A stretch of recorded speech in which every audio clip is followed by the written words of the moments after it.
Alright, good evening everyone. So, a little bit late, but I kind of fell asleep on my chair while I was while I was checking on some stuff. I actually just kind of fell asleep because it was just the right kind of circumstances that would facilitate napping on my chair. But yeah. So I was just kind of messing around with some stuff earlier today, but yeah, we got some Fate Grand Order to read tonight, so let me go get the capture and everything working, as long as I can find this somewhere. Okay, here it is. But, okay, let me just change this around real quick. And alright.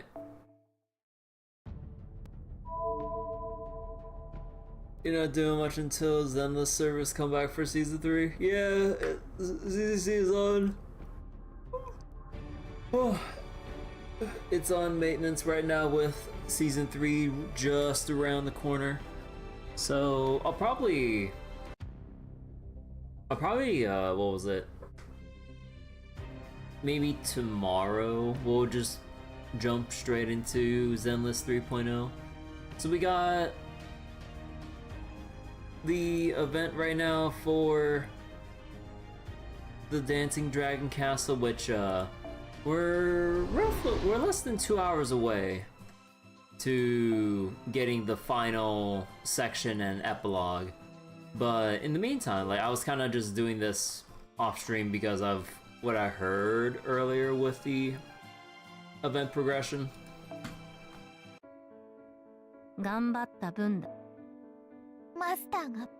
Also, Yuhime gets a new Spiritron dress. But yeah, like, I heard something along the lines of, like, you have to farm the event a little bit to rack up some points for some progression. But I mean, for the most part, yeah, like, I already have more than enough for what I need to read the event. But yeah, there's also the trade timers here where you farm up like some extra secondary event currencies and then just like expedition timers in, I don't know, Concoy or other gachas and stuff where you just have it like timers. You just kind of wait for... You basically just wait for these to give you a mat, and then that's about it. But yeah, so we're gonna go read the earlier cutscenes, and hopefully by the time I read everything, we'll have the finale all sorted out. But yeah, so wait. You're really much hyped for the girls. You're hyped for Kyuhime's Spiritron dress.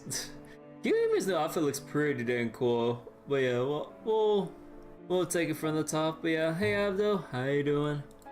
God, my mind still feels a little bit out of sorts right now because of that accidental nap I had. Well, like, I was just waiting for like the stream tonight, just getting stuff ready, but then kind of just fell asleep on my chair. By the time I woke up, I was like, oh shit. And I looked at the time and I was like scrambling to get the stream set up and shit. But yeah, some part, like, feels like half my mind is still in that little groggy state when you just wake up and stuff. So, oh my god, like, feels weird right now. But yeah, okay. So we got the prologue to read and all these other parts. So hopefully by the time we finish reading all this, the finale will be ready. Kind of sad it doesn't get added to the shop. Waiting for Zenless to get up while watching the stream. Also, wait, I thought the wait. Do you not get the dress from this event for Kyuhime? I thought that was the whole point, right? Well, am I crazy? Let me see. Yeah, a new Spiritron dress will be added. Yeah. Yeah, it literally says it's available in the event shop. You just have to finish the,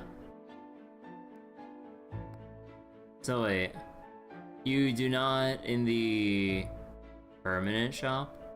Oh, yeah, yeah, yeah. In that regard, FGO doesn't do the best job with making event content like skins and other particular things like claimable after their initial run. Or you would have to pray that a rerun will come up to get you another chance, but even then that's not exactly the best thing, yeah. Okay, let's go read.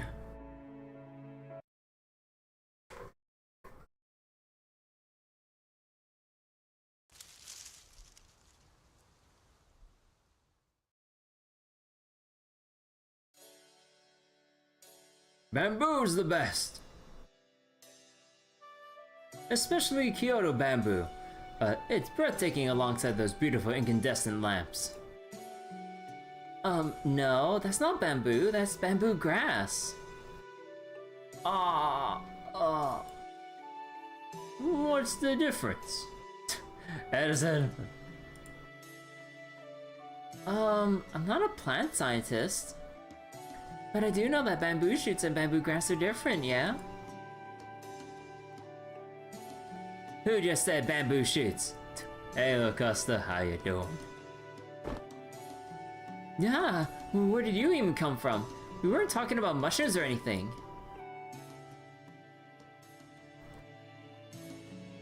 Oh, wow. This bamboo grass is beautiful. Look how big its leaves are grown. Can't believe it's already, Tanabata time. Let me see. Tanabata is a Japanese festival that celebrates that celebrates the one time per year when the lovers Orihime and Hikoboshi are allowed to see each other, right? But why are there decorations for it here at Caldea? An excellent question. It's not unreasonable to wonder if we really need to decorate for every little special occasion. Emiya! The fact remains that there are many different heroic spirits here, and they all have seasons and holidays that are special to them. So there's no harm in celebrating. It's a small price to pay if it keeps morale up. And in Japan, July is the month of Tanabata. It's not much, but I did what I could to decorate the cafeteria with bamboo grass. Kirby and Mash, why don't you go ahead and use those paper strips over there to write, Tanzaku, wishes. The somen noodles and, chirashi, zushi, should be ready by the time you're done. It's certainly a lot of extra work for me, though. Emiya looks like he's really enjoying himself. So wait, even if Zenless servers can always still watch this you're on mobile? Oh yeah, like, you know, we watch however you can or want and stuff, but yeah. When's Zenless maintenance letting up? Is it like oh god. Sorry, I still try to like shake off the little the yawns and everything. Oh, it's like it's actually here right now. Oh, I thought it was gonna be for like another hour, but okay. But yeah, also for the heck of it, I downloaded Zenless on Steam to see how it is. I mean, it'd probably be the exact same thing, but yeah, I decided to check it out, or well, probably after we're done with this event. But yeah, I'll probably check it out on Steam just for the heck of it. The compensation is 1,600 poly. It's not really compensation. They promised us a 10 pull to celebrate the new season. It's not really compensation. Hey, Tomato Cat. Yes, formerly a hot pot head honcho, now a bamboo grass general.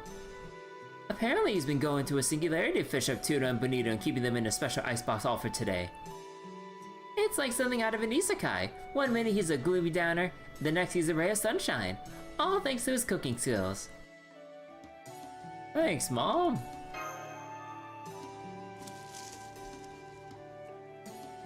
Gosh, there are already so many Tanzaku hung up. I guess everyone out there is really enjoying this event. Hey Mel, how you doing? They're also 1600 anywhere. Yeah, it's. Oh wait, is it like a 10 pull on top of like another separate 10 pull to claim or whatever? But yeah, more 10 pulls for the new season 3 cast and everything. Because I failed my 50-50 for Starlight Billy though, I will have the guarantee ready to get Velina and stuff. But yeah. Also, again, I didn't realize that. I mean, well, it's more like I should have. I shouldn't have assumed otherwise. But yeah, Nor was a S rank, or is a S rank agent. I'm like, oh, so the big letter A on her outfit was the red herring, huh? Got us all fooled. It's more like everyone was just coping, understandably coping that they just wanted a new A rank agent.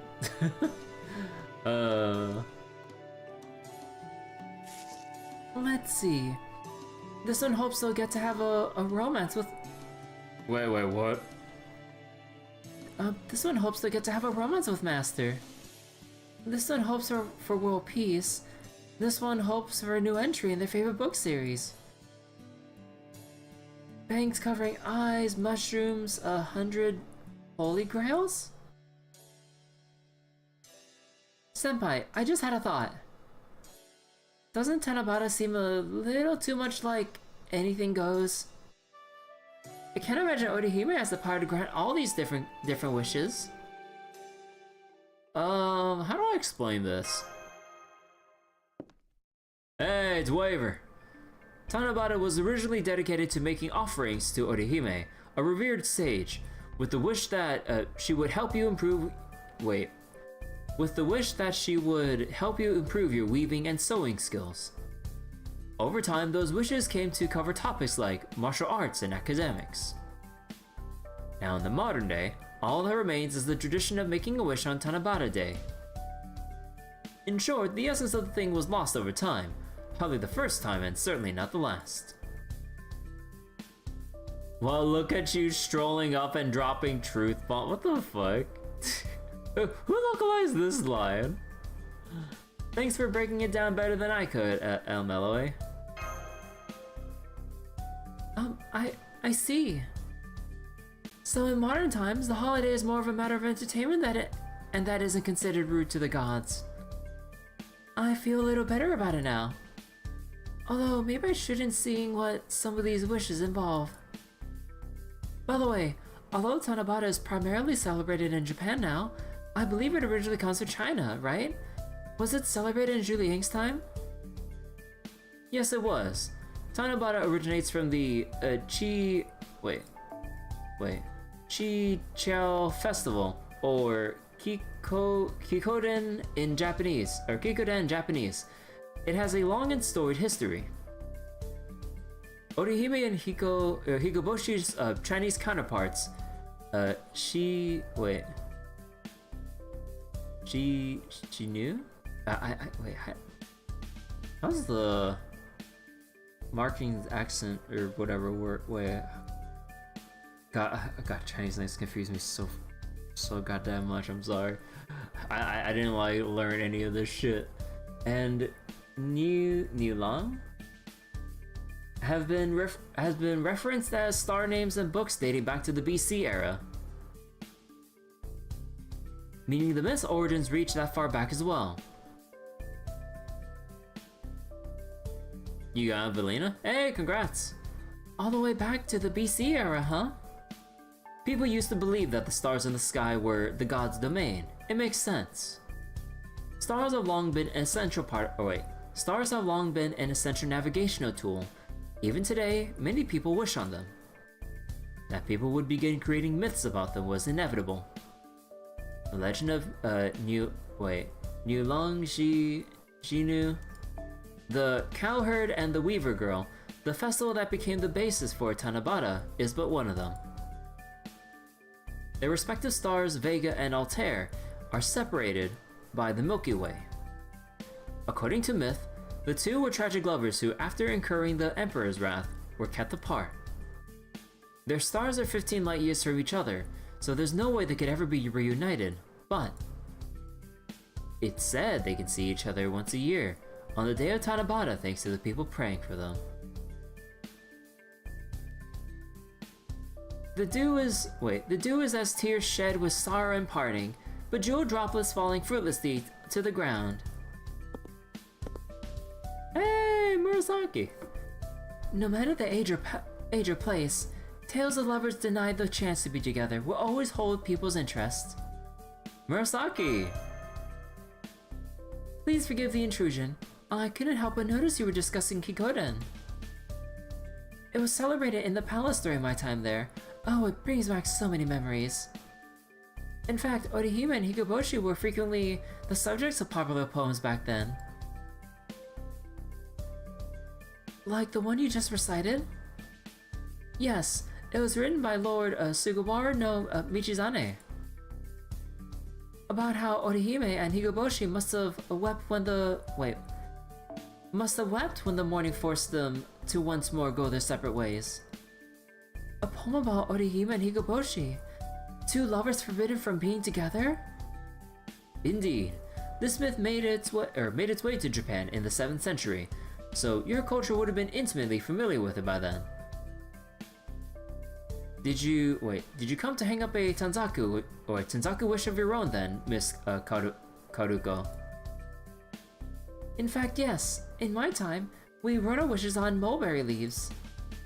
But these modern colorful Tanzaku are so much cuter. I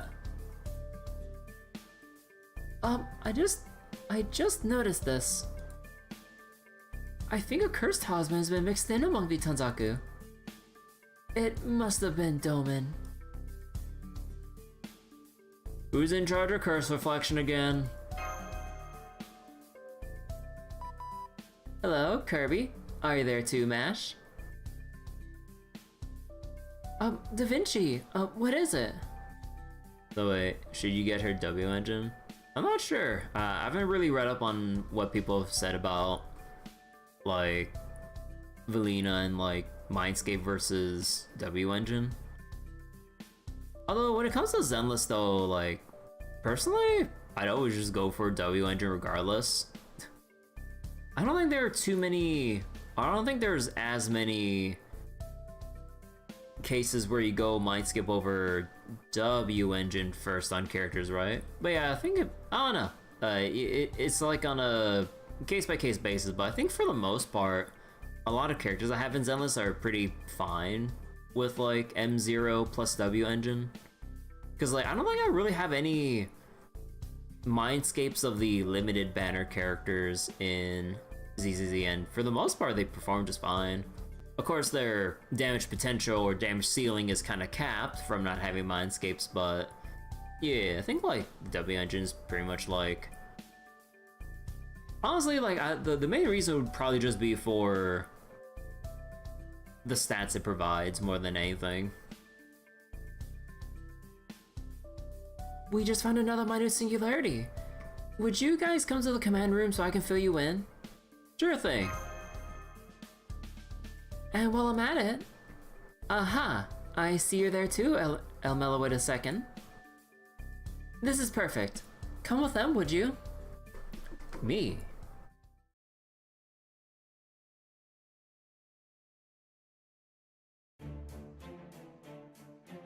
This latest minute singularity is occurring in 19th century Nagasaki, in the Kyushu region.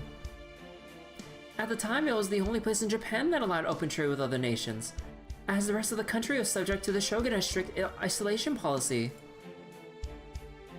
Even as minor singularities go, this one is pretty small.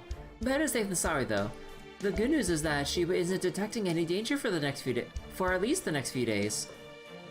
So we'd like you to take advantage of this window of time to investigate and, if possible, retrieve the Holy Grail there. What do you think, Kirby? Are you up for it? Of course, this would be a nice light pre-Soma Noodles workout. Ooh, so we're having Soma Noodles today? That sounds great! Oh, and naturally, we're fully prepared for this kind of anomalous situation. The servants who'll be going with you should make this race as smooth as silk. So that's why you wanted me to come along. The closer singularity is to the modern era, the more useful my knowledge can be. Still, it's the hope that kills you. I'm by no means an expert on Japanese history. Anyway, what do you say, Master? Any objections to me joining you? No way, I bet you can handle any problem that pops up. Understood. And for what it is worth, I should do my very best to keep you safe. Now then, am I the only one who'll be accompanying her, Da Vinci? I don't see anyone else around.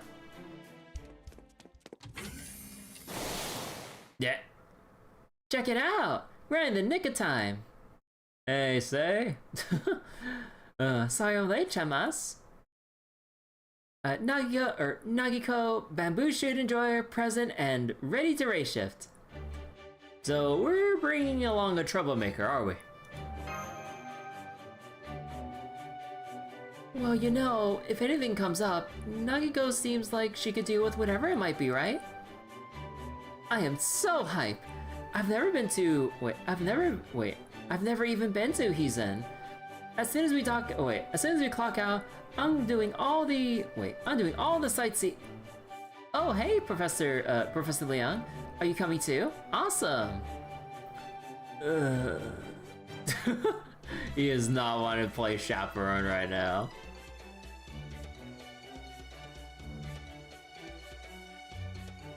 Da Vinci.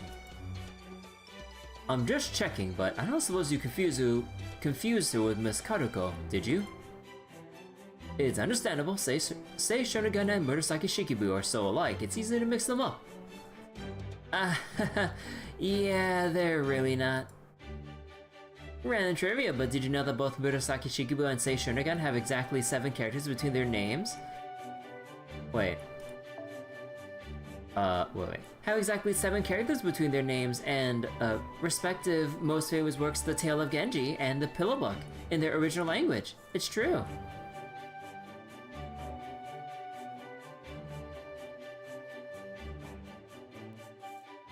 Have exactly 7 characters. I'm sorry, I was just a little taken aback. You're right. She's as much a servant as any other, and a renowned Heian period writer is nothing to sneeze at. I'm sure she's nothing like as monstrous as she's been made out. I hope. Heh, I knew you'd get it, Professor Liang. You really know how to see right through to the heart of what makes someone who they are. You're calling him Professor Nagiko? Hell yeah! Romance of the Three Kingdoms was peak it was peak! Even back in our time, I dare anybody to make it through, Chushi without bawling their eyes out. I see. I'm sure he would be delighted to hear as much from an author so renowned as you. But right now, I'm only his vessel, so it feels strange to be treated as if I were indeed him. I'd prefer you address me as El Melloway II. You might be tempted to leave the second part out, but... Wait, really? So you're the great Big Ben...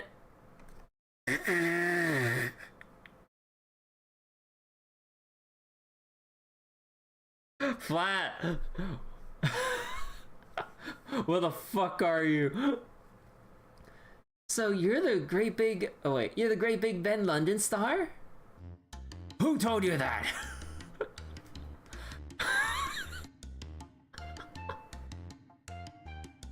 No, never mind. There's only one person of all Kade who would spread that nickname. Oh, you don't like London Star? That's low-key so you, but okay.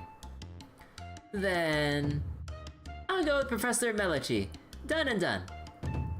Now let's go repair the shit out of the singularity, Prof. Mel.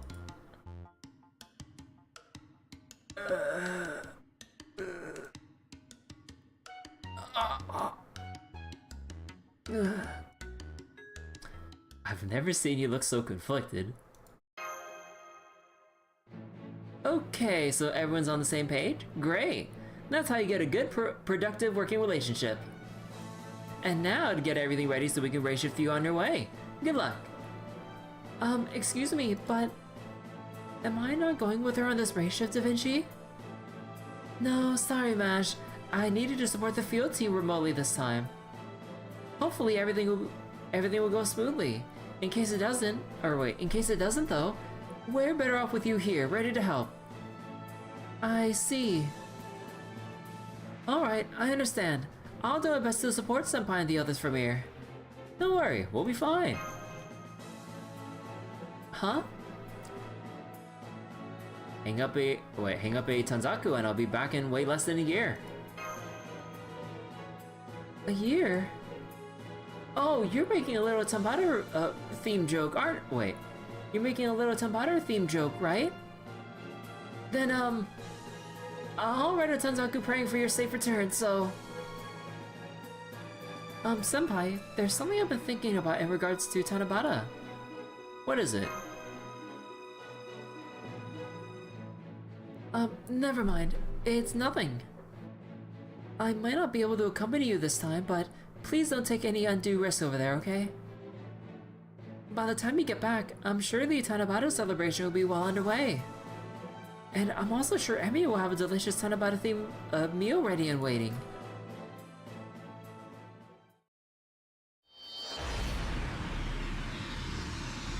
So like, you're worried to find out why your bro Billy is a boss? I think Eos is your spirit animal. Oh yeah, I saw people posting the out of context gifts with like Eos like that. We need Flat to be a servant. Man. I mean, like, I'm sure like if they have the right justification of an excuse to do it, they'll do it. Maybe like, I don't know, maybe Fate Strange Fake Season 2 or something? Or maybe Mellow Case Files Season 2, they would like probably do something about that? I'm not sure. But man, I want to see a Season 2 of Case Files. I know there's still the light novel or whatever. I forget. Is the Case Files, like, it's a light novel, right? Like, is it officially translated in English, or is it like only fan translation? I don't remember. But yeah, I'd love to read it sometime, because it's been so long since season 1 for Mellowit Case Files. So I'm like, you know, might as well get around to reading it eventually. What historical figure would use him as a body to become a pseudo-servant? You know, if anything, I wouldn't be surprised if it was just legitimately just him without need of it, even though that might not make sense or be a bit of a stretch by Fate's or by FGO standards. But you know what, like, from all the shit that I hear about Flat, or at least from what I can vaguely remember from Flat, and also from what I've recently seen in like Fate Strange Fake Season 1, like, you don't fuck around when you're genuinely fighting Flat. Like, he is like a force to be reckoned with, from my understanding. It doesn't need to make sense. But yeah, I don't know. Maybe we'll just pull an Alco and just somehow just pop on by all by himself just because he's that, like, that scary of a mage in terms of, like, his actual capabilities as one. There they go. Off without a hitch. Looks like smooth sailing ahead too. That's a relief. Yes, and I'll continue to monitor them from here. I'll also make sure we're ready to receive transmissions from them once they arrive on site. Great, thanks. I'm counting on you. Oh? Oh, Gray. Did you want to go with Waver? Oh, hi, Gray. If you're here to see El Meloe II off, I'm afraid you just missed him. No, it's not that. Yeah, get a load of this. She's all worried something bad's gonna happen to her mentor just cause her hairbrush handle broke. That's why she's all nervous and fidgety. She's going out of her mind with worry over a little nothing burger. Stop that ad. I know how you feel. Even tiny problems can feel like bad omens at times like these. But knowing El Meloe II, I'm sure everything will be fine. After all, he's a great Big Ben. Oh, he didn't like that, did he? Ah, gold, damn it, am I too late? Oh. What is Kintoki worrying about here? Kintoki? See, I just dropped... Wait. I just dropped Kyoko's mug bags. Kyoko? Oh. See, I just dropped Kyoko's mug by accident and, the whole handle just snapped off. I wanted to apologize before she race shifted, but I guess I missed my chance. Okay. Okay. So we have Gray and her hairbrush handle snapping for Waver. Kintoki with the mug from, I'm assuming Kyuhime, that just broke. Is Murasaki's just gonna pop on by saying something about Sage Sharingan now, huh? To just complete the whole list. I see. Well, I can contact the team to let her know. Excuse me, is Nagiko still here? I'm afraid the candy dish she left behind in the library just broke clean in half. Hey, Nagiko around? The head just randomly fell off that statue she got me as a souvenir. It's kinda low-key freaking me out.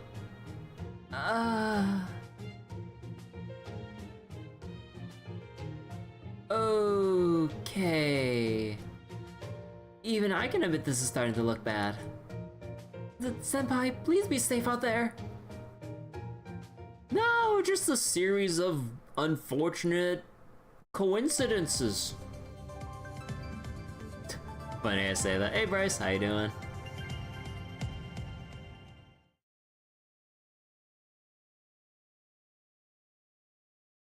God, my mind's still, like, even after trying to read through that scene earlier and everything, my mind's still a little bit foggy from that nap. I have a feeling this might be how I'm gonna be feeling for the rest of the stream tonight. But yeah, I started a little bit late, Bryce. I was setting up the stream for tonight, and then I was like getting a little bit too comfortable in my seat while prepping shit. I kind of just like nodded off like right then and there, and then by the time I woke up, like I like shook within my chair, going, "Whoa!" and then realized, looking at the time, I'm like, "Oh shit, it's like 10 after 7." I'm like, "God damn it." But yeah, but aside from that, earlier today I was playing a whole bunch of Civilization 5 off stream just in my free time.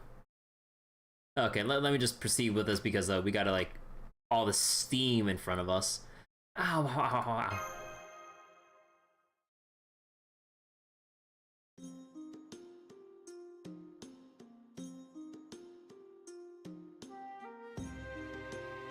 There was something weird about that ray shift. Ah, there you are! Oh. You okay, Chanmas? You didn't merge with a fly or an alien or something, did you? Oh. See that Sei has her other Ascension outfit on. But yeah, also when I was playing some Civ 5 earlier, I kind of like, I mean, I have a bad habit of like restarting my games like within the first 100 turns a bit too often.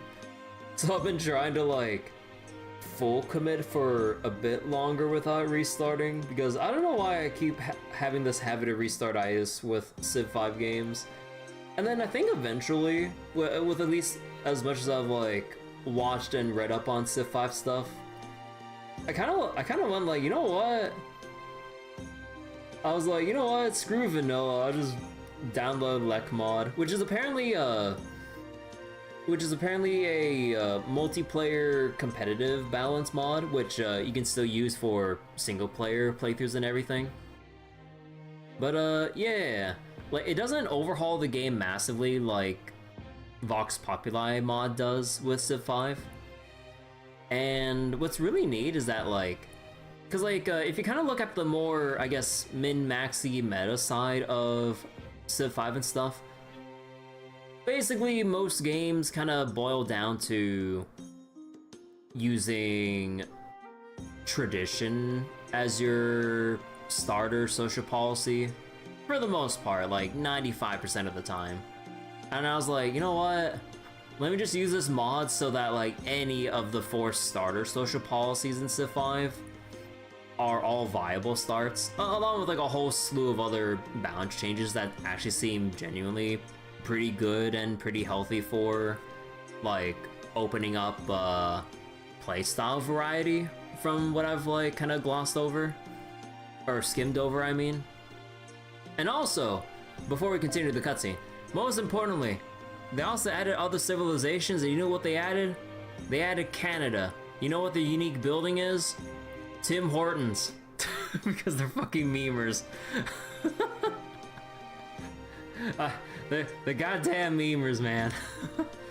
But yeah, so I'm not sure if I'll ever have time to put to the side for Civ 5 on stream with, you know, everything else I want to do on stream.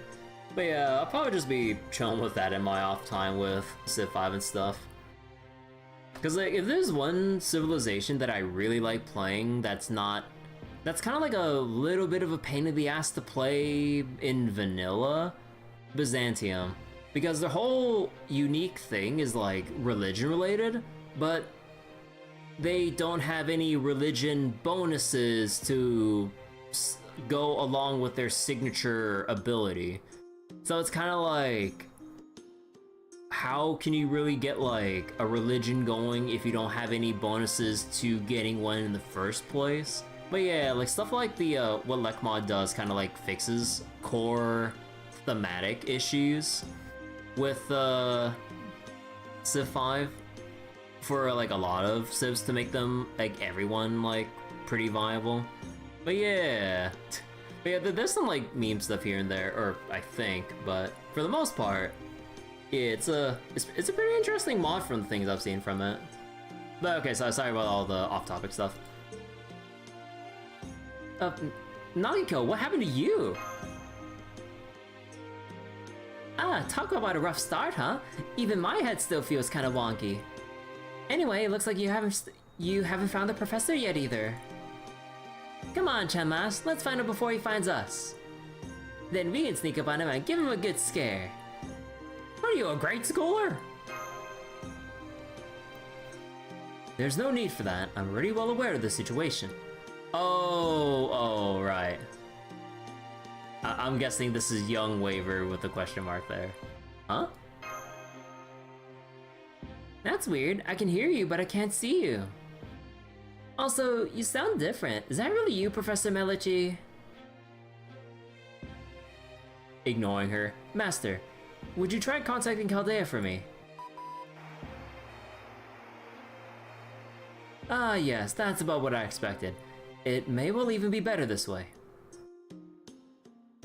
Okay, I'm coming out, but I don't want to hear a word about what you're both about to see. Not one word.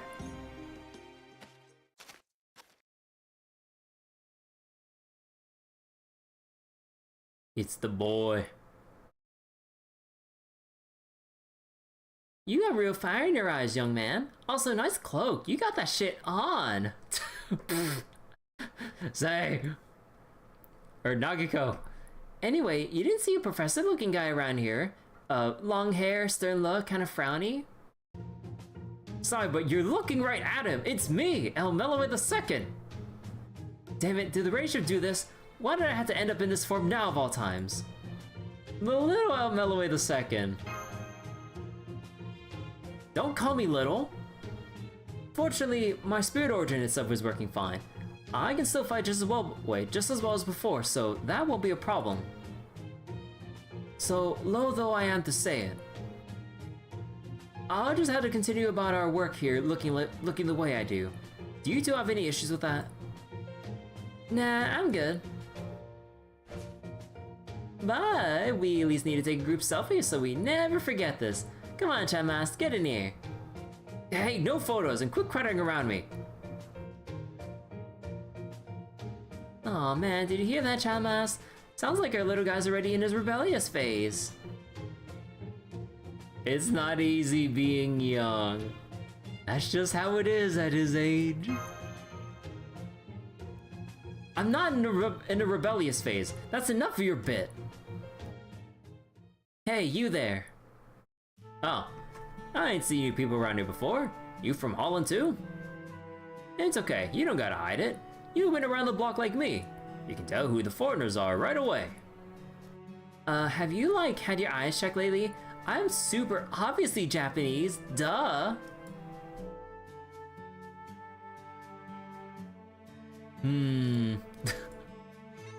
Well, I'm convinced. Oh, I'm sorry. You must be a geisha then. But just so you know, you're not gonna find any business around Dejima now. If you want to make money, you'd be better off visiting the Chinese quarter. Nope, not a geisha. Excuse me, I have a question for you. I cannot but notice there's not been a single person coming or going. It's as though the town is deserted. Does this Dejima place have anything to do with that? Good question. It'll be pretty clear once you see for yourselves. You'll find Dejima just along the road there. So you appreciate that they let us go along with save, but you also like the option to side with waiver. Yeah, I mean it'd be nice to have either option. Even though the fun option would definitely be going with say Shonen though. But yeah, there's got to be the option to side along with our boy. He's been teased enough for as long as he's lived. Having to deal with flat, having to deal with, well, anything in general at this point. But yeah, Dejima, that name sounds familiar.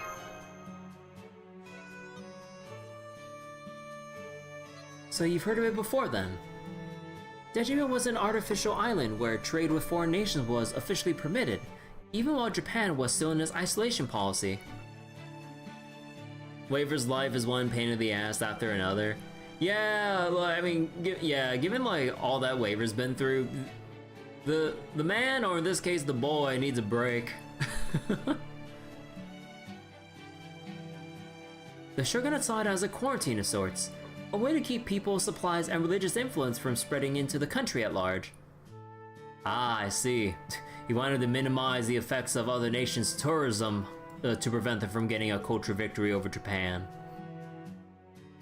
However, it was also tightly regulated by the shogunate, so I doubt we'll be able to just walk in. Bah! Hey, why worry? Let's just stone the gate and see what happens. One of these days, I'd love to see your parameters in numerical form, especially your intelligence stat. Still, you have a point. We won't get anywhere just standing around here. Heh, don't you worry, Professor Melichi. We're on the Chaldea crew now, remember? There's nothing this place can throw at me that ever have a hope of surprising me now. Meanwhile... Oh. That is... so colorful. Holy shit. So he got one every year between Casteratoria and now. Yeah, I totes knew about this. It is a minute singularity after all. And look, they're even nice enough to put up a sign. Let's see, what does it say? Nagasaki Dragon Island. Well, that has to be connected to the Holy Grail. If not, I'll leave my cloak. Oh man, what do we do now? think we should just go in, Professor Melichi? As if me saying no would stop you. But yes, we're going in. We won't get anywhere standing around out here. But remember, we'll be heading into enemy territory. Be ready for anything. Got it. Wait, both of you, give me your hands. Alright, what's this about? There's a little ritual you gotta do when you go into places like this. First we all hold hands. We're gonna jump, aren't we? And then on 3, we all jump across the threshold together. Ready? Just go inside already.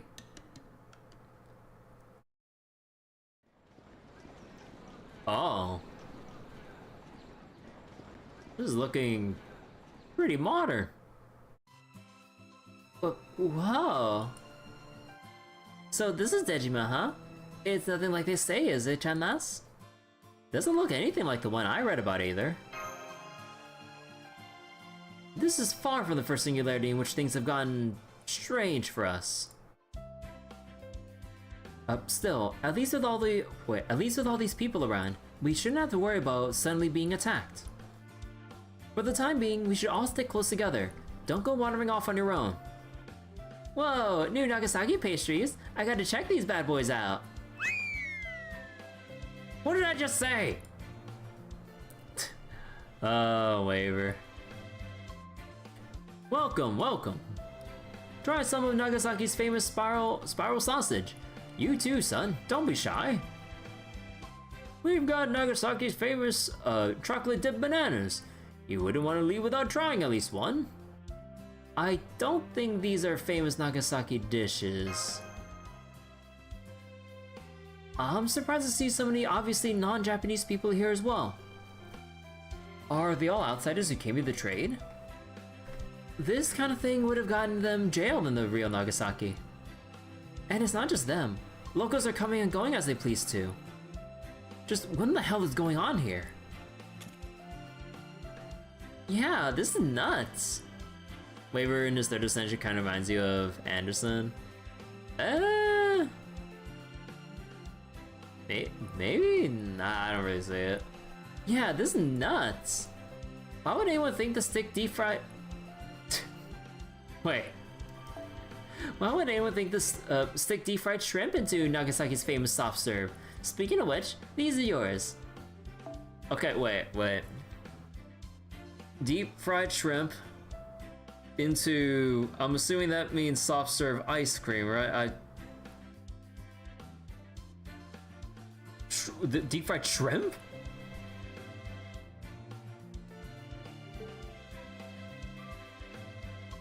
They mean like the adult turned into a child kind of sense? Oh yeah, I guess in that sense, yeah. Does any part of you understand that we're not here on vacation? So where'd you get the money for these, Nagiko? Well, obviously I don't have any local currency on me.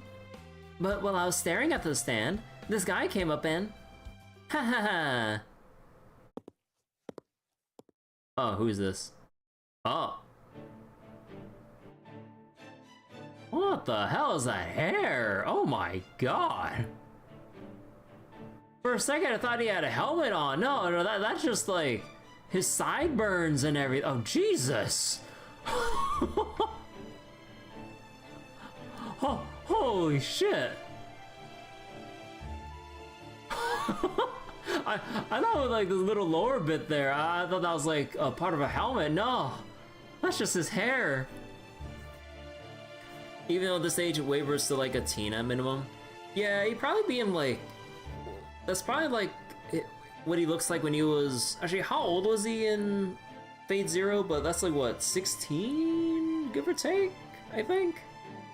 And then was Clock Tower like mid-20s? I'm not sure. I don't remember how old Waver is by the time we get to Case Files. Old enough to fly a plane on his own. Well, damn. Hello there. I hope you're all enjoying your time here at Dragon Island. Enjoy the soft serve. On me. Good. Hi there.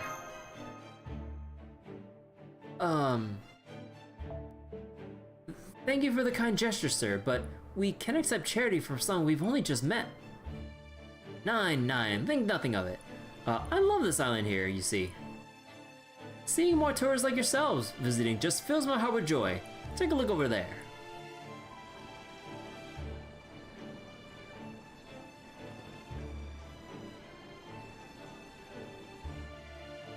Men, women, old, young, Japanese, Westerners, they're all enjoying themselves. Is that not a wonderful thing to see? It's true. This could have never happened during the original timeline. May I ask you a question, sir? I thought people like you were here to trade, but instead I see many non-Japanese residents running shops. Could you tell us more about this Dejima? You. Huh? What are you trying to get out of me? You suspect me of spying? What?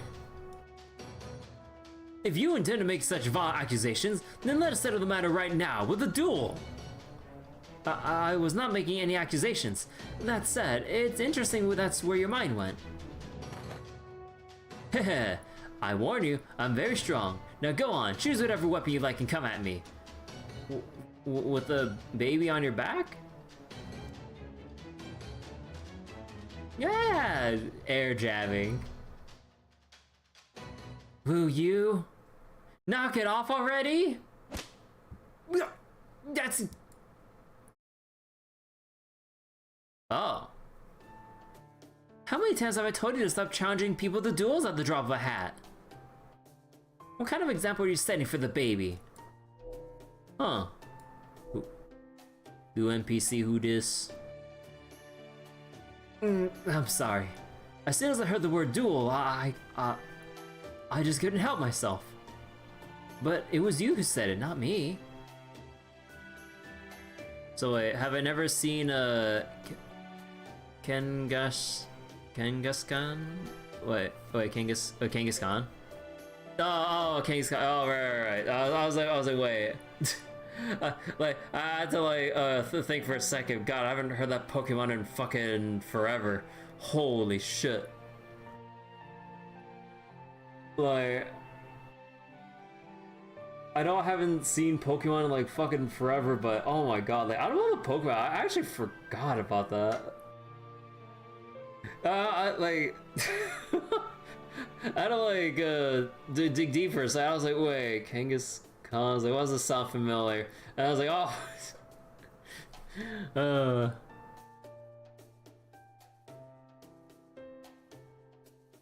Forget fighting with the baby on your back. That thing's front and center during the fight. Yeah, that's always like the super silly part, huh?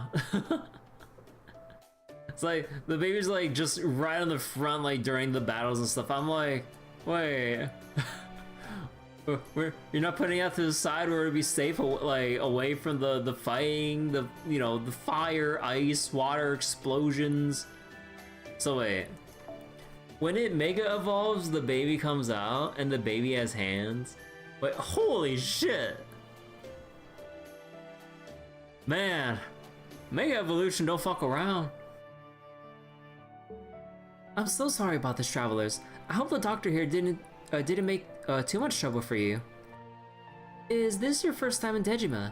I know it may not be quite what you were imagining, but now that you've come all this way, I do hope you enjoy your time here.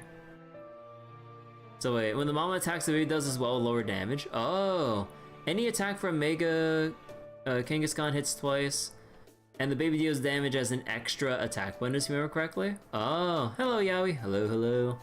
But yeah, like again, like I'm so out of touch with like Pokemon stuff.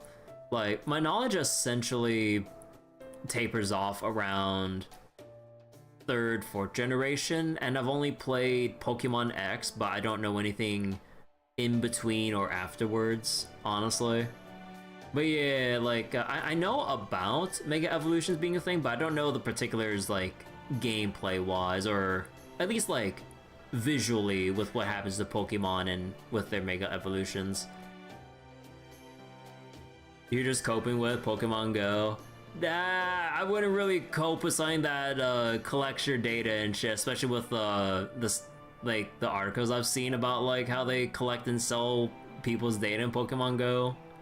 It's yeah, it's very it's very concerning. I'll just put that very, very lightly with Pokemon Go. Like, holy shit, the amount of data collection and like data they sell off of people playing Pokemon Go is fucking scary. Like, Jesus. I risk, I return. So wait, if the attack had a bonus light, it can proc for both hits. Oh, that's crazy. Yaga. Oh, and there they go. Oh, you know, that wee rando did carry himself like a fighter. He even treated us as some soft serve, so he's gotta be super nice. That baby was really cute, wasn't it? Just because they use the data for drone targeting doesn't mean it's evil. Yeah, I don't know. Maybe we're overthinking it here. Maybe we're a little, you know, are we a little too paranoid? Or are we not cutting our corporations and data collectors some slack here? Jesus Christ! Like again, the more I read into that like whole thing, I felt so disgusted like reading the details on that shit. So the game will die in a couple years. Them buying the game for as much as they did will not pay off. Well, game that all is not worth the couple bill. I'm sure like the military will gladly milk all the data for what it's worth before Pokemon Go ends up EOSing or some shit. It's heckin' crazy. Was making a name comments and stacking on fried shrimp the limit of your ability to contribute? I'm a thinker, not a fighter. Why did you step in and help? Sorry. I actually was going to step in if it started looking like the duel would actually happen. You are actually Say Shonagun, right? Because if you're not, I'd appreciate you telling us now rather than later. Heh, good question. I might have gone by the name of that at some point in the past. Anyway, it's over now, yeah? So now that we're here, how about we... excuse me.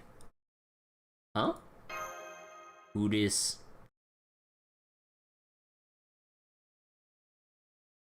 Ah, it's the new event servant. Would you like to buy some dumplings? They're Nagasaki's dumplings on a stick. Dumplings on a stick? Also, when I was looking at their designs, like, I was wondering what they were reminding me of. They remind me of Gachiusa. I was like, who does this girl and like, I'm assuming her sister, remind me of? Yeah, I was thinking of Gachiusa character designs when I saw this outfit. Welcome to our third collab of the year.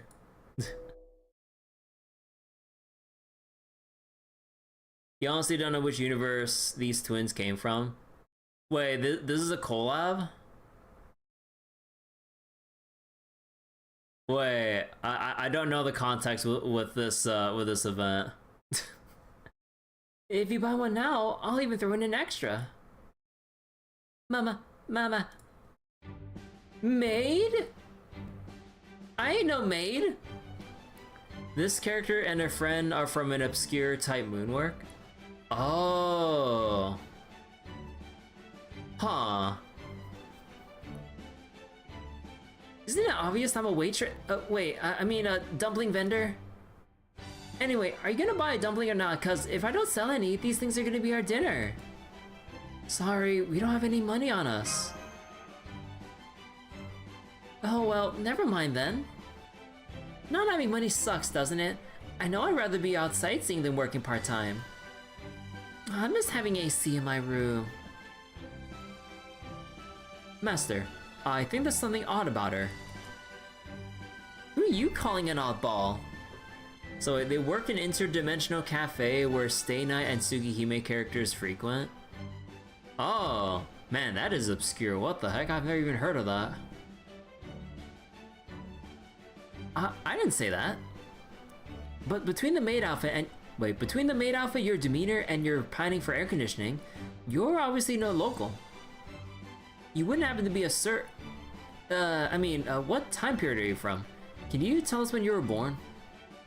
Time period? When I was born? The Heisei... Wait. You guys too? You were reborn in the Edo period all isekai style too? Reborn in the Edo period all isekai style? Pretty much, except for the part about being reborn in isekai. Hey Chamas, this maid's totes from the modern world, right? Can you tell us more about this place? Ooh, does it mean you know how to get back? Oh, that'd be so great. Wait right here, okay? There's actually someone else who...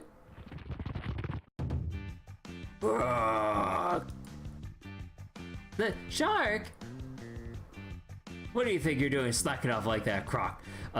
Did you meet today's quota yet, Croc? Croc this, Croc that, enough already! I don't have time for your nonsense right now.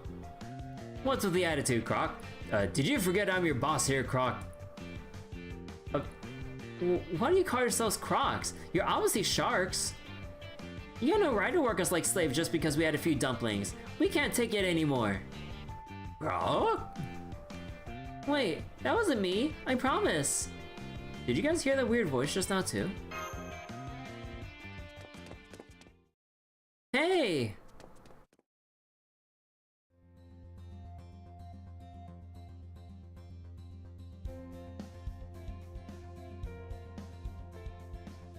Are you fighting again? You can't keep doing this, Chica. We owe the boss a lot. Now, easy there, girl. What am I, a horse? I'm telling you, it wasn't me. He just mouthed off again. Don't hold me back, Hibiki. It's time I gave the stupid shark a piece of my mind. Who are you calling a shark, Krog? Krog? Ah, boss! Also, your expression's cute. Damn it, Chica, I was afraid you were going to do something like this one day, and now you've gone and done it. It's not my fault, I was just defending myself. I can't help that I did it with a record-breaking kick. This commotion's starting to draw a crowd. I think we should take our leave of this island for now, Master. Alright, maids number 1 and 2, come with us if you want to live. Huh? Oh. What's with all the ruckus here, Croc? No, the boss is dead, Croc. They killed him, Croc. What? No, I didn't. Those must be the killer's minions, Croc. Capture them, Croc. Damn it, it's just one thing after another with a singularity. We'll just have to fight our way out of this, Master. That includes you too, Nagiko. We still don't know what's going on here though, so no going wild and blasting away with your noble phantasm at the outset. You got it, Professor Mellow Mellow. Emotional engine full drive. What did I just say?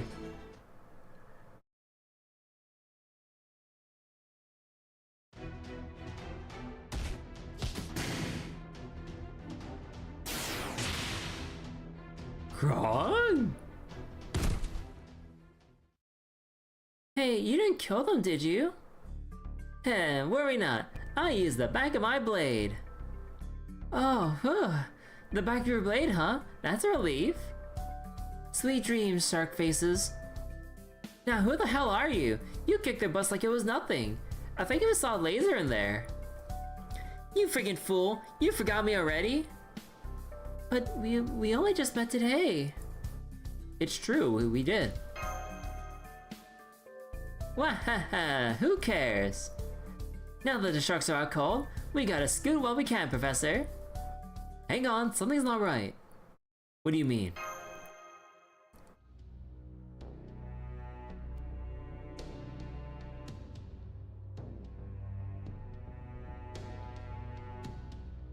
Just a moment ago, we were surrounded by rubberneckers all watching the fight, but they're all gone. Did they run because the fight got to be too much for them? Or is there something they're afraid of?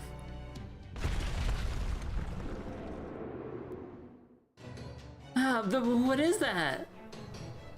That roar sounded like... Look out, something big is headed our way. And I think it's coming from the sea?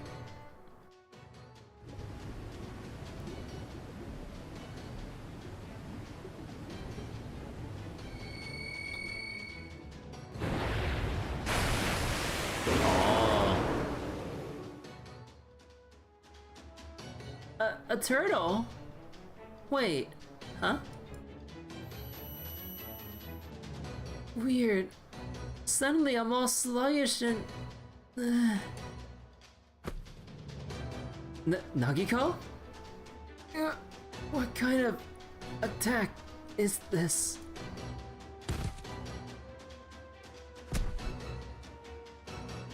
Oh wait. So they were the mascots for the Type Moon website, a website that no longer exists? Oh. Huh. No. Damn it. I can't move.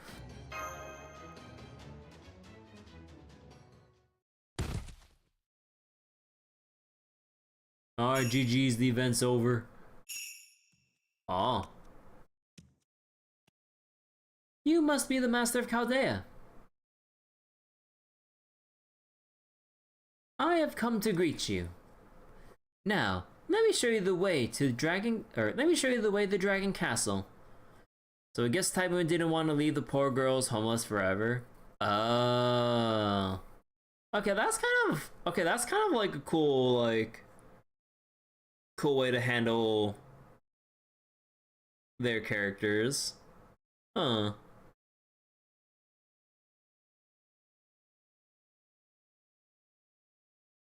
Yeah, that's kind of nice. They basically gave them a place like after the website shut down, or you know.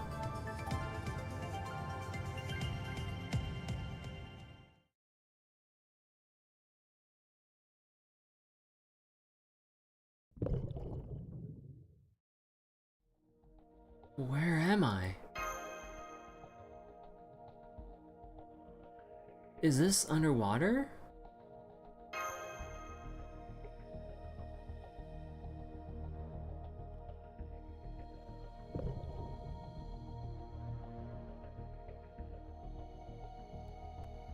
What's that servant carrying?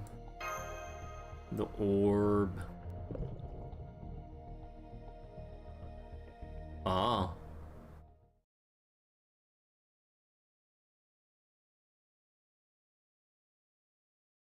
Huh?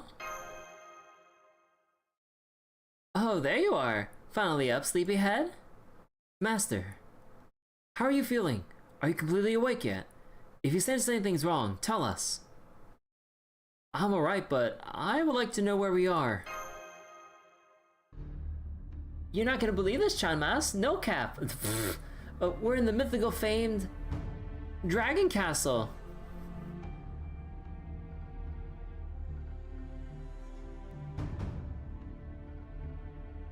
Dragon Castle's dungeon. Not the real one, mind. People would have known long ago if the Dragon Castle was at the bottom of Nagasaki Bay. So this one was most probably created by means of the Holy Grail. I'm sorry, Master. We should never have let the enemy capture you, but we clearly failed. That turtle monster. I don't know how, but it generated some kind of interference that allowed it to neutralize us. It will be a difficult opponent. What's more, we'll be at an even greater disadvantage having to fight it at sea. We had to develop some kind of countermeasure against that strange interference he used against us. No wonder a minor singularity formed here. No foreign ships could possibly come or go with a creature like that around. That alone will suffice to erase all the trade. All the trade which should have happened here, leaving Japan a truly isolated nation. Those Dutch who were staying here must have had no idea they'd have to open stores in Dejima because they couldn't go home.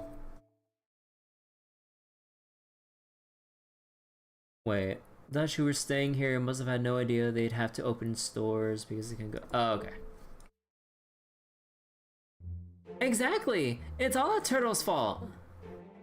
Some of our customers are local fishers, and they were talking about how they didn't know what they were going to do with that, or wait, going to do, now that they can't go out to sea.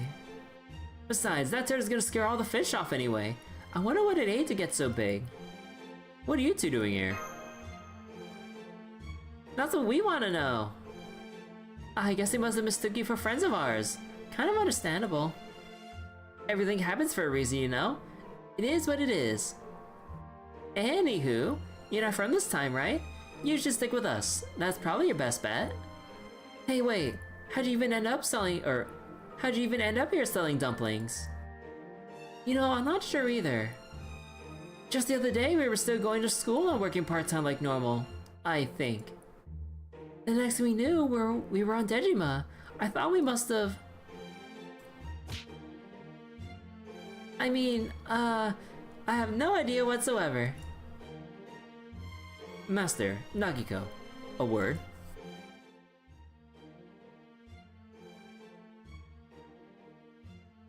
What do you two think? About what? You trying to call dibs or something? This really the time for that kind of thing? We're not in middle school anymore, you know. I'm going to have to tell Professor Rannis about this. Oh my god, we're still picking on him even though we're in the fucking dungeons.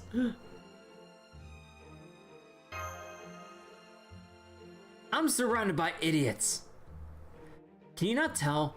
These girls are from the modern era, but there is no more modern era. It should go without saying that some force can't possibly have transported them. Wait. It should go without saying that some force can't possibly have transported them against their will, not when the original time period no longer exists. So then, what do you think those girls could be? Oh, wait. What do you think those girls could be?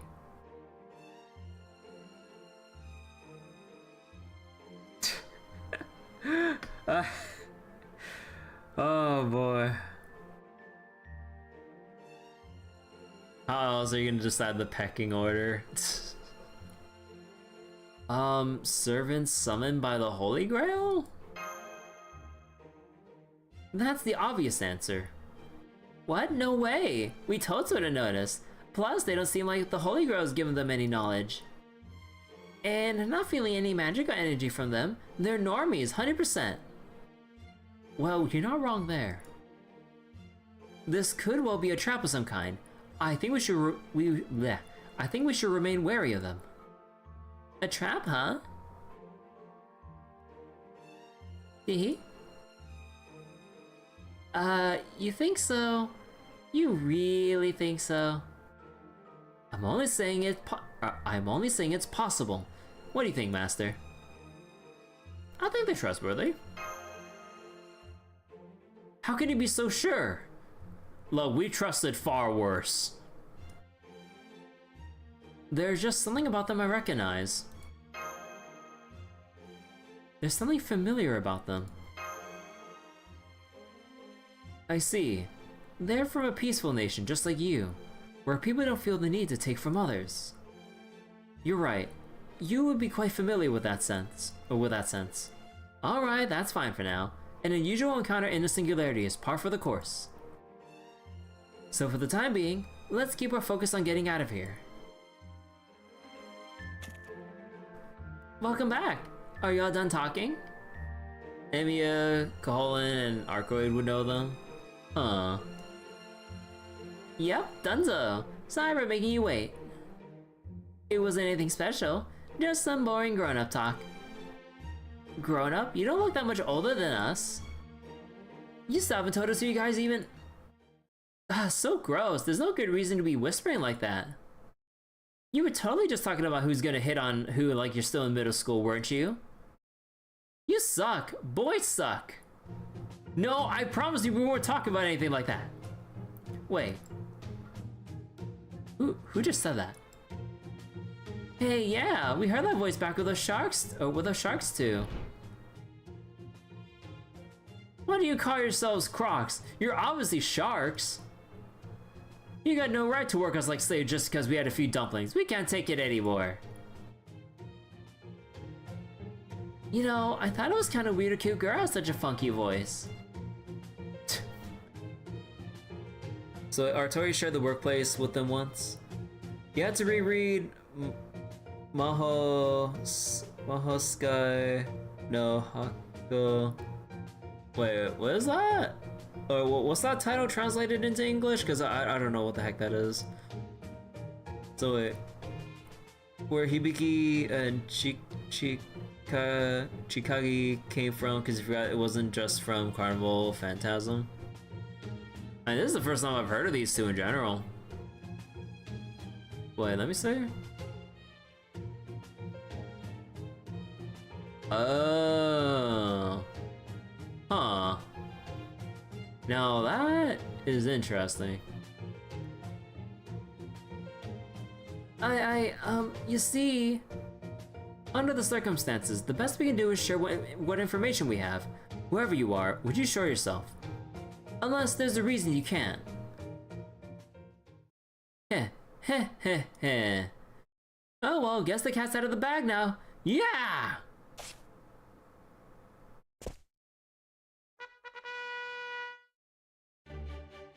What on earth? It's moving and flying? Heh heh heh. Mysterious smartphone. Is this the evolution of the book enemies? Instead of flying spell tones, we got flying smartphones. Homework for tonight. I thought I could fool you by perfectly mimicking her voice. Guess I was wrong. Now that you know my secret, I got no choice but to blow myself up. That was you copying her voice? You weren't fooling anybody, at all. In fact, you surprised me more than anyone. There's honest and then there's mean. Besides, it's thanks to me that you all got out of that heavy labor. Huh? You're the whole reason we're in this mess to begin with. I'm sorry to interrupt, but is that a mysticode of some sort? The kind that can think and talk on its own, and maybe change into weapons or something. Oh, that's Mr. Smartphone. That isn't an explanation. I don't know what to say except that when we woke up in this time period, he was already there. I was only hiding him because he does nothing but cause trouble, as you can see. I never thought I'd see a second one. Huh, you mean there's another one of these things out there? It's entirely possible that there may be it's entirely possible there may be there may be many such things that we just don't know about. Hey, don't let me in with the likes of that dumb phone. This is the age of the smartphone. At last, my time has come. Now, do you understand? Then show me the respect I deserve, Galapagos head. Freaky broccoli girl. Green gorilla lady. Let's see, what else can I call you? Galapagos head. Freaky broccoli girl. Green gorilla lady. So the other one she's talking about is a vampire who's stuck in prison and can only talk to people via phones. iPad is better. Oh, shut up! Ah, my liquid crystal! Okay, that's enough of that. I think we get the idea, so could we just leave it there? What the? A flying smartphone? And you just punch his backlights out! That can't possibly be an ordinary smartphone, right? I'm sorry. Those two are always getting into fights like that. Seriously, who are these people?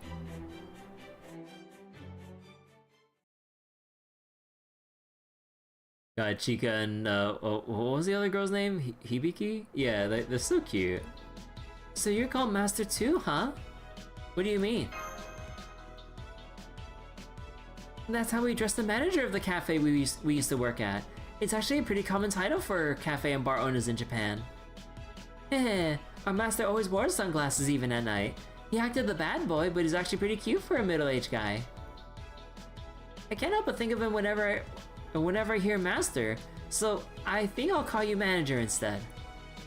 Good idea. It's a pleasure to formally meet you, manager. Sure. Call me manager, I guess.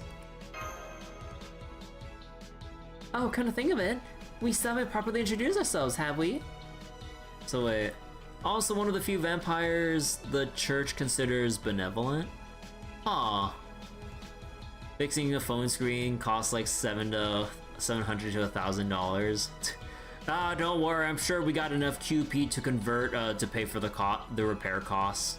I have like 1.4 billion QP still. I'm sure that's enough to cover for it, right?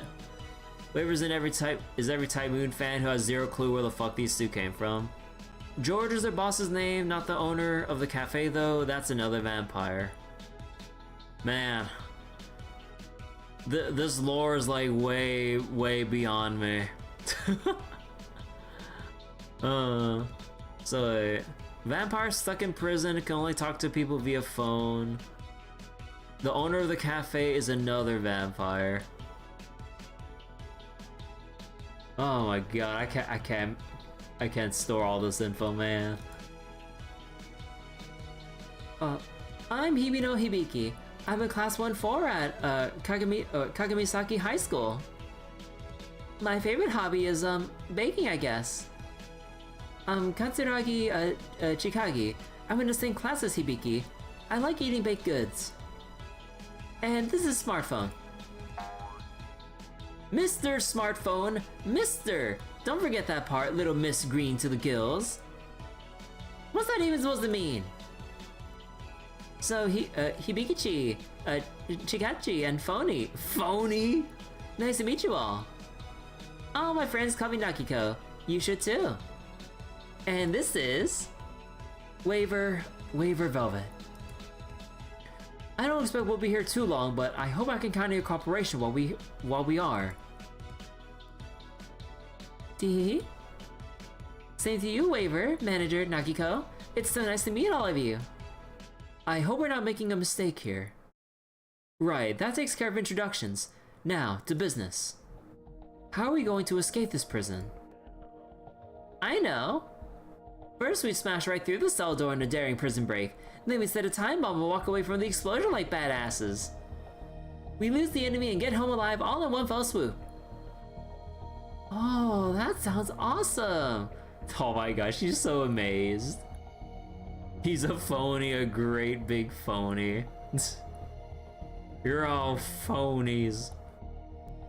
So wait, they have a surprisingly high number of super powerful vampires that are connected to them. It's only 3, but that's still way too many for a normal high school girl.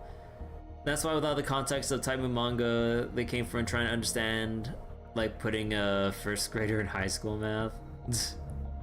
That was middle school at best. Okay, but how do we actually go about doing that? Hey, what do you think of my plan, sir, tactician? First, we don't have any bombs, time or otherwise. Second, they dragged us to the bottom of the ocean. We can't just venture out into the crushing depths with no plan. We might survive it, but Master and the others won't. Oh, right. Yeah, I guess we gotta do something. I guess we gotta do a thing about all the underwater stuff first. I remember they put us on that giant turtle's back when they brought us here. How do they keep Child Mouse from drowning? Orb. That orb. Orb? Oh, you mean the jewel that Master Servant was holding? We've even announced they'd make an event based around a deep cut. Yeah, like it's kind of crazy that like the website they closed regarding these two, and I'm guessing the manga about them, like, was enough to make a whole event around them. Cause like, who would have thought they would have made an event with these two along with like whatever other obscure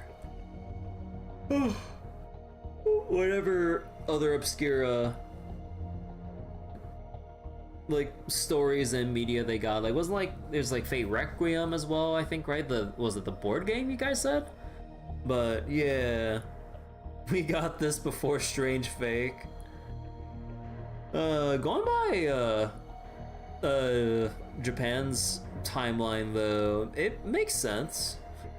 But yeah, like actually I'm not sure about wait, oh yeah, we're gonna have to wait like less than 2 years at this point for the Strange Fate collab in NA. Oh god, that's gonna take... that's gonna feel like forever. And then probably by then...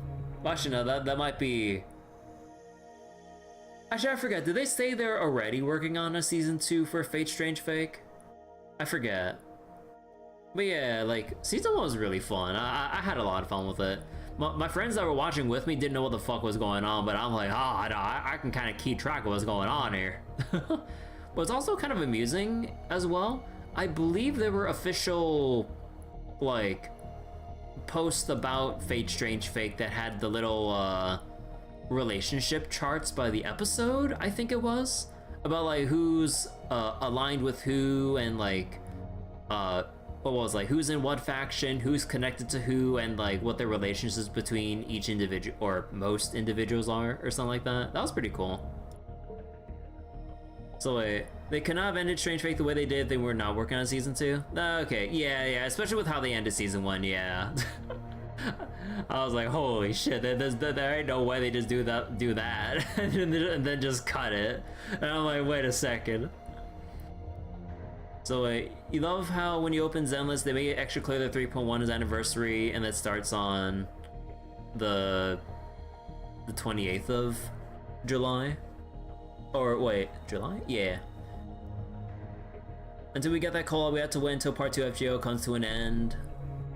Unless they decide to release for NA whenever it's supposed to be. Yeah, we'll have to see. I mean, it's not they're really gonna do anything out of order, because they're pretty consistent with maintaining the content gap and pacing and everything. Otherwise, we would have had an accelerated schedule like years ago to try to catch up with JP and everything. I wonder if that was the tide ebbing pearl. Tide ebbing pearl? Tide ebbing? Hey guys, shh, someone's coming this way.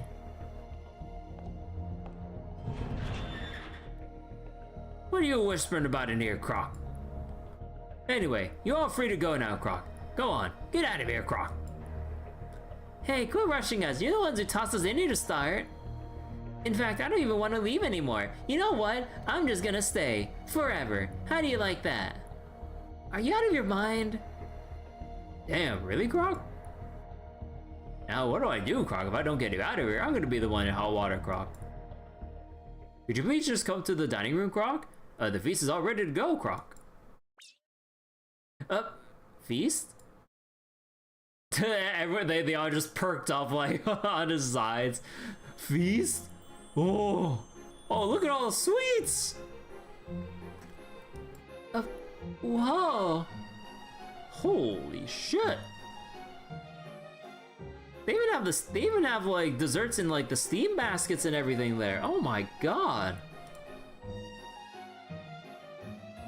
Wow, this is amazing!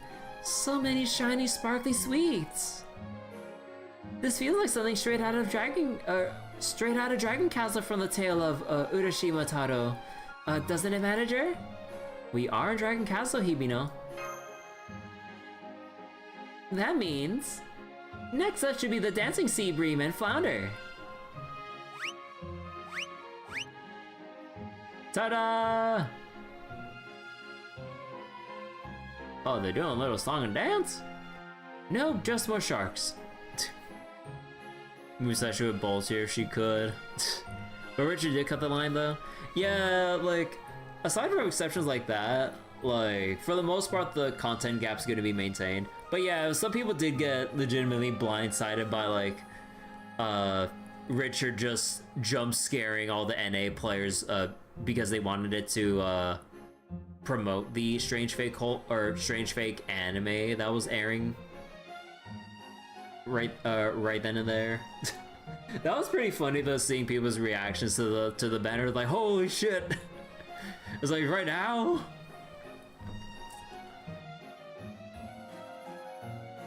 Sharks can dance. Who knew? They're kinda cute, aren't they? Are you blind? I'm obviously way cuter. You shush. The last thing I need the last thing I need is you making our lives complicated again. He'll get a buff during the call-out, which is alright. Huh. Wait a second. Croc, croc, croc. Croc, croc, croc. This is the first thing I've had. Wait, this is the first thing I've had other than dumplings since we got here. Oh, thank goodness there's real food here like curry and pasta. Come on, Chikachi. Don't cry. Have a whole ass cake to cheer yourself up. I don't think I can eat all that. You know what? Gimme. I can't wait to see what the scale has to say about this tomorrow. Mr. Smartphone. Aren't you going to eat anything, El Meloe? Oh, yes, it's just... I can't tell what our host is thinking, and I don't like it. If I could just light up a cigarette now, that'd help me think, but... Damn, look at all this extravagance. I wondered the same thing in Dejima. Where in the world are they getting the ingredients for all this food? Croc? We got this from the ships that came from across the sea, Croc. They were full to bursting with food, Croc. This world's all about give and take, right, Croc? That's not giving and taking, that's just pillaging! No, it's not. The waters of Nagasaki belong to us. Those who would enter without permission must pay an appropriate price. For that is the Royal Dragon Castle. Kyuhime! Hello, Ishiki. Hello, hello.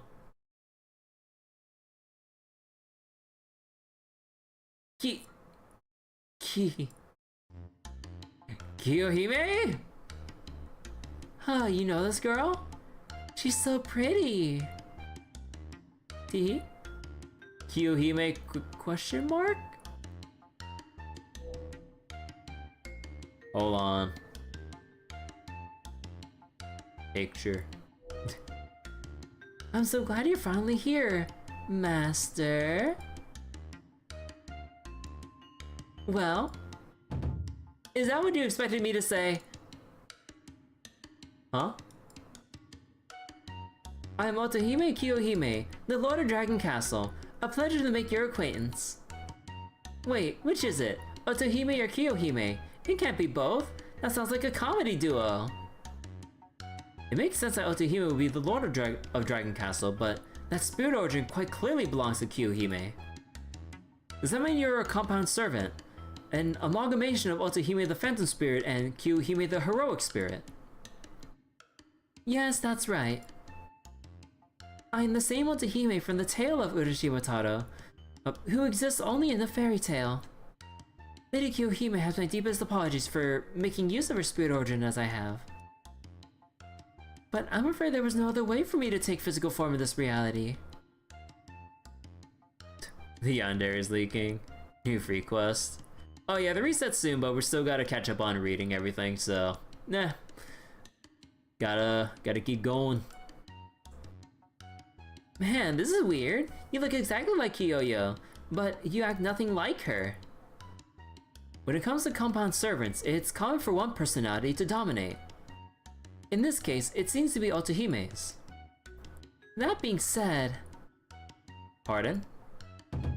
Fortunately, our souls cannot be any more compatible! Just look at how perfectly the spirit origin came out. It fits like a glove.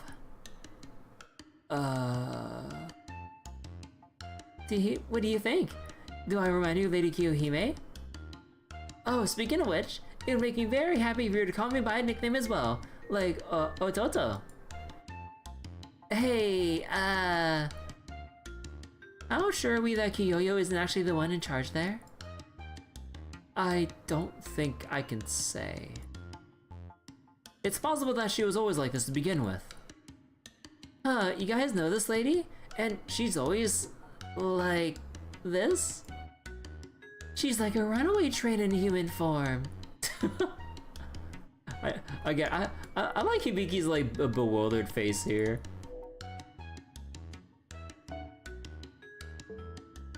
Now, you there. You must be Lady Anshin of Kaldea, yes? Yep. That's me. Alright. I knew it. I could tell right away. It seems Lady Kyuhime and I really do have a lot in common. Anyone else suddenly getting a chill? Just me? Please relax. I don't mean any of you any harm right now. Right now? How about we just forget what happened on the surface and you enjoy yourselves here in Dragon Castle?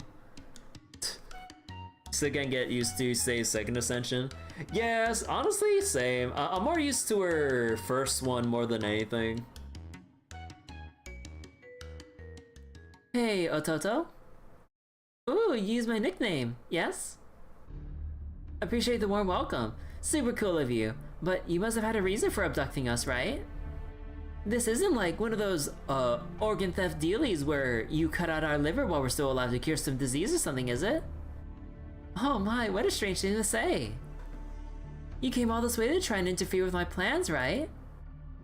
Well, it would just make my life easy if you just stayed here and kept to yourselves. Your plans, huh?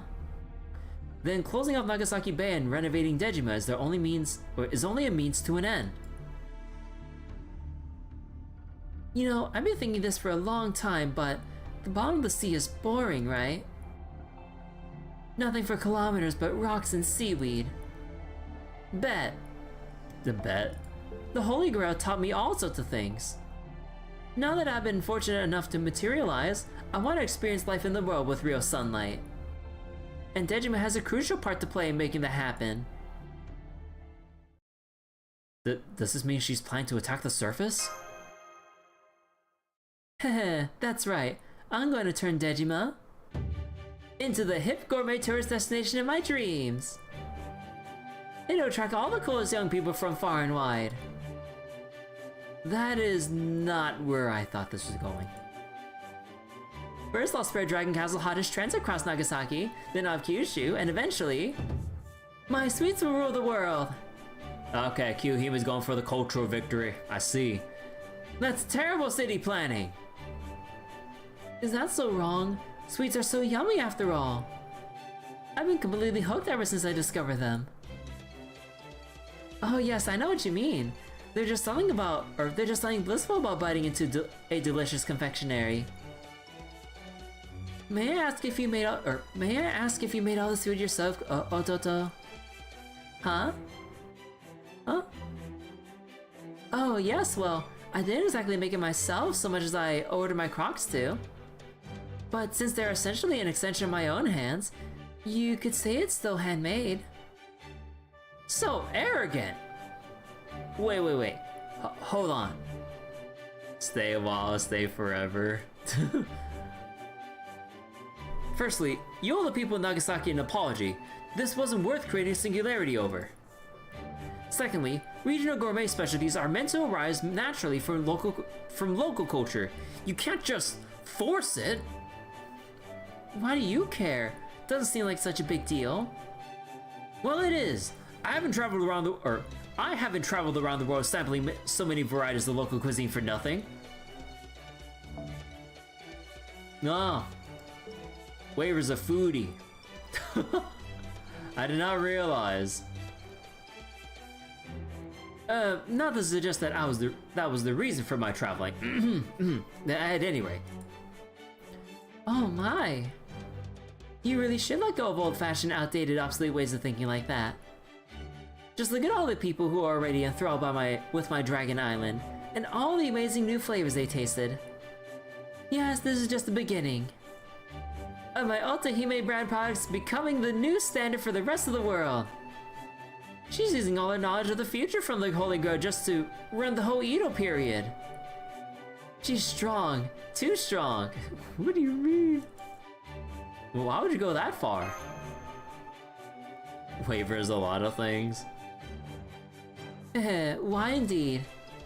Perhaps I've just grown tired of my life down here. A life spent endlessly waiting for someone who will never return? Perhaps I just got tired of sitting around feeling sad and lonely. Ototo, this person you were waiting for, was it? I don't even remember anymore. I'm sure he was nobody special though. Damn! That's all in the past now, and I'm through looking back on the past. By the way, I still haven't asked your name, Lady Untine of Chaldea. It's Kirby. Hey, what's wrong? Why are you shaking like a chihuahua? Lady Kirby, I see. You know, from the moment I first laid eyes on you, I knew there was something about you that reminded me of Lord Tato. Your ears, maybe? Did you say you were through looking back?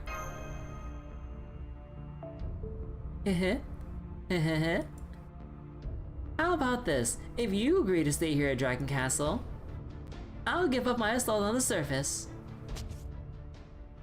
I must advise against that, my lady. It's that servant.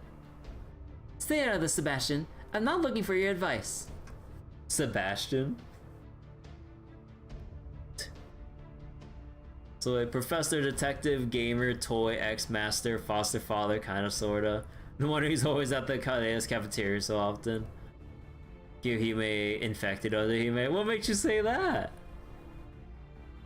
Even just 30% Kyuhime persona is too much for her. Even the slightest bit would massively influence the original personality. Sebastian, I never would have guessed. Well, Lady Kirby, what do you say? What if I say no? But what if this is just how Otohime is? Yeah, it's like it's really ambiguous because of how much we don't actually know. What if Kyuhime is actually balancing her out? Now that'd be the plot twist of the century. Oh? Well, that's obvious, of course.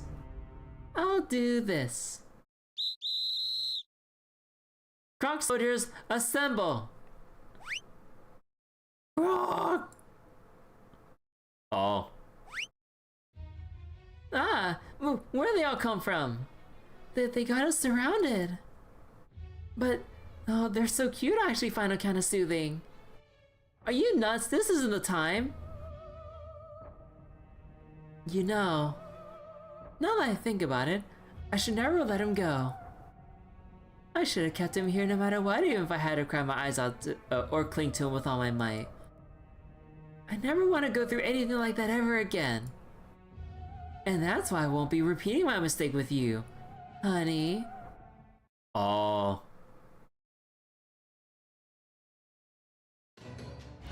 You doubt anyone else outside the trio can swim across lava for master? Croc?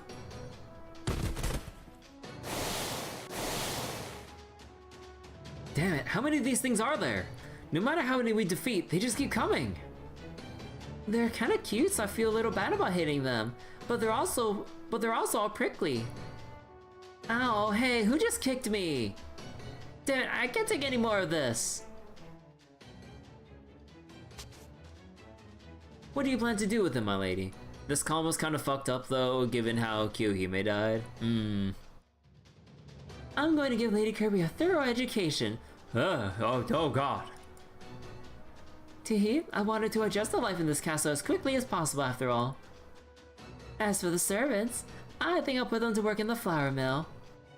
As you wish. Would you say she drowned? Oh. Oh man, what are we gonna do? I don't want to have to work in some weird flour mill. Alright, I guess I have no choice.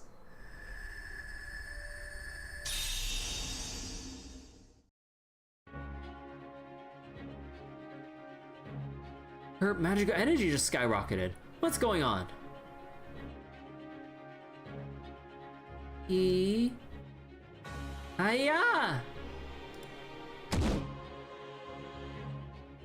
What the grog? Oh, damn. Hibino, your hair. Never mind me. Just look for a way, or just look for a way to turn the situation around. I'm counting on you, manager. Croc? What is she, Croc? Everyone, get her, Croc! There's gotta be a way out of this.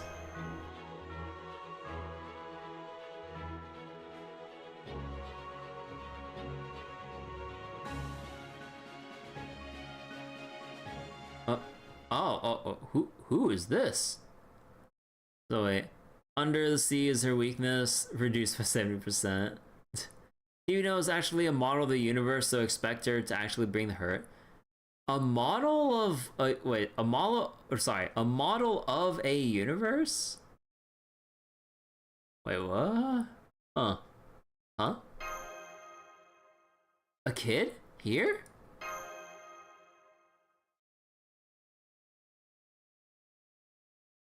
What were they pointing at?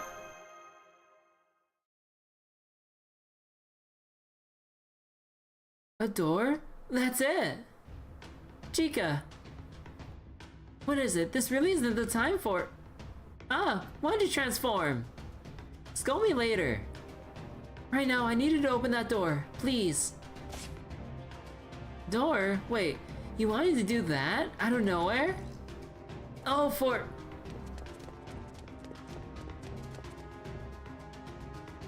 Fine, just don't blame me if I mess up.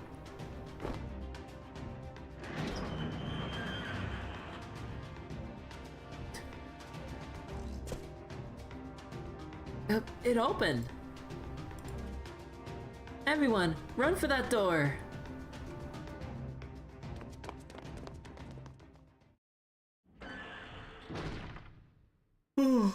Oh.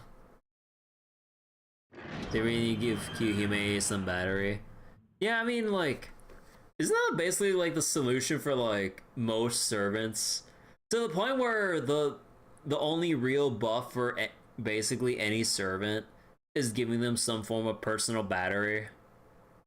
It really do be like the only real buff they would give like most servants for the most part. For a lot of them, but not Summer Mordred.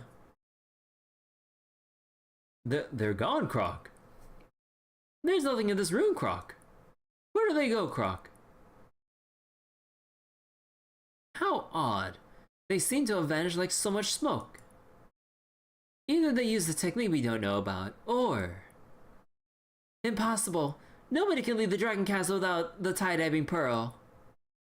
Wonder what just happened? Did I give a battery to both geoforms? Berserkers have low MP gain. So Mordred could be more Caseratora, the girl needs all the damage she can get. True, yeah. So but yeah, at that point, like, it's just pre-existing characters without NP batteries that basically get one as buffs. For those who do have some kind of like NP battery buff, it's more like if they do get a buff, they'd scale in utility or damage or something. Probably. Ow, ow, ow. I don't know what just happened, but wait, but at least we made it out of there. What in the world? What's going on?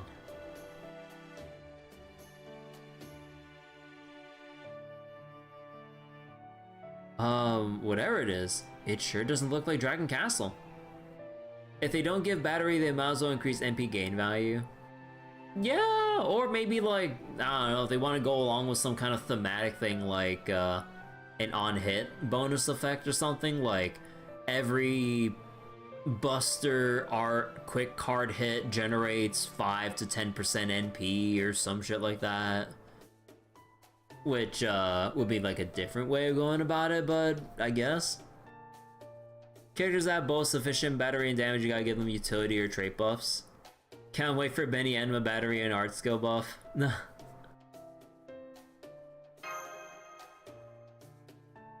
Oh man, I'm so tired. Night night.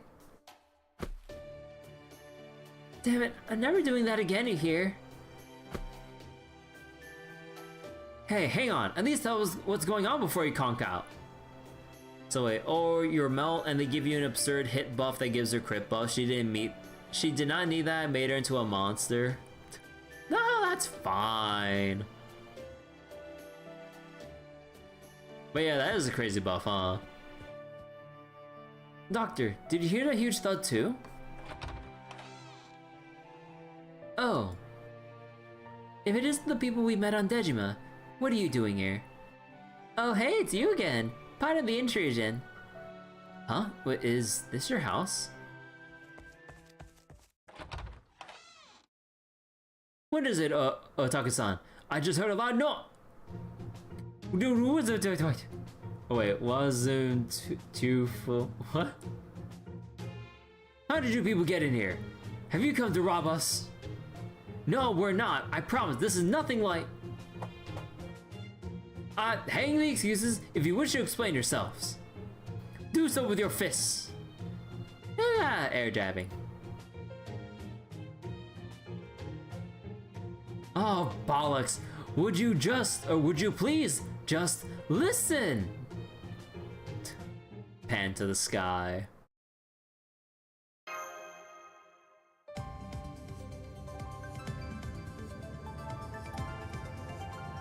Operation Conquer Otohime.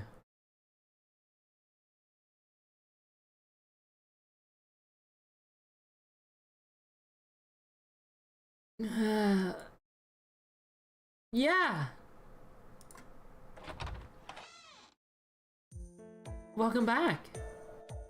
There, you see, I can't just open a door to wherever whenever I want.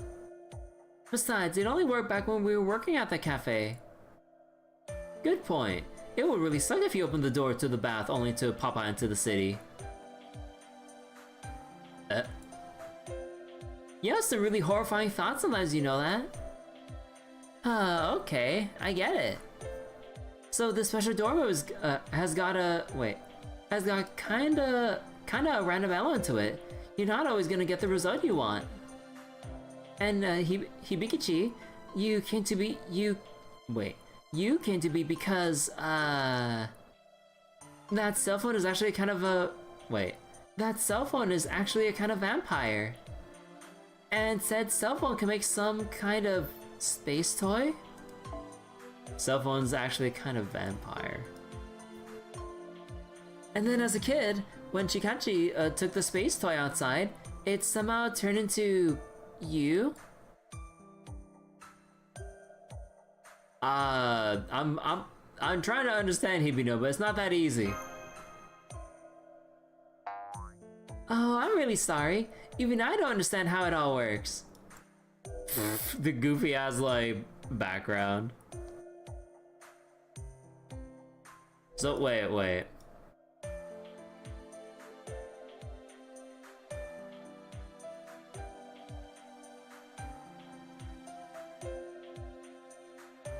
The door's random.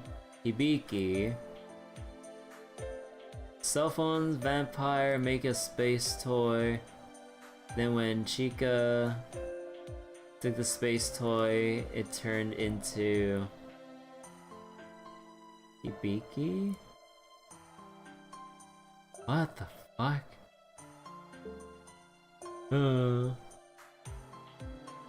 Yeah, we always just squeak by in math and physics and stuff. Yeah, I'm pretty sure that's not relevant here. Okay, so I'm not nearly smart enough for this, but basically, the white-haired you is the real you? Not exactly. I haven't been able to return to my real self since we got here. But I can still use just a bit of my original power. Kind of. Huh.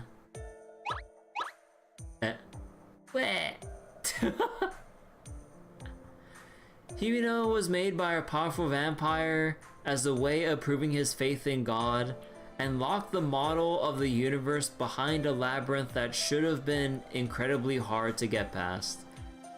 A labyrinth? Huh. Yeah, there's a thing about model of the universe that's still confusing the heck out of me of what that even means. And then the other girl just accidentally skipped past it when her power activated. Oh.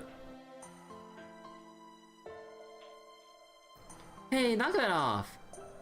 Her cheeks are droopy enough without you tugging on them. Huh, you sure seem like a regular human to me. Well, what have you got, wait, what have you got, Prof?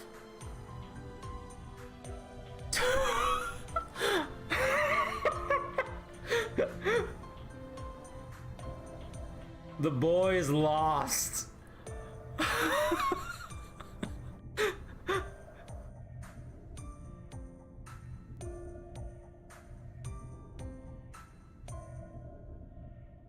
Oh. Said vampire went into an emotional roller coaster when when he heard she turned into a human.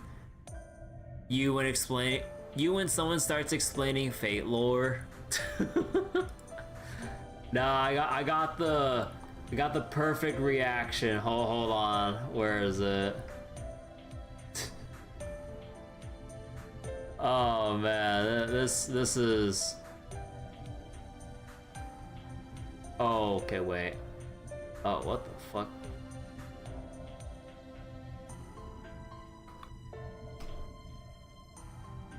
Okay, that is really weird. Okay, wait, hold on real quick.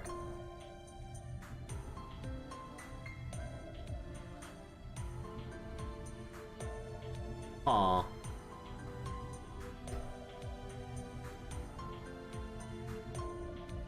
Man, that's kind of weird. Okay. Okay, it looks a little fucked up like this, but... this is basically trying to explain fate lore, trying to understand what we just read.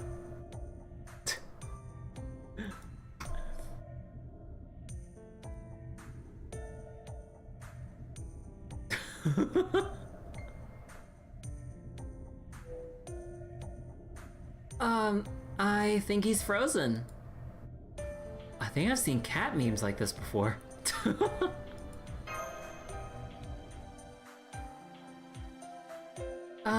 Waver? You should be careful. If you stew on something for too long, you'll never get the crease out of your forehead. And just whose fault is that I'm stewing like this in the first place?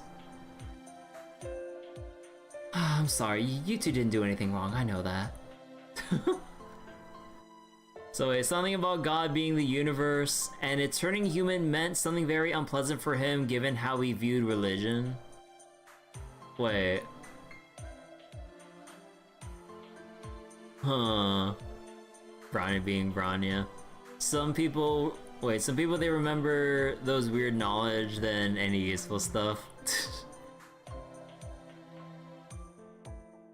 Yeah, I mean, like, there is, like, a friend that I know that, like, knows a whole bunch of random-ass, like, fun facts and trivia.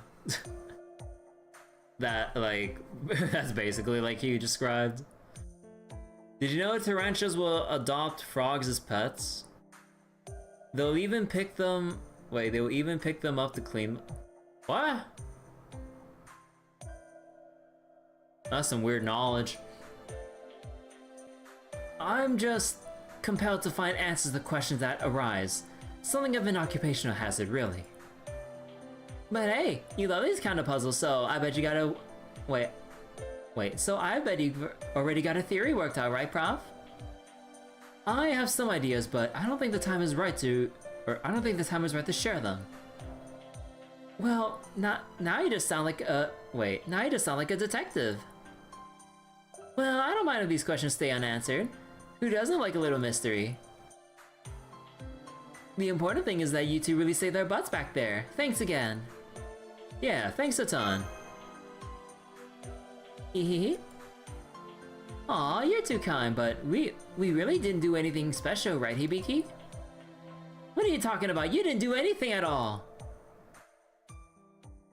I know there are powerful vampires who have been alive for almost a millennium called Greater Dead Apostles. But could any of them have made a... But could any of them have made a model case of the whole universe? If there are, they must be from a different world.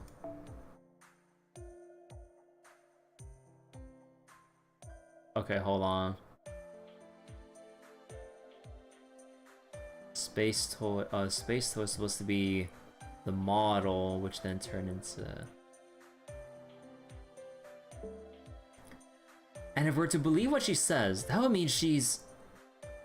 No, never mind that for now. The one thing that is clear is that their abilities don't come from having become heroic spirits. So wait, not only that, they will mark their pet frog with chemicals so other tarantulas know it has an owner. Man, what is this tarantula lore? Holy crap. So maybe they're not really servants after all?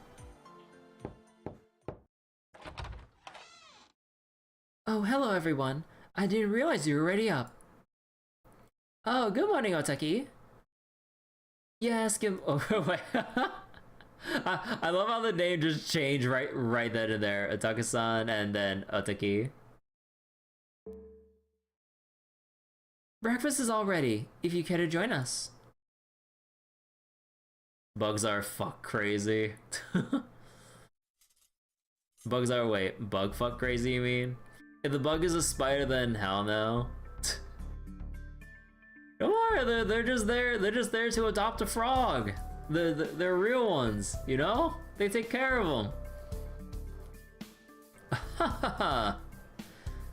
Guten Morgen, everyone. Sorry about suspecting you of being thieves yesterday. At the time, I had no idea you'd only just arrived here without a yen to your name and nowhere to spend the night. So, it must have been fate that brought us together. Is this fate? You are all welcome to stay as long as you like. Thank you, Mr. Seabold? And you too, Ozaki. Yeah. Alright, and thank you too, Ine. He means it, you know. We run a clinic out of this house, so there have always been plenty of people coming and going.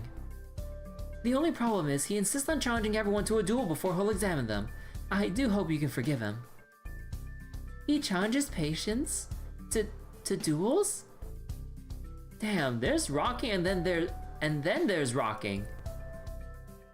Oh yes, for a doctor, he certainly causes me no end of headaches. He used to argue with the magistrates people all the time too. Although, with all this going on in Nagasaki, it's actually helped calm things down with them. Strange as that may seem. So if you hate spiders, good news for you. Scared the living hell out of you. In Florida, there's a wasp that captures spiders like black widows to bring to its nest so its children can devour them alive. As a bonus, those wasps are rather docile and only attack if threatened. Since you don't give wasps in the place you live, can't say you're happy or scared of potential new danger. Yeah, like, I get like if there's some wasps that like are docile unless provoked, but wasps in general scare the fuck out of me. Like, speaking of, I remember one time in my brother's place, there was like a wasp nest that was just starting to grow. And like, they got like this like strong wasp spray or whatever the heck it was to like get rid of the nest.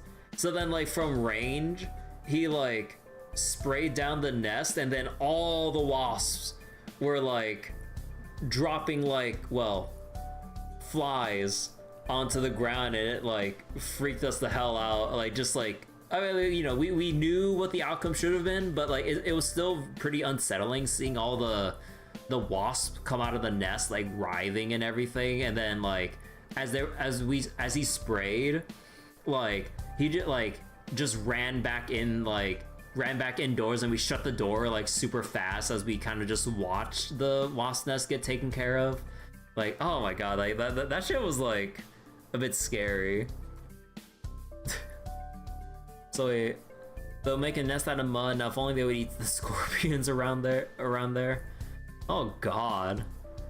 But yeah, like, it's one thing that for wasps to be around. It's another thing to have wasps like right under the little crack of your roof. So it's just like, yeah, no, you don't belong there. That's too close to personal space.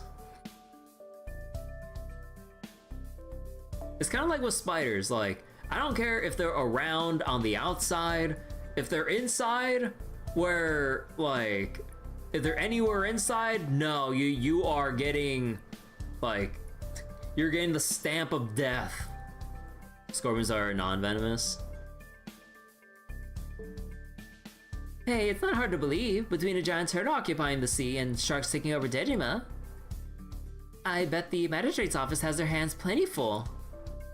Indeed, I can't help but wonder what's to become of my dear Nagasaki. If nothing else, I hope Ine can at least grow up happy and healthy here. Ugh.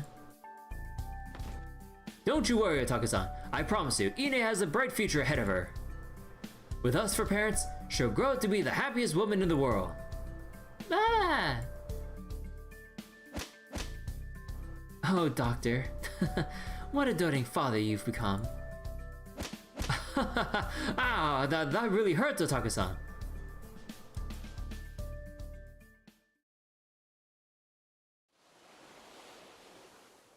Man. Now it really does feel like we're in the Edo period. Who would have thought we'd run into people we read about in our history textbooks? Although Mr. Seawold isn't exactly how I imagine he'd be. Or is it Sebald? I don't know. I thought he sounded more wistful, and that he'd be calling for more... Wait. And that he'd be calling more for Japan to open up its borders. I think you're thinking of Perry. So, refresh my memory. Who was Sebald again? Philip Franz von... Philip Franz von Sebald was a German physician, botanist, and natural historian who came to Japan in 1823 as part of a Dutch trading post. He devoted much of his life to studying Japanese culture and was a key figure in bringing Western medicine to the country. He first met Otaki, a Japanese woman whom he would go on to wed shortly after he arrived there. She would eventually give birth to their only child, a daughter. Oh, that must be Ine! However, in the original timeline, the Edo shogunate found Siwa to be in possession of forbidden items, and forbade him from ever setting foot in Japan again. Oh. Oh, okay, so there's the parallel for this story. Okay. This would later come to be known among historians as the Von Sebald incident. Of course, with things as they are in Nagasaki and Dejima, it would be impossible for a ship to set sail for the Netherlands. So I guess this deportation has been postponed, but once everything is resolved, I doubt he'll be able to stay here any longer. But if he's going to be deported, what about Otaki and Ine? In the original timeline, they were forbidden from leaving Japan with them.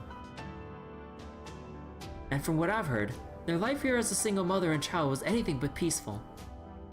Oh, that's terrible! Hang on, since we know all that and we're here now, can't we do something about it?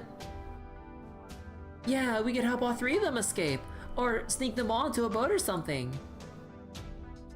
I think it's time, Amelie. Yes, I think so too. You two deserve to know what it is we're doing here.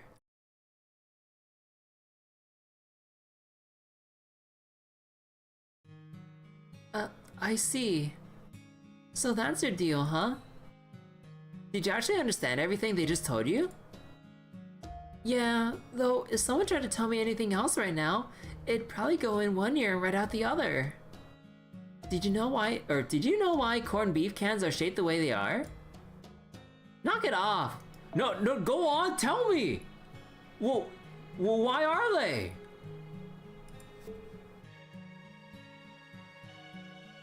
You can't just leave me hanging there. Well, why are the corned beef cans shaped the way they are? So you guys are here to restore history to its proper state? Yup, that sounds pretty important. It is. And you do that even when the history you're saving is really sad? That's the way it has to be. Here, great, reach bond 7. Hey, congrats. Elaborate on the corned beef cans. Why are they cylindrical? Who the hell knows? The world may never know. Even though you look so sad yourself right now, manager?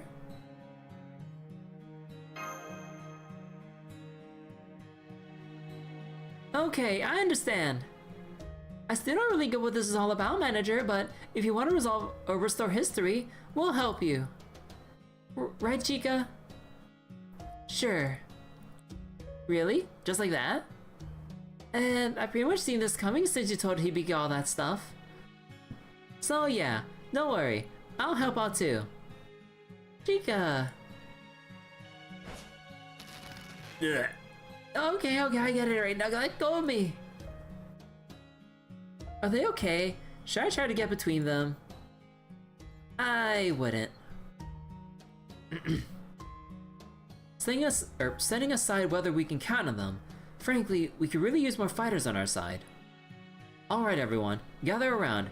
We need to discuss our plan of attack for Dragon Castle.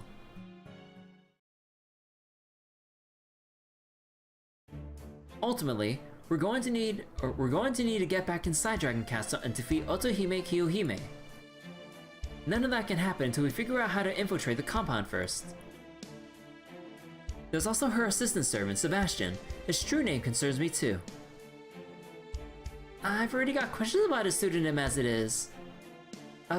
We'll come back to him later. The point is, the only reason we got inside Dragon Castle last time is because we were abducted. So that is obviously not a method we can employ, meaning we need an alternative. Which brings me to our next problem, the giant turtle. Even the cannons on those foreign ships couldn't so much as scratch it, and we lack an effective means to strike it from a distance. Ideally, I'd like to lower it onto land and defeat it there. But since it also apparently has an ability to neutralize servants, we'd still need to do something about that first. So what do we do then? That's the question I'm trying to answer. Surrender is obviously not an option. If only we had even a clue about a possible solution. Ooh. Me. I have an idea. What is it now? I know something that can solve both our problems. The tie-dabbing pearl. All you gotta do is lure out that masked servant and steal it from him. It can part the sea to create a walkable path. That makes it perfect for reaching Dragon Castle and fighting the turtle. Hey, yeah, you're right. I forgot the old mask guy had that. You make it sound great, but it can't be that simple, can it? Yeah, isn't that guy down in Dragon Castle? How are we gonna nab him up? How are we gonna nab him up here? Besides, even if we can steal the pearl, how do we know we will be able to use it? Why are you all being such Debbie Downers? I'm giving you major hints here, you know? I wish you'd just take me a little more seriously. I've got a plan to lure him out and everything, and that's not all. What if I told you I know how to use the pearl? Huh?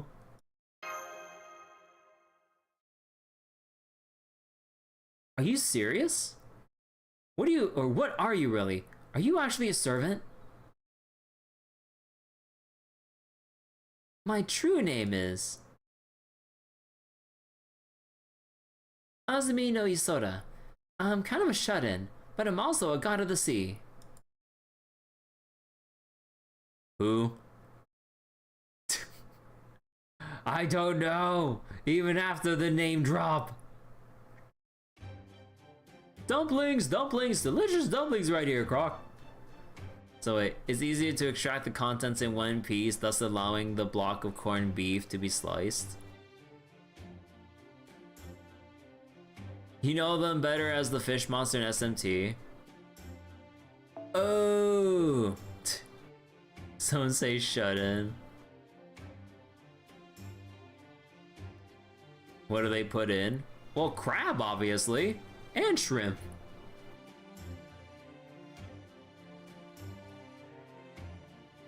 Oh. These things aren't selling at all, Croc. They're just too plain compared to what our competitors are putting out, Croc. We don't even have the sales girls helping us out anymore, Croc. This is getting real old, Croc. Oh, there you are, boss. Croc? Sales girl number 2. Is that you, Croc? Did you come back to us, Croc? No, I just don't know anyone else around here. Can we ask you a favor? That's the first thing you have to say to me, Crocodile meat. Crocodile dumplings, huh? I mean, I try it. Which is something you can find in Florida. It has a texture of rubbery chicken and a fishy flavor. Rubbery chicken texture with some fishiness to it. That does not sound appetizing at all.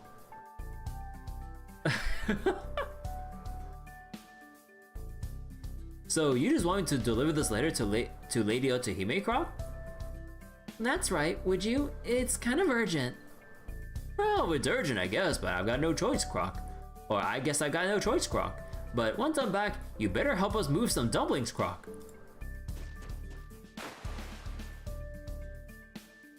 You know, that guy seems kind of okay for a shark. Are you sure this is going to work, Chica? So, you don't like it? You have experience. You hate seafood, so you had a bias. But seafood's great! I'm just not sure about crocodile though, but the rest of seafood, probably. Surprised crocs can be edible. Anything's edible if you try hard enough. But yeah, like they also, like, I remember, I know, I would also imagine like horse speed and stuff would be a thing too. Probably in some other countries, but yeah. Bryce. Are you sure this is going to work, Chica? Don't ask me, it was all this thing's idea. Oh. Are crocs classified as seafood? Probably, or at least close enough?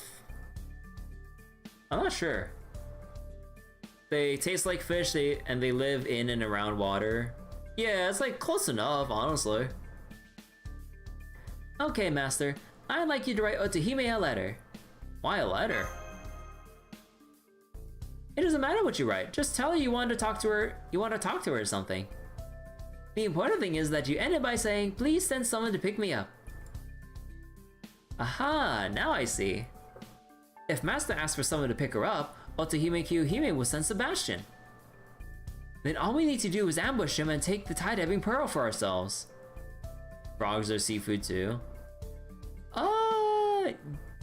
I guess? Do they? I actually don't know. Like, I never actually had frog before, let alone know what it'd be classified as. Of course, for a plan like this to work, you'll first need to get Otohime's attention. Aren't you scared of what might happen afterward? I don't feel great about lying to her. I'm not saying it has to be a love letter. You should be fine as long as you don't write anything technically untrue. I don't know, Phony. You're suggesting taking advantage of Ototo's feelings. That just doesn't sit right with me. Ototo's gonna be thrilled to get that letter, but you might break your heart when she learns the truth. Yep, I clocked you as a dirty manipulator from the start, smartphone. Hey, come on, this is just a strategy, alright? The goal is to lure Sebastian now, that's all.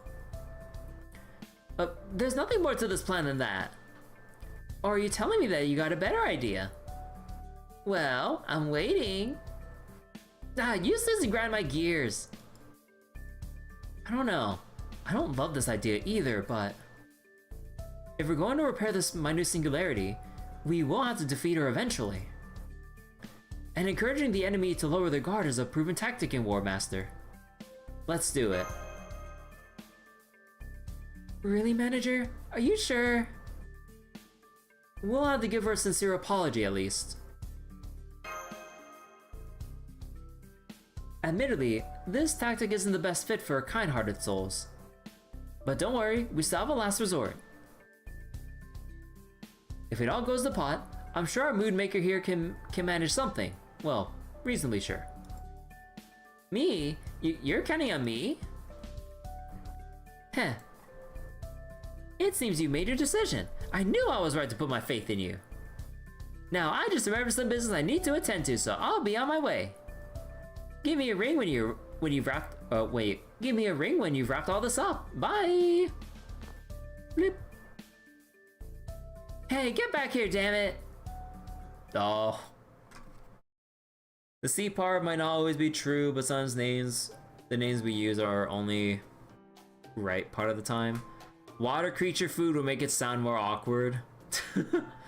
Ah yes, I love water creature food. Man, he wasn't kidding. I haven't been able to get a hold of him, wait. I haven't been able to get a hold of him again since. Gods are so fickle. Though, I never would have guessed Mr. Smartphone was one. Oh wait, what did he say his god name was again? Azumi no Isora.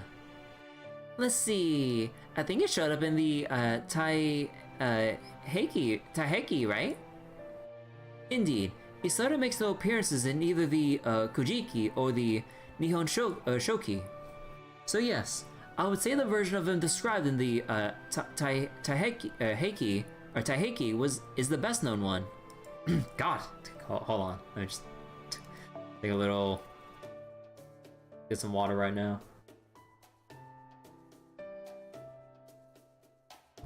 God, the hot weather always destroys my throat, man. It hasn't been that long since like we started reading. As I recall, Isora's appearance goes something like this. One day, a woman by the name of Empress Jingu summoned gods from all across Japan to share in their divine wisdom. However, one god refused to go, so the other gods decided to lure him out with a show of song and dance. Their plan worked, but the god who finally appeared was in a sightly mess. His whole body was covered from head to toe in small shells, barnacles, and seaweed-dwelling insects. Y'all try eating chicken intestine for barbecue and stuff? Like, not really. Like or I think just for like any kind of like barbecue, like especially like what was it? Like Korean barbecue or whatnot. I always avoid the the intestine options or whatever. I don't know. Like I think I've seen I don't know. I think I've like seen it once. Like it did. I'm not sure how good it would actually be. I don't know. It always felt off-putting just like thinking about ordering it, so I'm like, no, I've never tried it.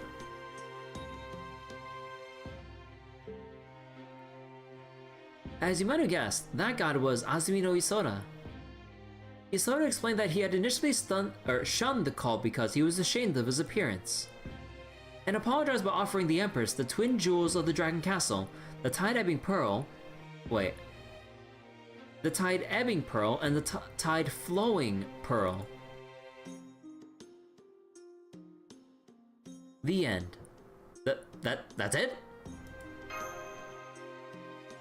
Yes, that's all the Taiheki has to say about him, a few later iterations on the tail aside. He's always been a mysterious guy, but when you lay it all out like this, he seems almost impossible to pin down. Azumi no Isora, the god of the sea. I wonder if he's calling us from the bottom of the ocean then. So even gods have phones these days, huh? Then again, maybe I shouldn't be surprised. We know a vampire who uses an old school flip phone after all. Old school flip phone. A god dwelling at the bottom of the sea, and there's almost nothing written about him. I wonder where he came from. The more I think about it, the more curious it seems. Hey, no point in overthinking it. Now when there are zillions of gods out there, right? Yes, that's true.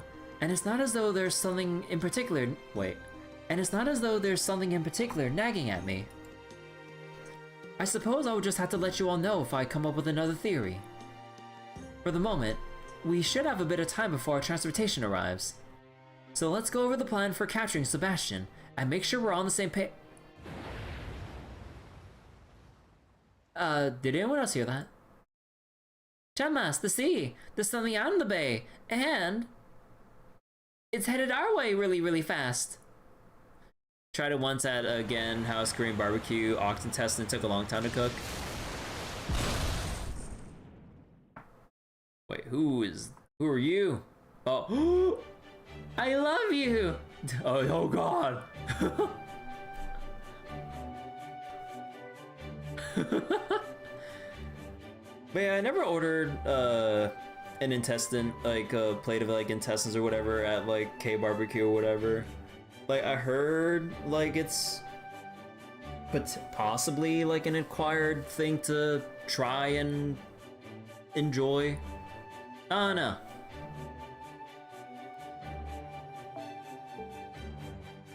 She came. Wait, she came herself? Yes, it's me, your Otohime. I read your letter and I couldn't bear to wait another second. Yes, I have a whole ocean's worth of things I want to talk about with you as well. Oh, but since you reached out to me, it is only right that you be allowed to say your piece first. You're a last resort mood maker. Let me think. Oh gosh, what could it be? Dare I say a Lady Kirby? I'm sorry.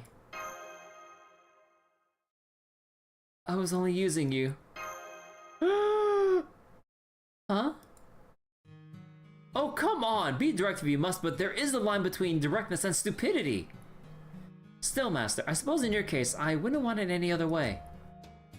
Nagiko, you're good to go anytime, right? Sure am. Yo, newbies, get behind us and wait for my signal. You used me, Lady Kirby? What do you mean? Right. I see now. You didn't say anything false in your letter. I was the one who got my hopes up and let them carry me away. Still, this is just... This is too cruel! Aww. Aww, we made her cry! I'm sorry, I'm so sorry. You don't know the first thing about how to handle a poor Otohime's heart, do you? Fine then, if that's how you want to do this, I won't hold anything back either. Oh. I suggest you enjoy this blood-red sunset while you can, Lady Kirby. Because once I take you back to the Dragon Castle, you'll never see another. Croc, croc, croc. Yikes, she's really starting to scare me. Well, we have to do something or she's gonna take manager away for good. We have to stop her. Yandere mode activated.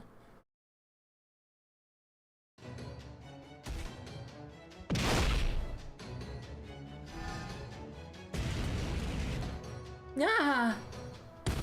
Waver! How could you? Did we win? I felt like I might die of sheer terror more than once, but we seem to have stopped her. Man, talk about a bittersweet victory. First we let her on, then we beat her up. Hey, are we the bad guys? Oh.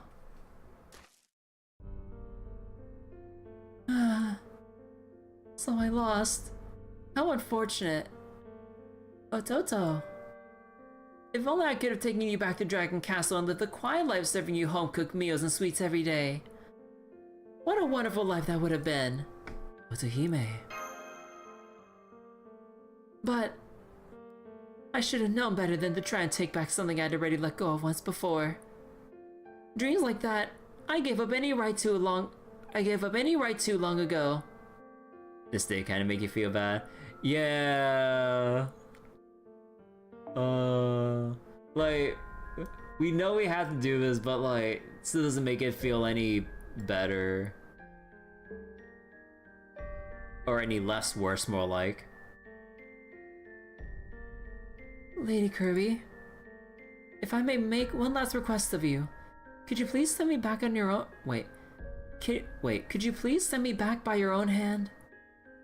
Please, send me back to the fairy tale from whence I came. Where I can continue to wait for someone who I know will never return.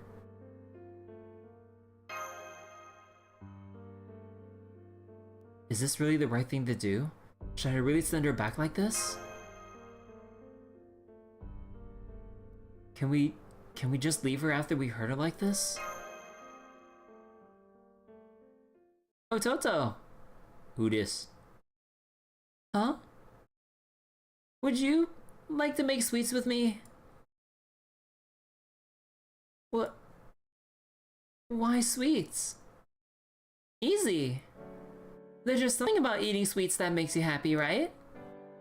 I know I was really happy when I got to try the delicious sweets or food and sweets you served us at Dragon Castle. I see. That's good to hear. I'm not exactly trying to pay you back for that, but I'd still love for you. Wait, I'd still love you to have some of my own handmade sweets. I'm not sure if they're quite your thing, but I hope if you do end up liking them, maybe they can make you happy too. So what do you say? You want to make me happy? Hibiki, I understand where you're coming from. Sort of, but... No, actually, I'm not sure I do. Is now really the time for this? You know, I think it is. What? I'd like to make these with you too. Would that be okay? Lady Kirby. Yes, of course. If we all make and eat yummy sweets together, maybe we can all be happy together too. Oh, I swear. You're so simple-minded, it's kind of nerve-wracking to watch. Like they say, keep it simple, stupid. The simpler the feelings, the better. And you never know. Maybe that's what'll end up saving the world. I know this doesn't come close to making up for what I did, but... Would you join me in making sweets? We didn't have baked goods at the bottom of the sea. So when I first learned about them through the Holy Grail, they shone as brightly as stars. They were so dazzling to behold. To me, they were more enchanting than any pearl or coral I'd ever seen. Maybe that's why I failed to release something important when I found myself in their thrall. What made them truly brilliant was the fact that they were made up for no other reason than to bring someone joy. Croc croc. I'm sorry, I can't recall your name. It's Hibiki. Hibiki. I've been leaning completely on my Crocs on the knowledge that the Holy Grail gave me. I don't know anything about making sweets by hand. Do you still think I can? Do you think it's possible for me to make sweets that can make someone happy? Yes, of course. They say cooking is a love language for a reason. I'm sure you're going to be great at it, Ototo. Time slowly grind the mats. Yeah, like that was kind of the reason why I was waiting for a week to stream the Dragon Castle event. Today was the final time lock, and hopefully I could read through all this and do the final section and then just basically be done with the event and farm on regen. Oh my. Good grief. I suppose sometimes not taking the simple route can actually work against you. At least all is well that ends well. The important thing is, we no longer have to fight Otohime Kiyohime. We still have to do something about Sebastian and that giant turtle. But as long as we have the Holy Grail, the rest can... Hang on.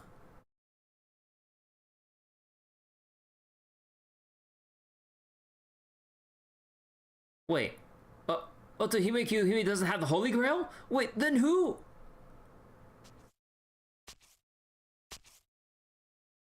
I'm afraid playtime is over, my lady.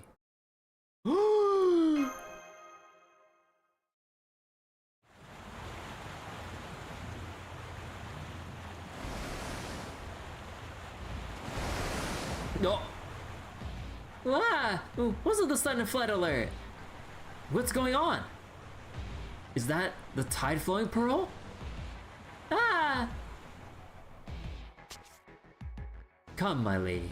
It's time to go home. You holding event mats for a dessert that actually gives you the mats you need? I was just farming whatever's on raid up, on regen. I'll probably, although I'll probably like farm out the materials and then just wait for the specific raid ups or something. These people won't be able to reach you so easily once you're back in Dragon Castle. I don't want to leave. Oh? There's something I want to do on land now. I can just go back to Dragon Castle once that's done, right? I'm afraid I can't allow that. I need you to play your part as the Lord of Dragon Castle.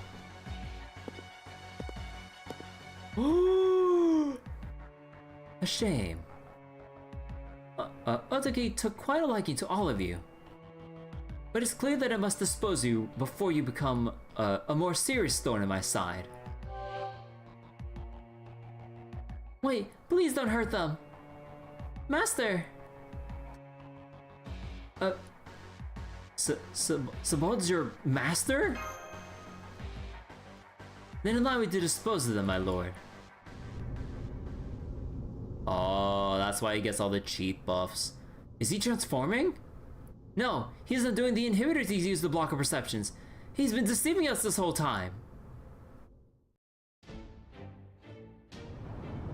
Oh, dude, this reveal.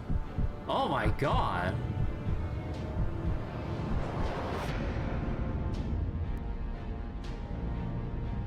Holy shit.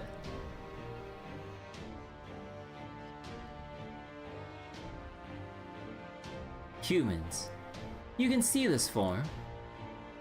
I'm the divine spirit known as Umisachi Hiko.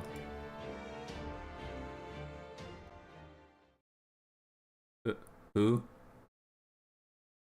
Spending budget on a filler event? Yeah, I was not expecting like an actual like cinematic there for the big reveal. Like, holy shit.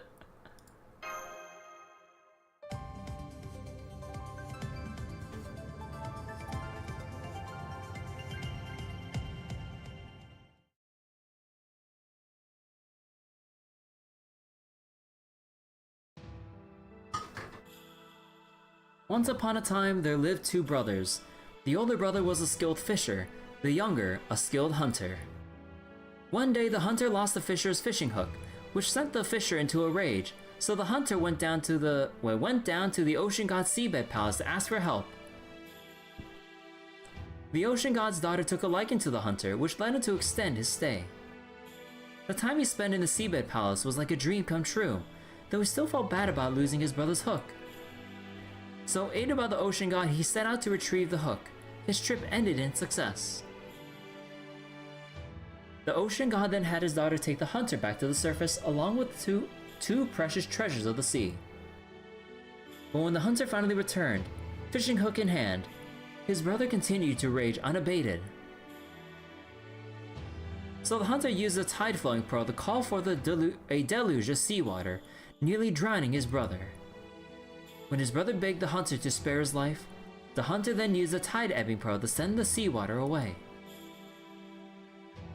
The fisher knew then that he was no match for his brother, and swore to serve the hunter with his life. The hunter's name was Yamasachi Hiko. His brother, the fisher, was known as Umisachi Hiko. Rather extreme reaction. Yeah? I am the divine spirit known as Umisachi Hiko. Wait, you mean from Japanese mythology? That sounds like a really big deal. What's a guy like that doing here? Get back, Chica. I got a real nasty feeling about him. Damn it, a divine spirit now? Hold up. For a god, this guy doesn't seem like such a big deal. Incoming, like, 20 debuffs.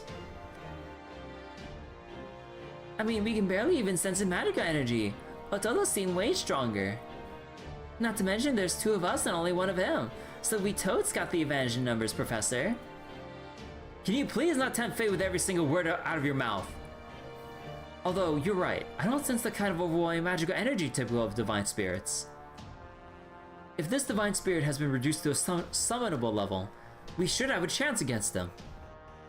Although, I'm also getting a bad feeling about this for some reason.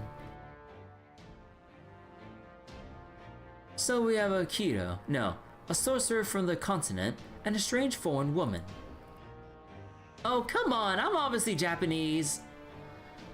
You look quite young to be soldiers. Perhaps that is simply how it is with servants. Umisachi. Not to worry, Master. Leave everything to me. You just sit back and enjoy the show. It is not every day you get to see a duel between inhuman creatures, after all. Fine. If you insist, Umisachi, I'll let you handle this one alone.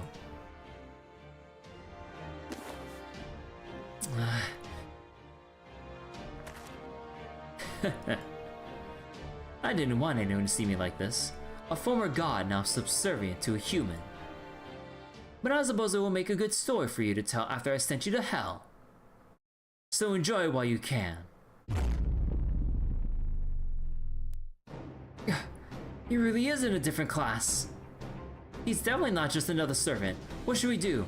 Should we turn back? Fixing a divine spirit without a plan will be beyond reckless.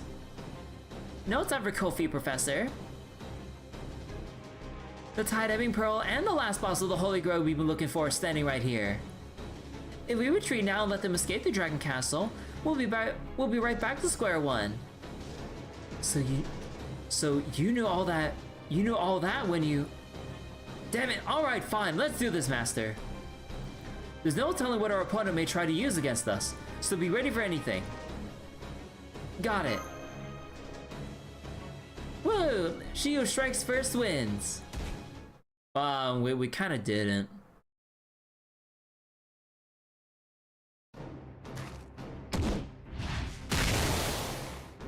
What the hell is going on?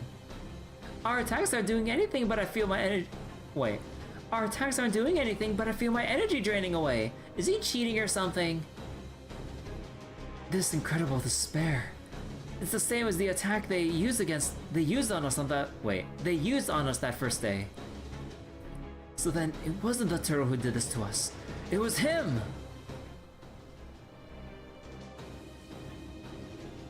Faltering. Hasty. Impoverished. Foolish. I know what that is. That's the malediction the ocean god granted him in myth. The one he used on his brother. It's a curse! And that's what Umisachi Higo's doing. He's taking his own curse from the Age of Gods and spreading it all around him. So wait, they locked the CQ at the time gate? Huh, oh, that's kind of annoying. Like, is it like tomorrow that it comes up, probably?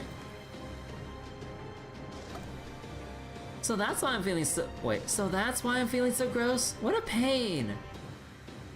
This is why we didn't- and this is why we didn't sense his presence until now. Why Caldera couldn't even perceive him. His curse was covering everything around him, messing with our perceptions. How dull. I thought you would put up more of a fight, but you folded like so much soggy kelp. What a disappointment you are, servants. CQs in modern age. Yeah, I haven't done a CQ in a long time, honestly. I did them before when lores were were rather scarce and everything starting out. But yeah, nowadays though, yeah, I just kind of skip all of them at this point. Did you really think you could take my Tide-Ebbing Pearl like that? Hang in there, you two. It's no use. I can't get the words out.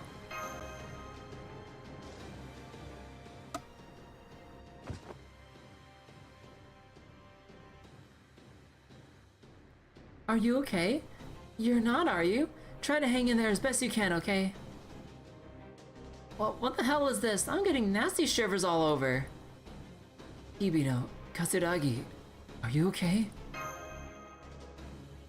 Hell no! I got goosebumps in places I didn't even know you can get goosebumps. This won't do at all. Where'd you come from all of a sudden? Mr. Smartphone. It looks like Chica and I are the only ones who can even move right now. Is there any way we can help? No, there's nothing you two can do against a monster like that. This plan has failed. I thought we were going up against a shark with horns or something, not Umisachi Hiko. No wonder you can use the pearl. Damn it, if only we had a way to turn this around. But to do that, we need the pearl in the first place. I find I'm not enjoying this show. Enough playing around, Umisachi. I think it's time you put an end to this. Or... Huh? Doctor... What's going on? Otaki, what are you doing here? I was worried. Is Ine safe? Come on. You should get out of here, too. No, Umisachi! Please, restrain that curse of yours, now!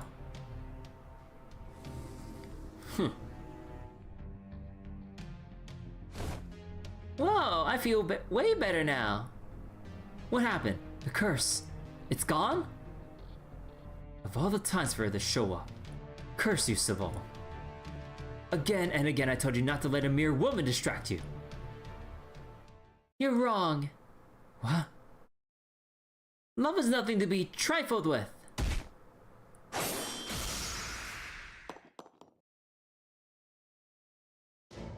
Huh. Otohime, the gall you have trying something like this when you should be dead. Woohoo! Way to go, Toto. Chanmas, the pearly drop rolled over there. Grab it and let's get out of here. Oh. Oh, it's the child. Are you that same child I saw in the castle? Huh? Who are you, kid? Where did you come from? Are you giving that to me? They're gone. Hibiki, Chikagi, put your hands on that tide flowing pearl. Huh? What's this all about? What, have you gone down, Spinach Head? Spinach Head? Just do it already. Come on, Chica, over here. Trust Mr. Smartphone. Trust him? You do know who you're talking about. Well, are they gonna do a fusion dance? Oh yeah, I did see the third ascension. Well, what happened? As soon as they touched the pearl. Yeah!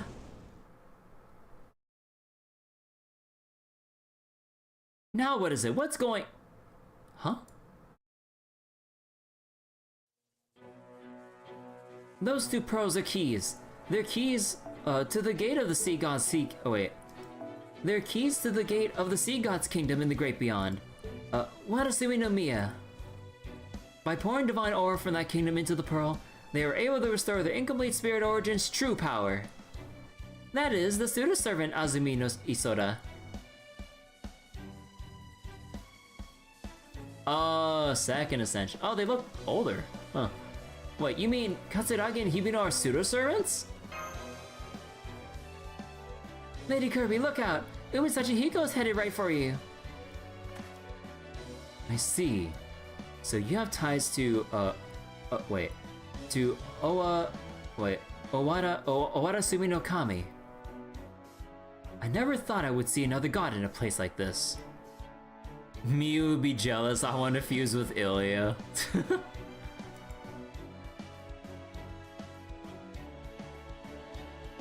But what you have there is a tide flowing pearl. You wish to claim the tide ebbing pearl for yourselves, no? Your hope is that doing so will give you control of this situation, no? Unfortunately for you, these pearls were made as a set. They have no wish to be apart. So if you want the tide ebbing pearl for yourself, you'll have to try to take it from me. Crabby's going to use his curse against us again. Umisachi, what are you doing? My apologies, Sabal, but you'll just have to let that woman go. Faltering, hasty, impoverished, foolish, may your descendants be cursed by the hook of poverty for 80 generations. The poverty curse. Huh? What? Did they just deflect the curse? Wahaha! That felt great! That was awesome, you two! Huh? Now what the hell am I wearing? Nah, don't worry about it. I wonder when our outfits got so frilly.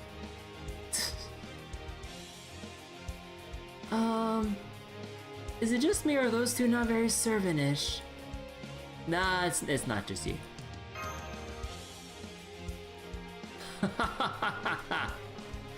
Look at you swatting aside a curse from the aged god so easily. So this is the Pearl's true power. Good, good, a proper divine spirit. Now we have a battle. Go on then. Come at me all at once. If you can defeat me, the tie-diving pearl is yours. Ho ho ho ho! You heard the man Hibiki and Chikagi. The pearl was mine to begin with anyway, so let's go get it back. Okay, I still don't really know what's going on here, but I guess I could maybe manage that now. Nagiko, Waver, Manager, I know you all must be tired, but please, help us fight Umisachi once again. Heh, if you're worried about us, newbie, don't be. I haven't even broken a sweat. You just do what you gotta do, and know that I've totes got your back. This is why we came here in the first place. If anything, we're counting on you to help us. Master, no, Lord Zabold. Forgive me for turning my blade on you. However, there are things I still wish to know about the surface world. I cannot return until I have. Otohime, I see. If that is your decision, I won't stop you. Do as you see fit. Okay, everyone, let's go take Umisachi Hiko down. Yeah! And then I did. And then the next cutscene. Take this! Impressive. Just what I would hope to see from a fellow divine spirit. I can't even recall the last time I enjoyed myself so much. More. Give me more. Wring out every last drop of your power. Let us throw ourselves into this fight. Damn it, even with the divine spirit on our side, it's still not enough to beat him? Hey, we can all still totally fight. This battle isn't over by a long shot, Prof. Mel. No, that's enough, Umisachi. We can't let this battle drag on any longer. Let's fall back to Dragon Castle. What? Have you lost your mind, Zabold? I could ask for a stronger card to have in my hand. However minimal the chances of losing you may be, I won't risk that. But at Dragon Castle, they will have a much harder time coming after us. There, we can be certain we are prepared to face them. Whoa. Where do you think you're going, Mr. Big God? You're not running away from us, are you? Ha! Me? Run away? Hardly. In fact, you are all going to make way for our departure. What was that?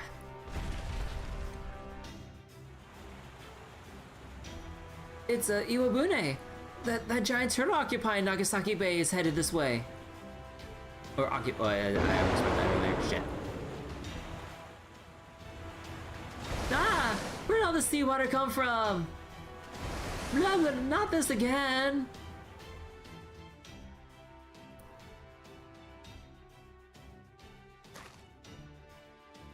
The turtle charged with such force it flooded the area. This is getting ridiculous. Chamas, over here, or over there, up in the turtle shell. I see Umisachi Hiko and... Huh? Uh-oh. Hibiki! How'd you get over there? Did I just get captured? It seems the two of you must be together to use, Owarasumi's power. I do wish to go on enjoying this little exchange, so I think this should make for an amusing sideshow. Humans always grow more unpredictable as they're backed into a corner. I'm excited to see how tenaciously you will fight. Oh yeah, that's a good point. Why are you agreeing with them?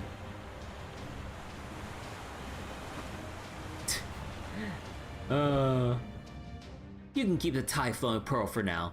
If you wish to acquire the tide ebbing pearl as well, then come to Dragon Castle. Not you, Otohime. You don't need to come back with us. Huh? Until this is all over, please, watch over Otaku-san for me. I'm counting on you. Lords of Hope? Hey, get back here, damn it! Where do you get off calling all the shots? Give me Biggie back, damn you!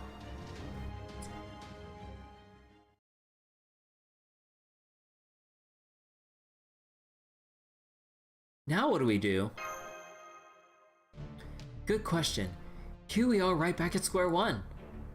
Now that I think of it, Umisachihigo's curse probably explains why I look like this after the race shift. Right pain in the ass he's becoming. Even if we took him up on his invitation to Dragon Castle, we can't get there without his pearl.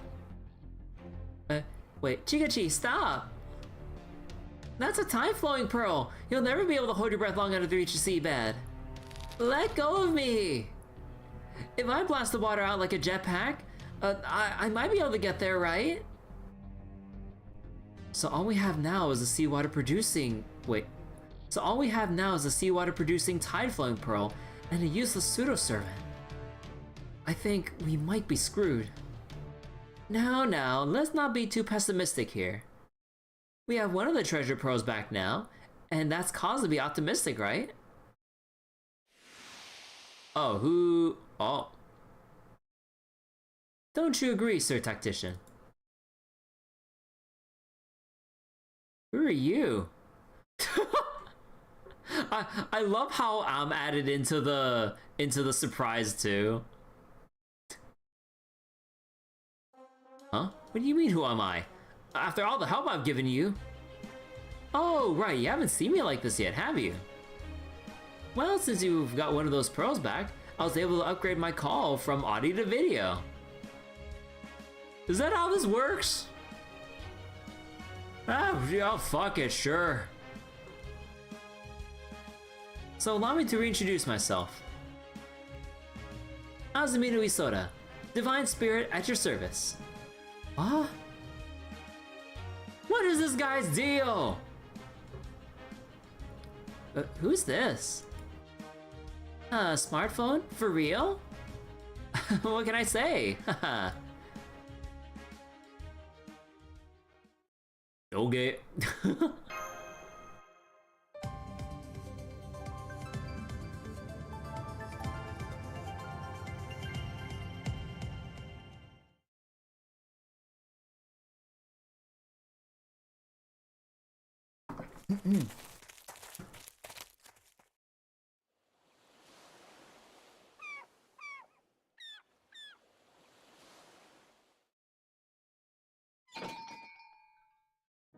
I'm back. Oh, good. How's Otaki doing? She seems like she's doing a lot better. It helps that Otodo's there to help her out. Hey. I see. I can only imagine how hard this must be for her. It's a shame we can't give her more space. Hey, you. What are you hanging around our shop for, Croc? You're scaring all our customers off, Croc. Where else are we supposed to go? Nowhere else is open anymore. Oh, while you're here, can we get 3 more orders of dumplings? First those Crocs get kicked out of Dragon Castle, then we stop getting any visitors to Dragon Island. What did I ever do to deserve this, Croc? How about you? How'd your investigation go? It was just as I thought. There were carefully hidden spells all across Dejima. Umisachihiko must have planted them while they were renovating the island. Huh.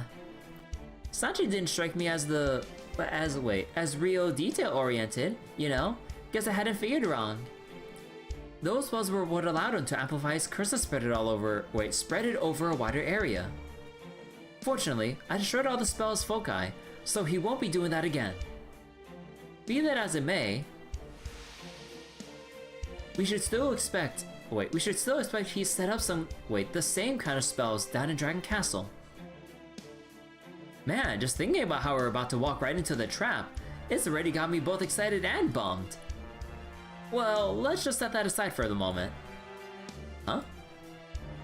Hey, Isobi, are you really an actual god? To Isobi, cause you don't look or act like any god I know. You got me there. I've been shutting myself away at the bottom of the ocean for so long, it's really exhilarating to be talking to people again. Oh? You look like you have something to say. Anything this humble god can help you with? So when all's said and done, after all your teasing, it turns out you knew everything right from the start. And that's not even getting into how you changed us into something several without asking. Oh, that. Well, I guess you really don't remember. I actually did get your consent before I went ahead with it. I don't think that's how consent works if they don't remember giving it. But, excuse me. But I'm not surprised things turned out this way. I knew nothing good could come from splitting my spirit origin. You split your spirit origin? Making both of them my vessel was the quickest and easiest solution. Can't say I expected Umesachi Hiko to get summoned along with the pearls and mess with my powers though. But hey, now that I'm here myself backing all of you up, I can make sure you're all taken care of. I don't suppose it's possible for more than one of each pearl to exist at a time, is it? Nope, they're the key to the gate of Watasumi no Miya, so we couldn't make it easy for them to be copied, right? I mean, if anyone with bad intentions ever got a hold of them, there's no telling how much chaos they could cause. So it's one of those things, huh? All that said, Umesachi Hiko having one of the pearls means we have access to use it too. Of course, the same is true for him and our pearl. Take what happened at Dragon Castle the other day. I bet the reason Green Pigtails here was able to open a door to the service was because Umesachi Hiko was there with the pearls in hand. The pearls probably affected you without you realizing it, temporarily activating an ability you already had.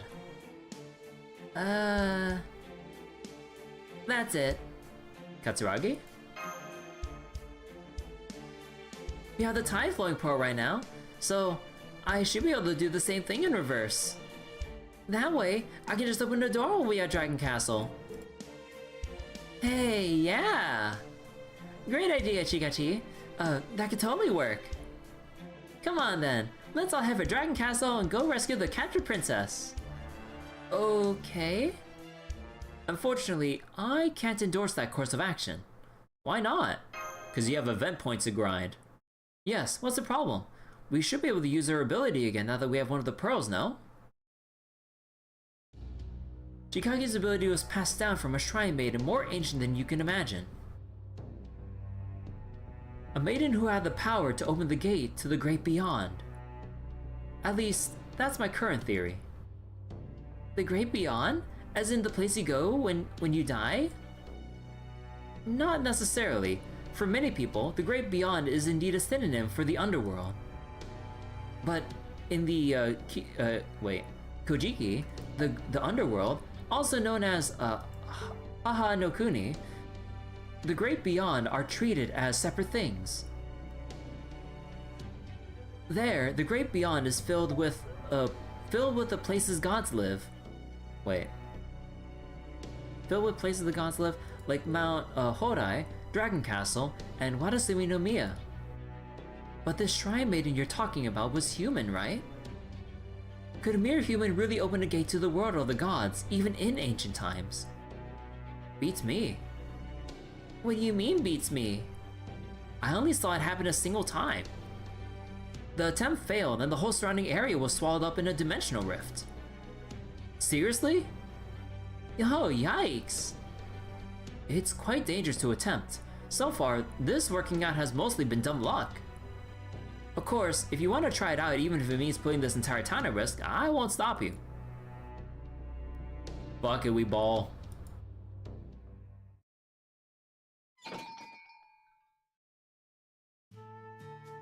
Alright, let's save opening a door directly to Dragon Castle for a... Wait, to Dragon Castle for a last resort, and focus on finding another way in. In the meantime, I'll ask around to see if we can borrow a boat. We could use one when it comes time to fight that turtle. Okay. Then you'll need my help.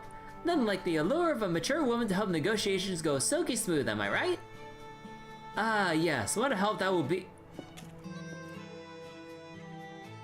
Oh, okay. For some reason, like, I thought they were gonna like cut to something there when he was like sounding dejected from Sei's assistance.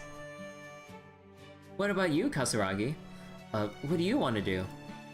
Or wait, what do you want to do now? I don't know. I need to think.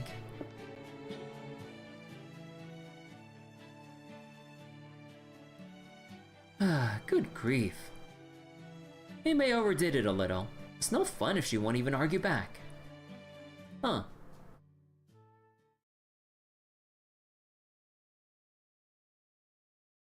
Huh. So you still blame me? Yuta. Yuta? Huh.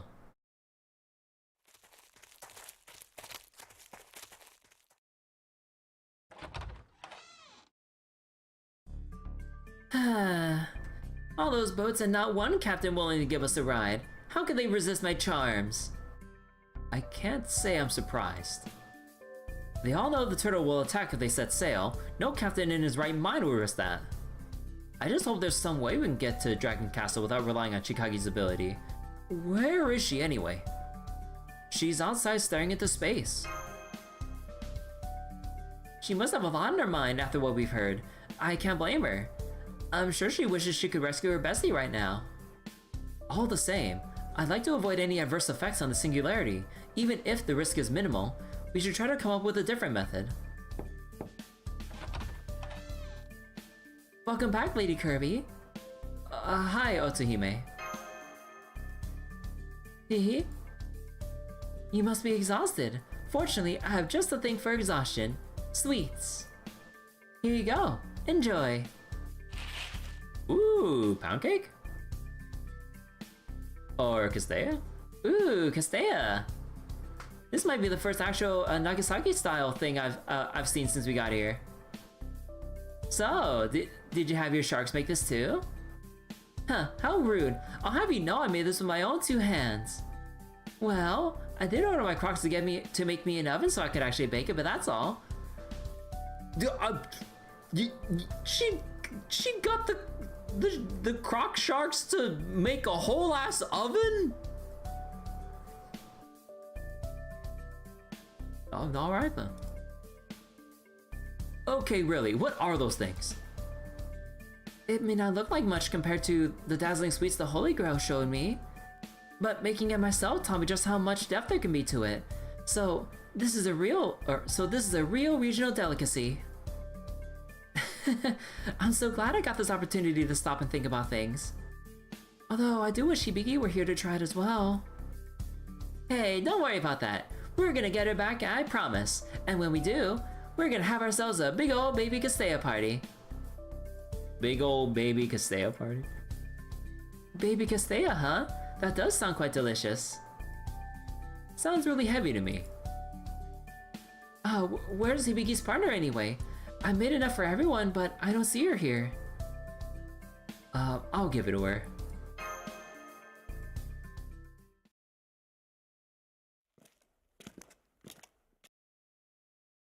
Huh? Here, Otohime made this for you. Whoa, is that Castella? That's the first Nagasaki thing I've seen since we got here. Man, I can't believe how far from home we are. Just a little while ago, I was still going to school. I know what you mean. What about you, manager? Do you wish you can get back to your normal life too? Man, how long has it been since we've been from our normal life? Like, what was it? In the original, or what was it? In the early chapter, like, we basically just answered a Craigslist ad. And there was a manga that showed a little different depiction of like the Fujimaru's home, right? It was like an apartment or something like that. Sure, of course, but... So wait, you're the first. Kyo thinks babies are tasty. No wonder she wants so many of them. Oh god. Would you be able to live? Wait. Would you be willing? Wait. Sorry. I like every time I read certain lines a certain way, I keep like my brain keeps like reading them as if like they were other phrases I've like assumed. My brain keeps assuming them to be written like a certain way for some dumb reason. Would you be able to live with leaving unfinished business behind? No, I wouldn't. I don't like half-assing things either. Not if it means having to live with regrets. If there's something I can do, then I've gotta give it a shot. Yeah, you gotta whole ass it. So, about Hibiki. I told you she's not human, right? It's hard to explain, but I found her in this really nasty labyrinth kind of place where you can never reach the exit. Oh. She'd been sleeping there for who knows how long. I didn't know what I was doing at the time, but I ended up opening a door that led to the exit and got her out of there. Not much point to the labyrinth then. She might not be human, but she's a straight shooter when it comes to just about everything. Too much so, really. She was pushing herself so hard in ways that I never even realized. Sometimes, I wonder if maybe she would have been happier if I just left her there. That way, she wouldn't have had to worry about dealing with anyone else. But I didn't do that, so now I feel responsible for her. So she's being held prisoner now. I have to.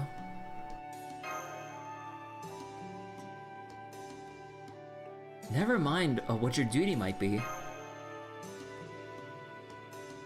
Hello! Just tell me in your words what you want to do. Hello, Quasiquote. Thank you for the raid. Hello, hello. How's everyone doing? What were you doing earlier? But yeah, welcome, raiders. Hello, hello.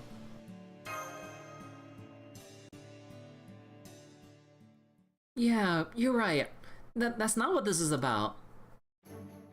Manager, I want to save my friend. And I want you to lend me your strength to do it. Hell yeah! Alright, enough moping. Let's go kick down the door to Dragon Castle and... Katsuragi, why don't we form a contract? A contract? Oh, right. That's a master and servant thing.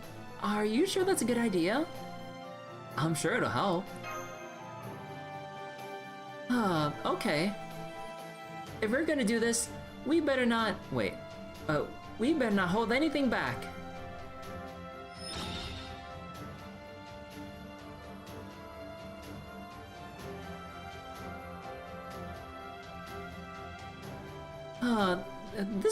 This feels weird. It's like I can feel power welling up inside me. So, I guess that means it worked? Yep, glad to be working with you. Yeah, same here. Child jump scare. Nah, seriously, where the hell did you come from? No, wait. You're the one who gave me the pearl, aren't you? Thanks, you really saved our bacon. Oh hey, why don't you have this? Aww. Lady Otohime made this castella herself. I don't need it right now, so you can have it instead. Don't worry, it's fine. I hope you like it. Aww.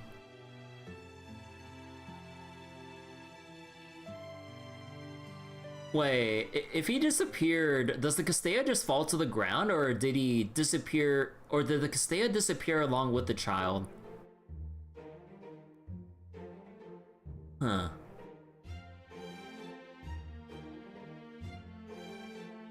Oh well, I figured it might come to this. Caldea's operations do tend to be all or nothing. I'm good with it. All we need are vibes and momentum. Honestly, isn't that just like how every Hoyo game story update pans out? All we need are vibes and aura. That's what makes a good story, apparently. Schrodinger's baked goods. Well, if we're going to do this, we should do it in Dejima, now that it's closed off to the public. That way, if something does go wrong, we should be able to minimize the damage. Now, don't give me that look. I don't know how much it'll help, but we'll be there backing you up as best as we can too. You're alright with that, right, Isora? Hey, I'm not going to stop you, especially when it looks like Chikage is ready to go. Darn Skippy! Darn Skippy? Just you wait, wise guy. I'm gonna pull this off and make you eat every last word out of that smart mouth. Are you sure you were born at the end of the 20th century? Kirby, you're heading off to stop Dr. Sabald, aren't you? I am. I had a feeling something like this would happen one day. It's been niggling away at the back of my mind since his sudden return to Japan. Oh, so this was when he this is like him returning to Japan. Oh, I thought it was more like he never left. What? Oh, even Waver's surprised about that. What? Then you mean Sabald has already been banished from this country? We thought what happened here in Dejima derailed his deportation. But you're saying he'd already left Dejima before that happened and has since returned? Yes, that's right. I don't know if it's true, but he claimed he jumped off the ship and swam back to shore. Ah, okay, so he picked up the Grail, but then he covered up the return with his brave swim back to this place. Regardless, he certainly didn't return legally. If the authorities had found out, he would have been in big trouble. But then, shortly after he got back, Dejima turned into what it is now, and well, what could this mean? Isn't it obvious? On his journey back home, he must have found a Holy Grail, used it to return to Japan, and then worked out a plan to take over Dejima so no one could arrest him. I see. That would seem to explain things, yes. But you don't appear convinced, Sir Tactician. No, that all makes sense. I have no evidence with which to refute it.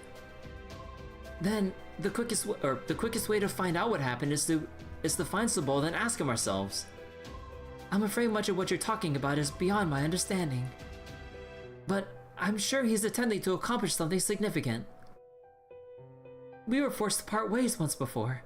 I'm prepared to live the rest of my life without him if I must.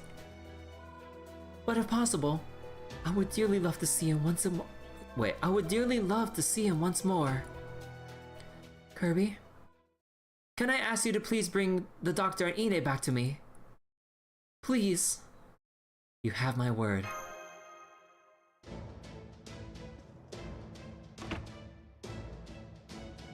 Please don't worry about Lady Otaki. She'll be stay with us. Rock. The Croc Squad is rolling up on call. Please watch over Otaku-san for me. That was the last order Lord Sabald gave me. So, as a servant who answered his summons, of course I'm going to follow it. As for you, Lady Kirby, please be careful. Now then. What are you sulking about? What are you sulking about? You look like a vegetable that's about to be thrown out for looking ugly. I thought you guys were never gonna shut up.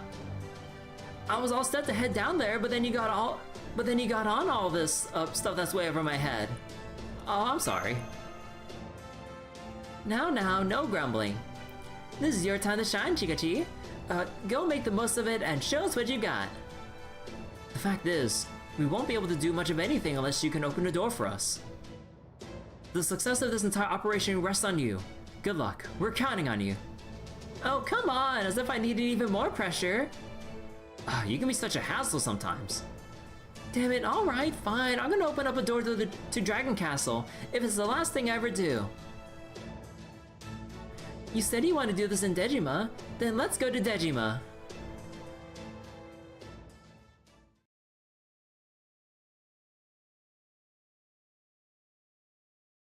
Oh. Oh. No, okay, always here. Where the hell did you people come from? And why are you dressed like that? What are you, thieves, debt collectors? If you're here looking to commission some art, then don't bother. I'm done taking commission from foreigners. Just the other day, this Seabold guy. The Seabold guy came in. Sorry, wrong door.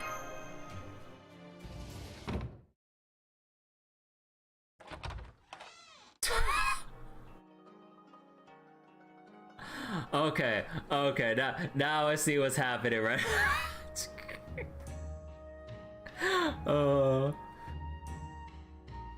Life has many doors, Chanmas. Who are you?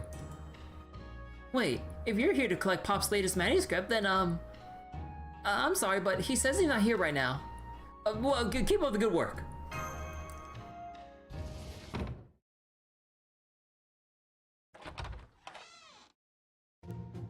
What do you think you're doing?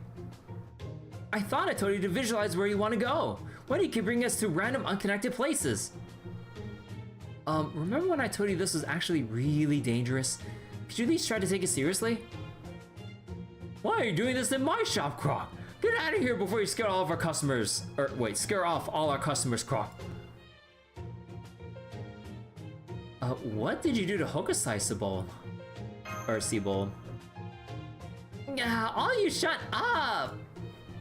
What do you want? I've never been able to do this on purpose. Damn it, just you wait. I'll get it next time. Poor girl. You're starting to sound like a gambler hoping for her next big break, Chikachi. I wonder what's changed. You were so cool on the way here. Focus, come on. This time, it'll be Dragon Castle for sure. Okay, here goes.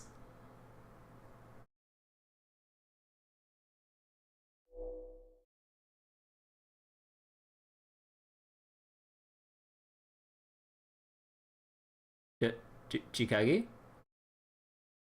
Why are we in the endless abyss?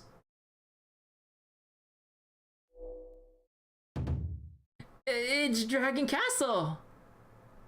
No, it isn't. Come on, Chikachi. You gotta face reality here. Damn, no luck this time either, huh? Actually, where even are we anyway? Welcome to the Void Dust Dimension. I don't know, but it's definitely not Dragon Castle. Just close the door and get us out of here. No, wait. Not so fast. There's something. Nah, I don't think that's a villager A. That's villager A, guys. They're definitely not happy to see us. We'll just have to fight back. Let's go, Master. Filler fight!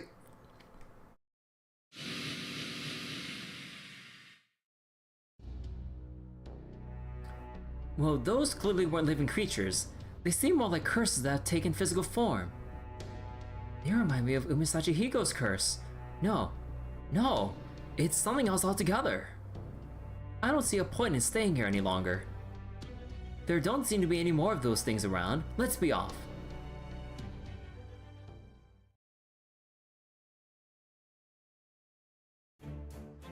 I don't know what to do anymore. I thought it might be easier to return somewhere familiar to you, but I guess I was wrong. It's great that you can use your power on command, but never knowing where the door will go isn't doing my heart any favors. Well, maybe just having been somewhere isn't enough. What makes you say that? Well, think about it. Whether you're going on a trip or just heading home, the important thing is what's there, right? So I'm wondering if maybe what matters most right now is, who do you want to see? What do you mean? Isn't that obvious? Right now, you're thinking I had to get to Dragon Castle or I can't screw this up, right? Well, forget all that, or forget all that. Try just thinking about who you want to see. Okay. My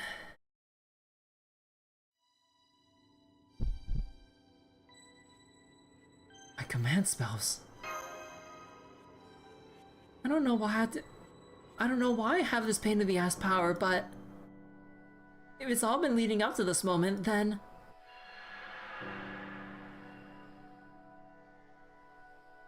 please take me to Hibiki.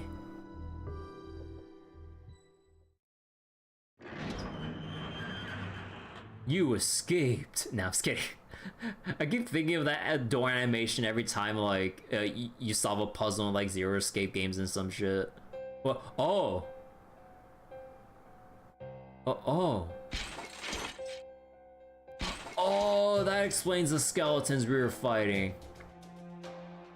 Relax, they're not going to eat you. The last thing we need is you escaping your cell again and wandering about. If you don't want to be tossed right back into prison, I suggest you keep quiet here. Here, it's some of that coffee those foreigners like. Drink it. It's rather bitter, but it won't hurt you. Man, you're gonna need some better ass coffee if your coffee's actually bitter.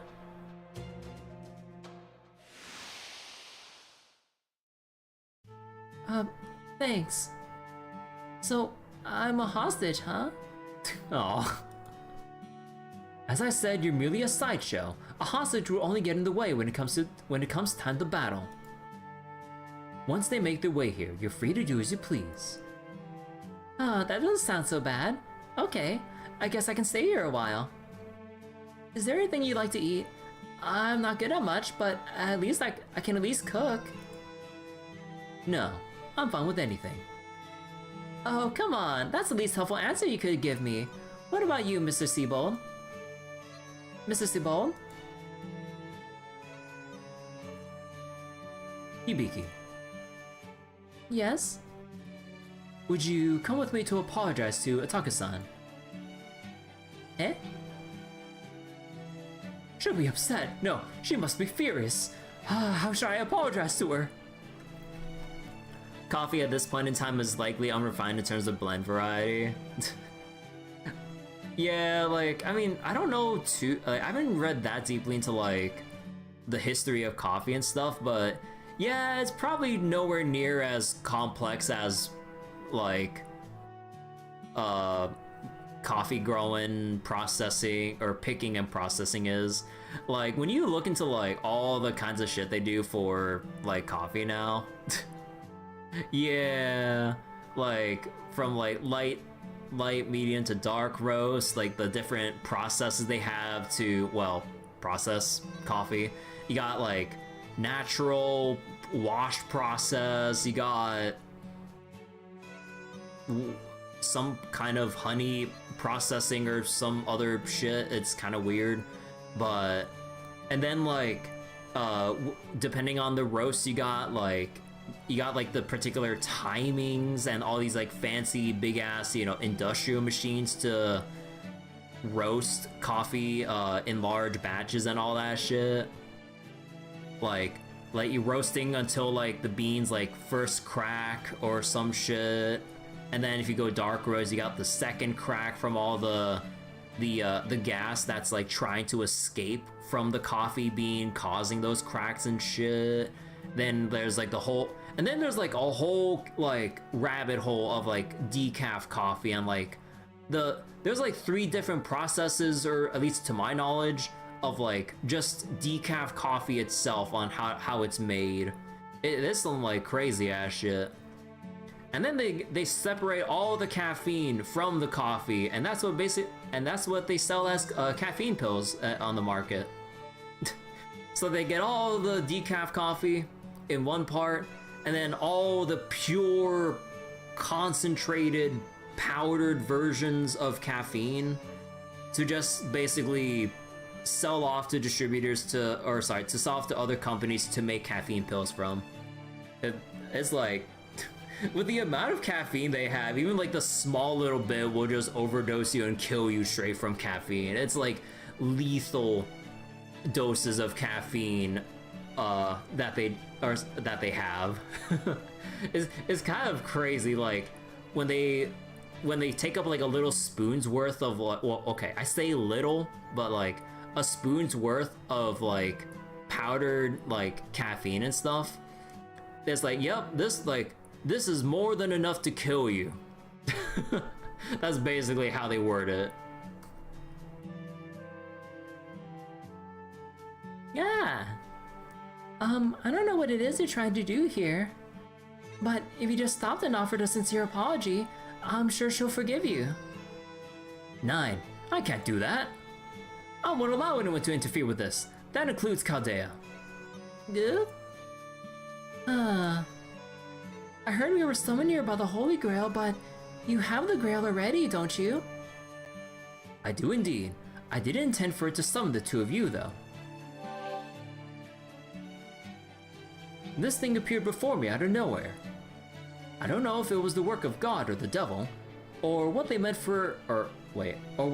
to use it for, and I didn't care.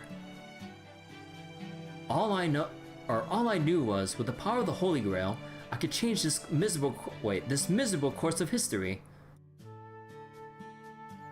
History? Like that one incident of over-caffeinated lemonade. That's just but yeah, that's like what was it? Oh yeah, Panera Bread. Yeah, I never been there, and I've only heard stories about how apparently people have, about the stories of people's bad experiences with Panera Bread, like food quality wise.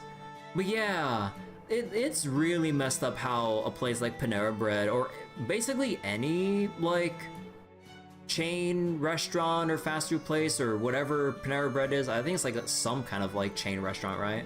Like how they basically just offer something like seemingly safe as lemonade, but then just dumping like unhealthy amounts of caffeine in it for some stupid reason, because of like, I would assume some sort of kind of addictive qualities to it, because like when you have caffeine, like you have that feeling of like either some jitters or whatever from like partial withdrawal, so then from partial caffeine withdrawal, so then you kind of have that need of like, oh man, I can go for some more coffee or more soda or more whatever has caffeine in it.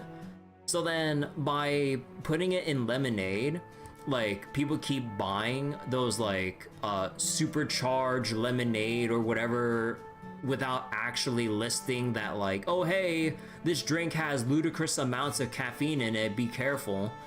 So then people just unknowingly, despite like the feelings that they've like biological urges that they have to like get more caffeine, they keep getting more and more of that supercharged caffeinated lemonade. And yeah, it's terrible the way like some restaurants handle that shit. Or sorry, the not handle, sorry, it's terrible the way they don't disclose that to the public, because it'll hurt their sales. But like, Jesus, it was one hell of a disgusting thing to like read up on. Like, it should not be even like legal to mix in caffeine with drinks like that. He wants to change his own banishment from Japan? So that's why he's using the Holy Grail. Oh wait, he's here right now, so... Does that mean he hasn't been banished yet? He began asking the real questions. But he said he wants to change history, not the future. Oh, this is tough. True, it wasn't easy getting all the pieces in place. I had to summon servants, build Dragon Castle in Nagasaki Bay, and take control of Dejima. I left Otohime in charge and she ended up designing it entirely to suit her own taste. Hardly a pressing concern. Wait. The entirety of Dejima was... Oh, no, it was Otohime, right, I'm being dumb. What matters is that Dejima is the largest Japanese port of trade officially recognized by the Edo Shogunate.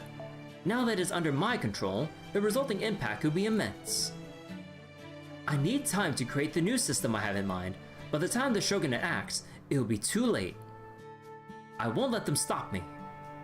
The wish I made that day.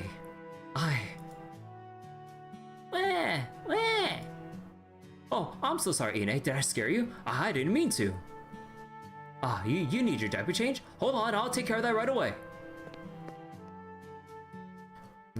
Good grief. Seems my master truly cares for that infant. What a strange obsession. Is it really that strange? Of course it is. And so is his attachment to that woman, Otaki. As long as she bears a child to continue his bloodline, what difference does the woman he marries make? When you consider the millions of years that still lie ahead, I simply cannot see the point in it. I guess there are some things even gods don't understand. Who knows? I bestow my blessing upon humans who worship me, and punish those who defy me. That is the extent of my interest in them. I have no other feelings, either positive or negative. If there is a god out there who despises humans, it could only be that, or it could only be because they understand humans better than I. So they hate them because they understand them? What about you? You were no human, even before you became the vessel for another god. Why throw your lot in with humans? Huh? I'm not sure how to answer that. They say the world's in trouble, but I'm still trying to wrap my head around that. All I know is, I have a friend. A really precious friend. I was trapped in a dark place for a long time, and she's the one who helped me, or who showed me the blue sky for the very first time. I'll always be grateful to her for that. That's why I'm willing to do anything I can to help pay her back. That said, I don't think that's all there is to it. I see. Much of what you say makes little sense to me, but some of it intrigues me. If we had the time, I would ask you more about them. But it would appear we have company.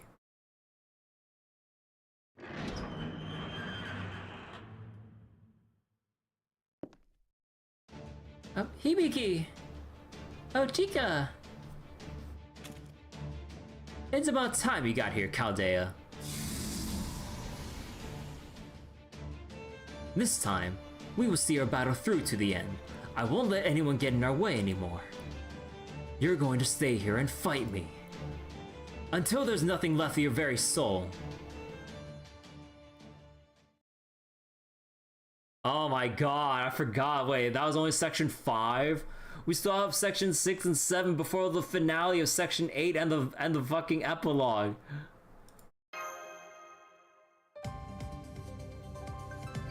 Although section 7 was only like one arrow. I mean, honestly, when you look at it, like, all the sections are... There's not too many separate sections for each chapter. I think, like, what was it, 2 or 3 at most? Heh, how do you like them apples? See what happens when you... see what happens when you don't have the weird curse to fall back on? So that's how they usually fight. Not bad. No wonder these soldiers could even slow them down. Hey, you! How are you gonna stand there just taking in the show? Give Hibiki back already, damn it! Aren't you just standing there too? Master, have you noticed? The soldiers Umisachi Hiko commands are identical to the ones we fought behind that other door. Oh? I see, I see. If you know about them, then you must have opened that door too. I'm guessing these are adventurous spirits, and not recently created ones at that. I expect they're ancient. From a time so long ago, it might even be hard to get your head around. Huh, you really don't miss a beat, do you? You're exactly right. These are lamentations of the nameless soldiers who fought and died in an ancient war, brought to shrieking life. If you like them, I'm very happy to let you keep fighting as many as you wish. After all. Huh. Damn Iwabune. He's just itching to go on a rampage. Well, I can hardly blame him. He is a living calamity, a monster composed of the grief, anger, hatred, and above all, grudges of the fallen countless years ago. An amalgamation of grudges! You're saying this thing's entire bulk is made from countless souls burning for vengeance? Oh man, how many people's worth of vengeance is that? I don't even want to think about it. So, you brought something like that, you brought something like that here from beyond the door too? Hey, there's an awful lot of them. Can we really take them all? We'll figure something out. And her name is Ibuki Doji. For my part, I'd rather not employ quite so much raw force against you. My hope is that you will step aside peacefully. Our enemy is the Edo Shogunate, and those who continue to harm people too weak to defend themselves. Ugh. Eat it! Why I call out to the babby? Seabold. Dr. Bobo? Dr. Bobo, the big bad. You must be pretty cocky showing up late to the party like this. Nah, he was just changing a diaper. Be careful, manager. He must have been scoping out the way we fight from the shadows. No, he was just changing his baby's diapers.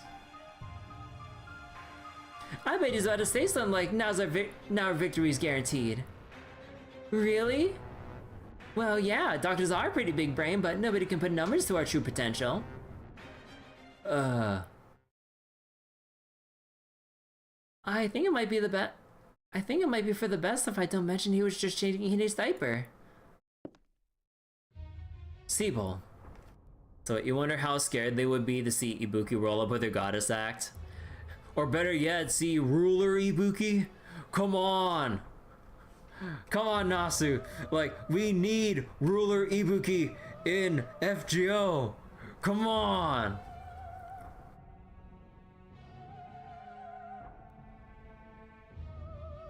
You've already been banished from this country for the crime of attempting to bring detailed maps beyond its borders. And yet, here you stand, in spite of that sentence. The snake body would add to the terror. And the awesomeness. I'm guessing that's thanks to the Holy Grail. It is. But what I don't understand is everything that came after. After? Well, we know what he did after. He made this dragon castle and took over Dejima. Had you returned for your family, you could simply have taken them back to your homeland. Here, you are a criminal. I can see no reason for you to remain at such great personal risk.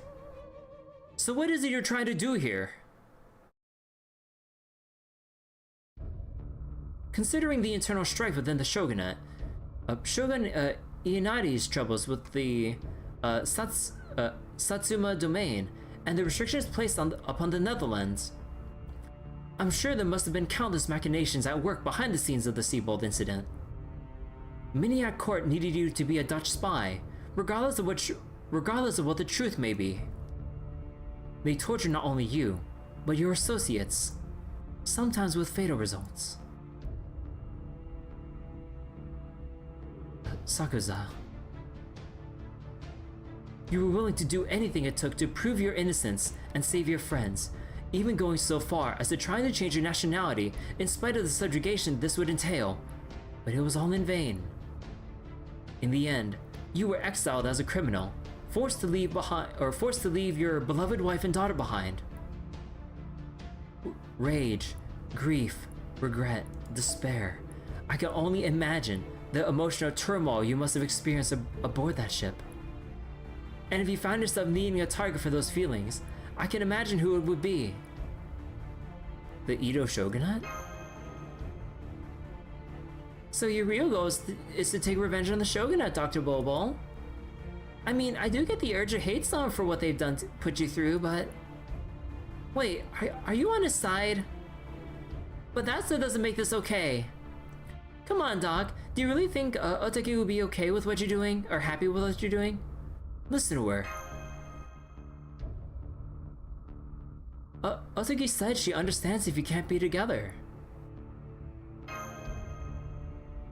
But she was still hoping to at least see you one more time. I see. Ataka-san. I truly hope to spare her such pain. But it seems life has always has other plans. Oh. Ah! What? What? What are you shouting out, or what are you shouting about all of a sudden? I just remembered something I learned in history class. I know you're banished right now, Sibo, but later, you'll get to come back to Japan. Then, you can live with your family again without having to wage war on anyone. Just be patient for a while and you'll be back here in no time. 30 years. Huh? It was 30 years before I could return to Japan. That is far more patience than should be asked of anyone just for a chance to see their family again, young lady. Sibo. How do you know about what happens later in history? What I'm about to tell you happens many years from now. A Holy Grail suddenly appeared in Germany, where it thought someone fit to own it. It chose a man on the brink of death. What do you suppose that man's wish was as he lay dying, the Holy Grail in hand? Are you talking about yourself? Sea travel takes a long time. The me of this time is, I am sure, aboard a ship heading back to the Netherlands even as we speak. Oh. But myself 37 years from now, he wished to return to Nagasaki on the day he was deported. The Philip Franz von Siebold you see before you now is a servant summoned by the Holy Grail.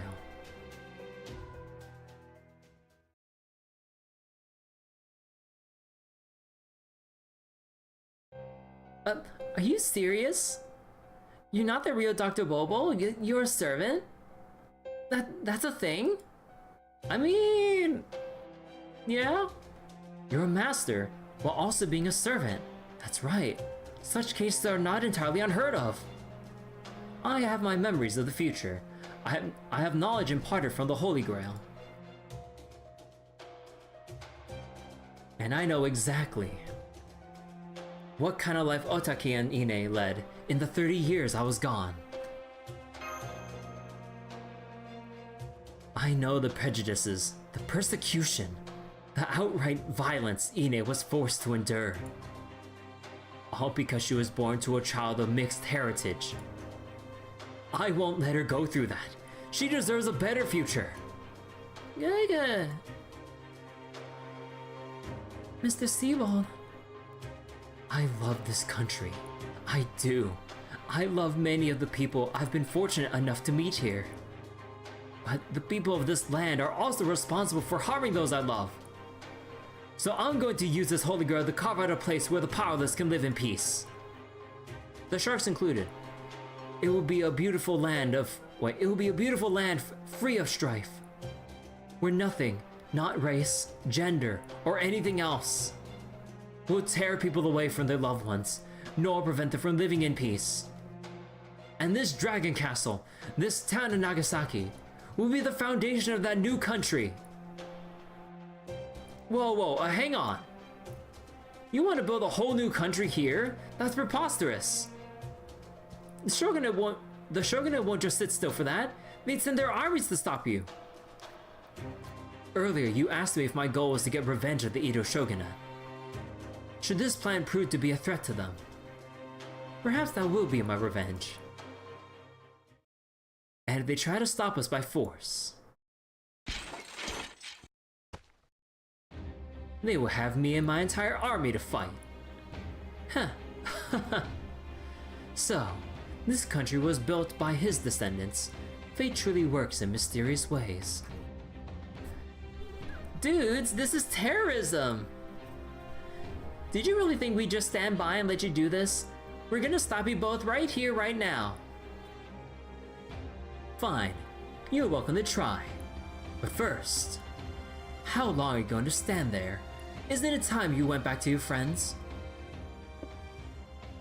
Mr. Umisachi, do we really have to fight? I don't know what Siwa is scheming, nor do I care what any of you had to say about it.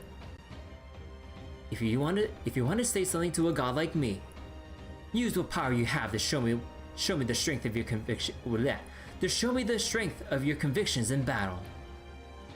You know, Mr. Umisachi, I don't think you're actually a bad god at all. Oh, stop that. I've never had any use of such tired labels. Gods are neither good or bad, nor bad. They simply are. If you think you can make use of the pearls yourselves, then show me your master of Owadasumi's power.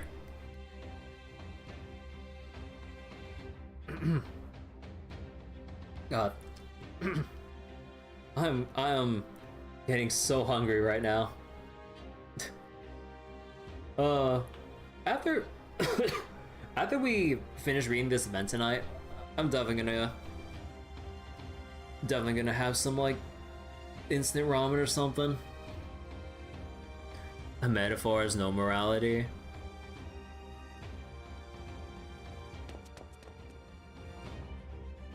Chika! Hibiki! I'm so glad you're okay? Yeah? What? Oh. The fusion! Nah! Idle power up time.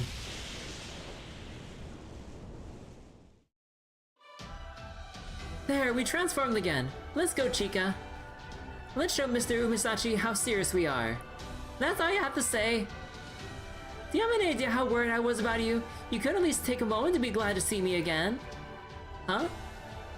Oh, you were worried about me? Really? No, I wasn't. I wasn't worried one bit. Going full Cinderella, I see. Who asked you? Damn it, you all make me sound like some kind of monster. Come, Tide-Ebbing Pearl. You're going to tell me what it is they have that I lack. Huh?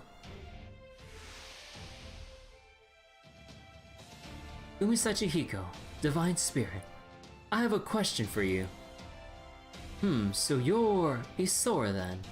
What a strange god you are, entrusting your body to a couple of girls. Very well, what is it? That giant turtle. You call it Iwabune, yes? Are you the one who released it? Oh? Yes, I am. When I was summoned with the treasured pearls, I tried using them to open that gate. Unfortunately, I wasn't able to do so. But in exchange, I did get that hideous pile of wrath crawling out of the rift. I don't know why it was sealed in there, but now it obeys my every command. Although, taming it was by no means easy. I see. It wasn't at all interested in you before, but I wasn't at all interested in you before, but I've changed my mind. You and I, we are enemies now. Huh? I wonder what's up with Isora. Alright, you two. No more holding back. Go kick his ass! What, you're making us finish a fight that you started? What else can I do? I'm just a 3D projection, so yes, it's up to you two. What kind of god are you? I don't know what it is you're thinking, but I have no objections to those girls fight. Oh wait. I have no objections to those girls acting in your stead. By all means, let us settle who is truly worthy to wield these pearls right here, right now. Be warned, I'm going to be a little tougher than I was on the surface. Let us see how you handle the full force of the curse that eats away at me.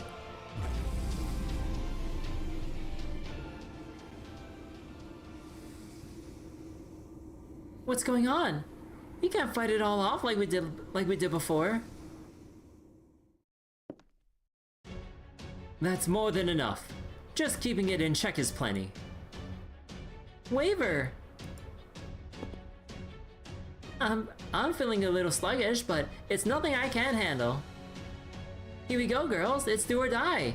Like the god said, no holding back. Yes, ma'am. There may be a lot of foot soldiers, but that giant turtle can't reach us here. If we're going to settle this, we have to do it now. It's time to go on the offensive, Master. Don't hold anything back. Let's defeat Umesachi Hiko once and for all. And then I did. Because that was the section before this. Time Flowing Pearl! Go!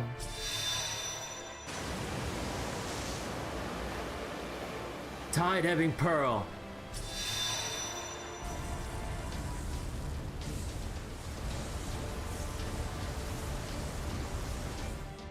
Oh crap! Those pearls are pretty much evenly matched. We'll never end the fight like this. What's wrong? Finished already? Is that all you've got? Well, not me. I got plenty more fight in me. Go on, don't hold back. Cast a spell. Poison me. Try whatever you can think of. Throw everything you have into your vain attempt to bring me down.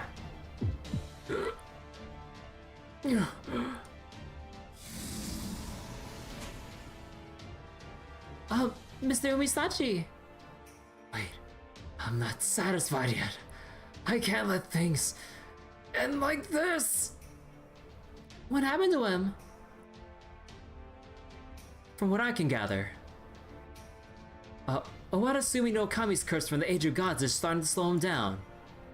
Huh? But he's been using that curse against us like this whole time. How come it's only hurting him now? He never actually overcame it. He's been wrestling with that curse as it ate away at him all this time. In his haste to fight us, he must have made the curse more and more potent until it began to rebound upon him too. Umesachi Hiko has long since reached the limits of his spirit origin.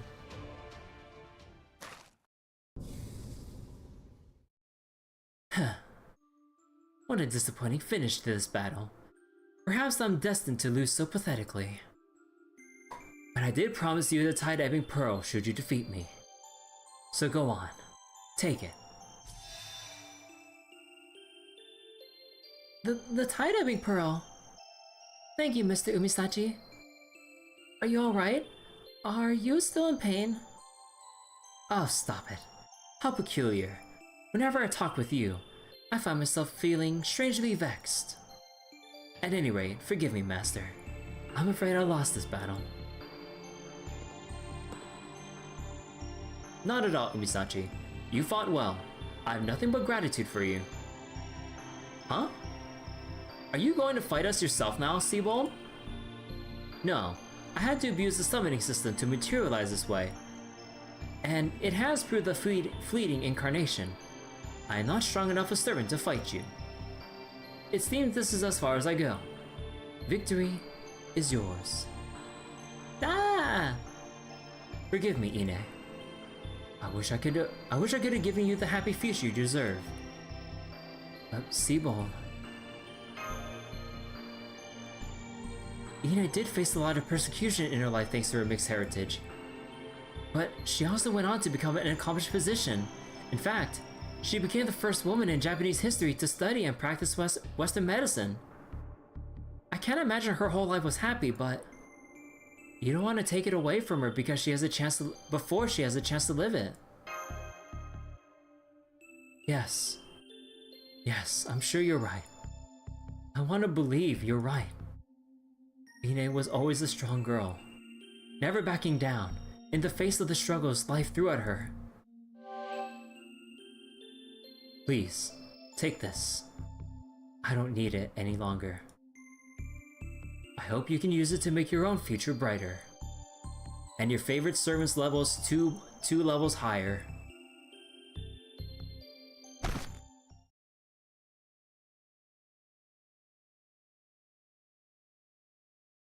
The Holy Grail. Oh. I've been waiting for you to let that go, Seabold. Well, I'll be taking that. You may be finished, but I still have something I must do.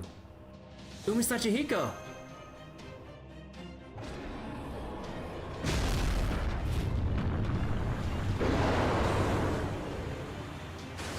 Oh. Did you just order the giant turtle to crash into the castle?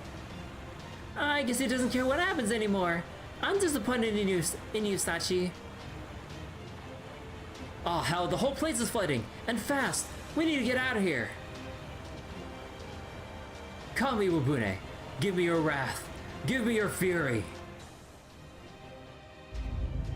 Oh. Oh, we get a second cutscene. Oh shit! Oh, the pearls! Oh shit! Dude, they got the budget for this filler event. We get 2 whole cinematic shots. Thought the villain was Otakio. It was actually Seabold, but it was actually Umida. Umida!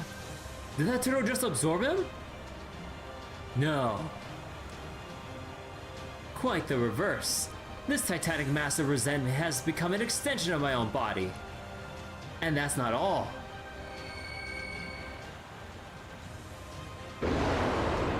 Huh? No! The turtle just ate them! Katsuragi, Hibino!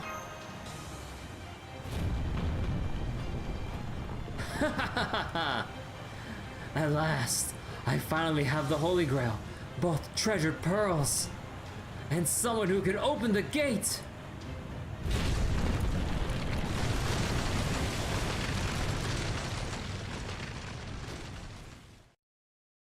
Wow, shit. Okay, time out. I need to take a little break, a little snack break, because I'm actually way too hungry to focus on reading right now. So, like, I legitimately can't focus right now. So I'll be right back. I'll play 3 minutes of ads on Twitch in the meantime while I get some food and get some food in me. Or sorry, while I get some snacks and food in me. And yeah, living up to my namesake. Yeah, I mean, like, I didn't really eat that much for dinner now that I think about it. Some chicken, rice, carrots, some soup. You know, that really didn't fill me up that much in hindsight. So yeah, I need to get some snacks right now. I really can't focus. I'll be right back, everyone. Sorry. We'll finish this up soon.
Alright, I'm back and I have a snack bowl filled with chips, peanuts, and soda crackers. So, I'm actually gonna take some time to munch down on this because, again, I'm really goddamn hungry. So, you know what? Because I'm updated.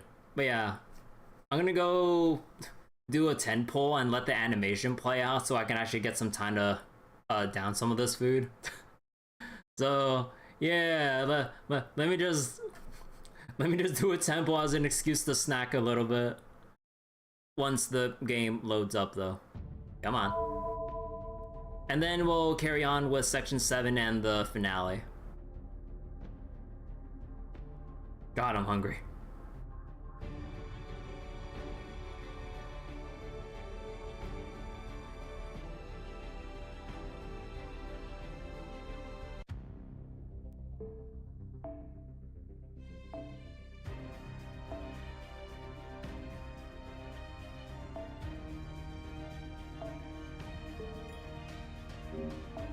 Alright, 110 pull while I go munch on some chips.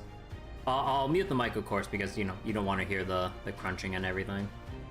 Alright, let's see if we can get lucky for Hibiki and Chikagi.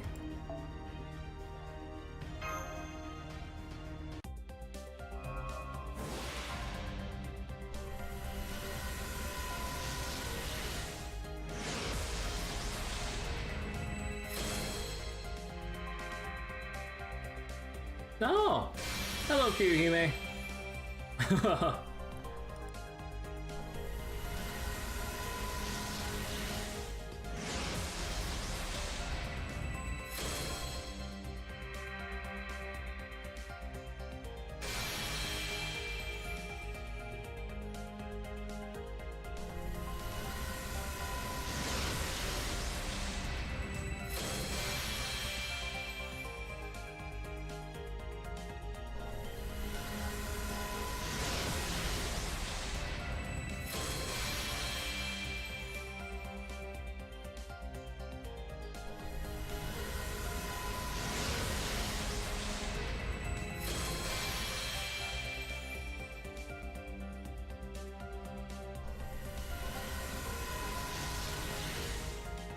Wait, I saw that pause. Ah, never mind, just Kirihime, never mind. Like, I saw a stutter. I was like, wait. I was like, no way.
Well,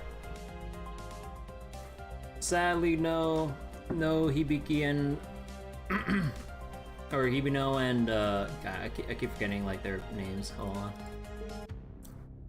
Hibiki and Chikagi. Oh well, it was a valiant attempt for a single temple. Okay, so finally munched down on a whole bunch of chips and some other stuff. Okay. Definitely feeling a lot better. Like, I didn't realize how little, like, I guess calorie-wise my dinner was, because, like, I was legitimate shaking when I was reading, but for the wrong reasons of, like, me needing to eat more food. Because, like, I felt filled after I had my dinner and everything, but I guess, like, It didn't last for that long. But yeah, okay. Now that we got the food situation settled, let's get back to section 7.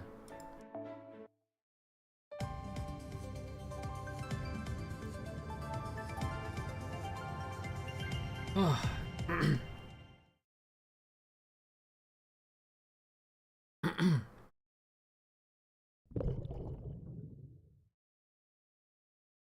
Where am I?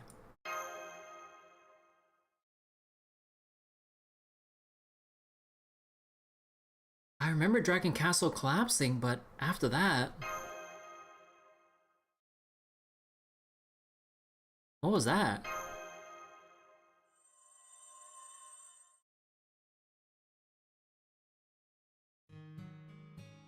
I finally found you! What, a shark? A glowing shark?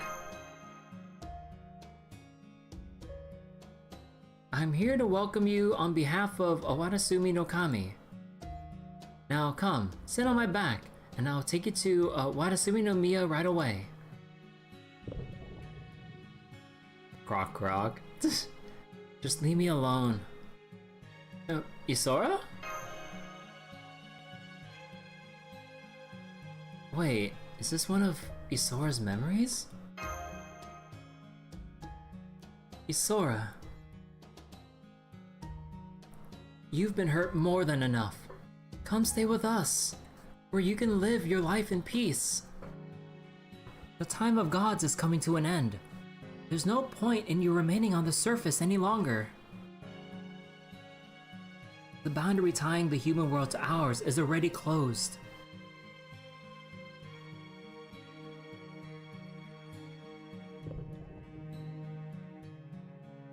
It feels like forever since I was last on land. I doubt I would recognize anything up there any longer. Even so, it's the only place the things I do remember still exist. So I like to stay here, to make sure I don't forget them, or at least watch over the place where they exist from here. I'd like to do that until my body turns to stone, if I could. I see your mind's made up. Very well then.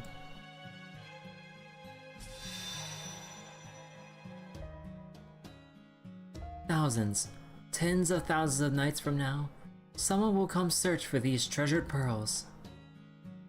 I leave them in your care.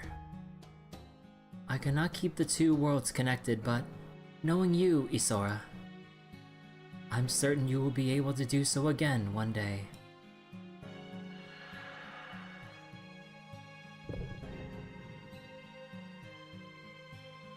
Is this a vision from Azumi no Isora's past? Good grief. What are you doing peering around in here? Do you make a habit of going around invading people's privacy? Mr. Smartphone! You formed a temporary contract with Chikagi, right? Then, that must have forged some connections between us two. Anyway, now you know how I ended up in possession of the pearls. Although, even now, I don't know what that white shark was talking about at the end. I'm not all that different from Umasachi Hiko. I'm no great friend to humans. I don't care much about this world's future. So what happened on the surface? Well, now that you come this far, I guess I don't mind telling you. You can help me kill time while we wait for that giant turtle to finish digesting us.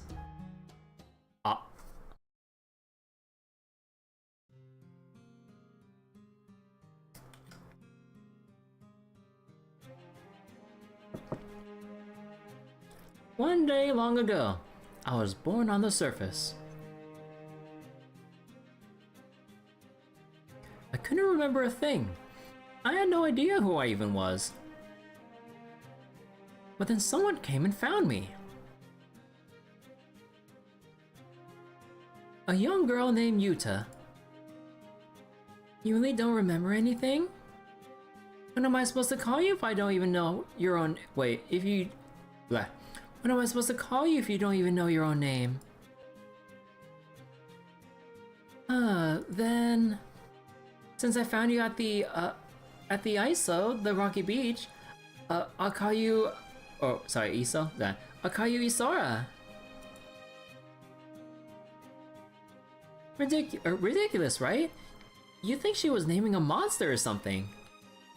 At any rate, that was the beginning of our strange little life together. Yuta taught me all sorts of things. How to fish, how to build a fire, and what this world was like. She told me how there had been a great war where lots of people had died, including her tribe. She said her clan had practiced bizarre rituals, and the surrounding tribes despised them for it. So anyone who learned she used to belong to that tribe would inevitably treat her terribly.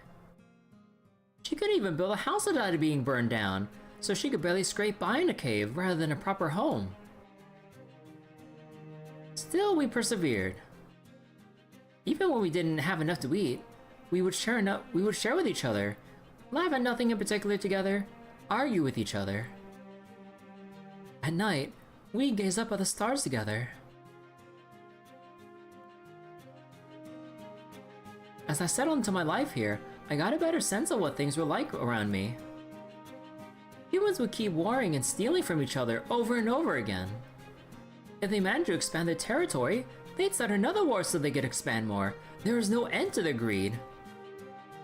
I started out my life not knowing anything, and all I ended up learning was just how foolish humans were. Isora. Yes, I know what you're going to say. There's more to humans than that, right? Well, just hold your horses a little longer. I won't take too much of your time.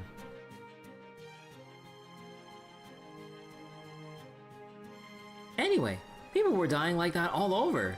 There were so many dead bodies scattered around, I could even be bothered to try and count them. By the way, what do you think happens to people when they die?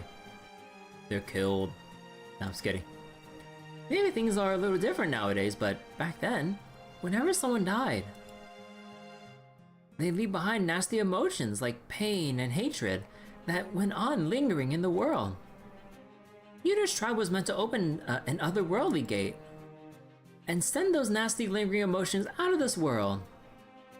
But with her tribe gone, all that resentment kept piling up as new people died. And eventually, it all came together, becoming a monstrous calamity. You mean that giant turtle? The calamity knew nothing of friend or foe. It was like a storm. It attacked every village it could find, growing bigger and bigger with each life it took. But what can be done? That was all... But, wait, that was all it knew from the moment it was born. Eventually, someone said they should make that girl send the monster away. We tried to run, of course, but the other people were desperate too, and they caught me. That's when they beat my face to a pulp, but that didn't matter. They used me as the hostage to force Yuta to open the gate. She should have just left me and run away. Instead, she agreed.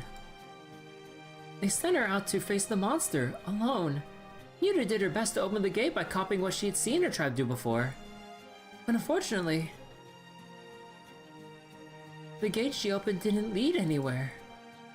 It became a rift between this world and the next, swallowing the monster, Yuta, and everyone who had blamed us for what was happening. In the end, all that was left was the ocean, and me. That's my story.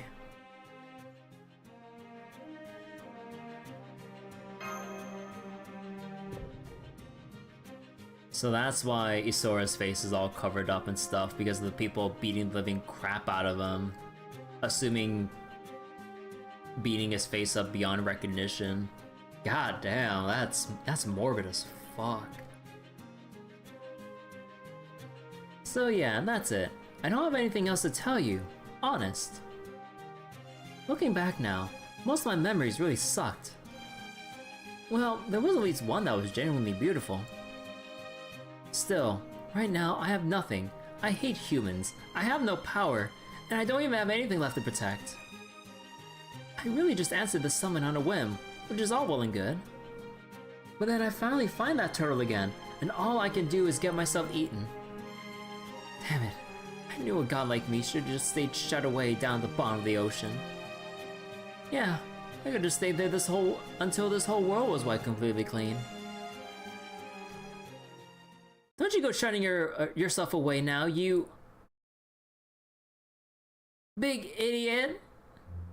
Easy there, Chica. Just calm down, okay? Hibino. Oh, you're both here as well? I don't think I've ever had so many visitors.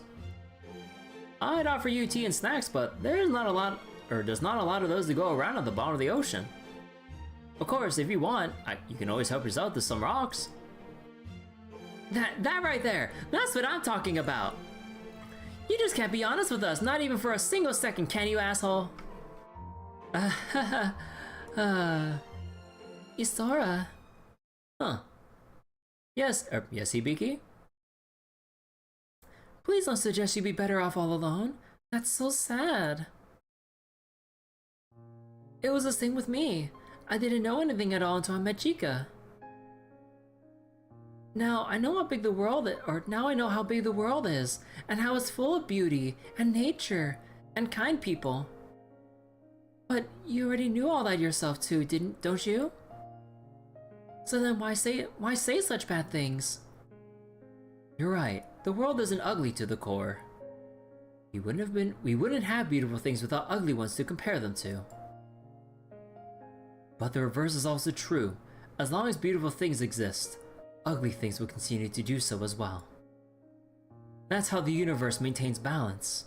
Kindness, beauty, those things aren't as valuable as you think. And that's not even getting to that's not even getting to how I'm very much not on the beautiful side of things. I'm ugly. I know that. I'm a god. I should never have formed ties with anyone. Like I said earlier, I only answered the summon on a whim. What kind of whim? Please tell me.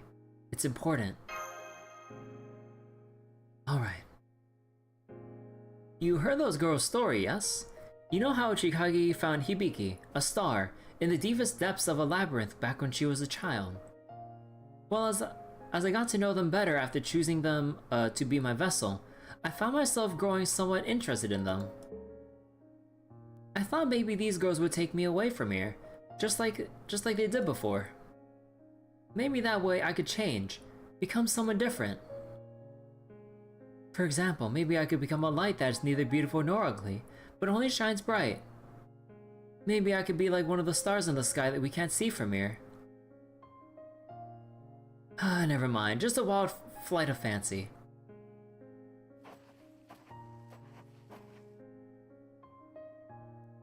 Huh? What are you doing here? No way, is that her, Chica? Is that the girl Iso was just telling us about? Stop it! Huh? That shadow was just a hallucination formed from my regrets. I've been seeing it ever since I materialized. Part of my heart that just wants to stop thinking about all this made it as an excuse to keep going, that's all! But as you can see, it just hates me. Blames me for not being able to leave this place and go, well, anywhere. It's nothing more than a mean-spirited hallucination. A hallucination? Are you sure? Aw, the Castella. No way, is that the Castella I gave you? Have you been keeping that this whole time? But why bring it out now?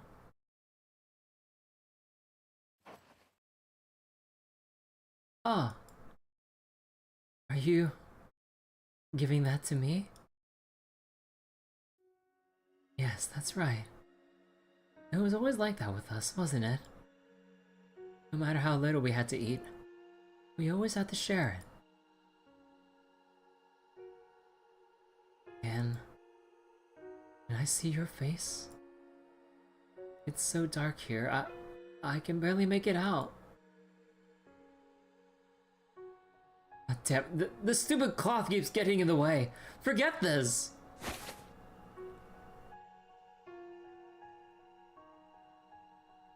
Oh.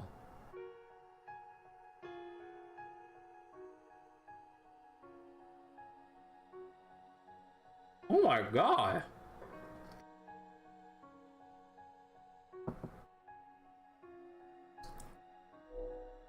They censored his whole face.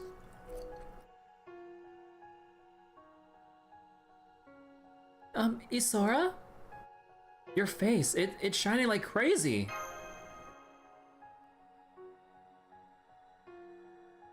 Yuta? Is that you?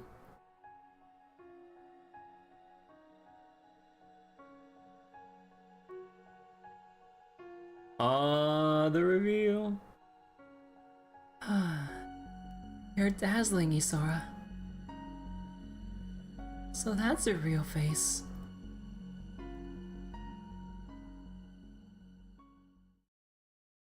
They beat him so badly it polished his face until it blinded him. Alright, now we can finally start the finale.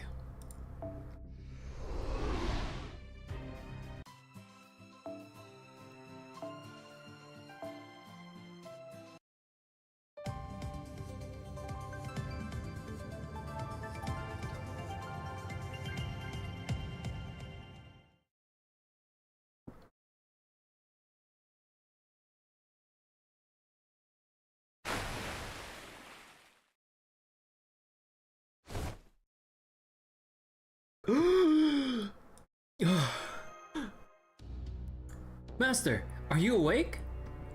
Wow, I'm so glad you're alive, Chanmas.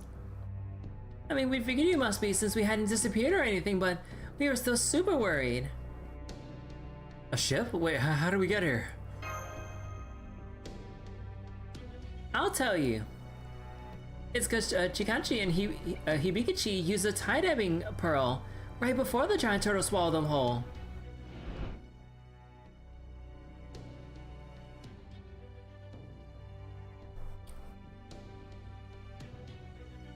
Thanks to them, we were able to make it back to the water's surface, but I'm afraid those two in Seabold weren't so lucky. It's alright. Both Katsuragi and Hibino are fine. And I'm guessing Seabold and Ine are too. Huh? How do you know that, Master? I'll tell you later. How did you get the ship?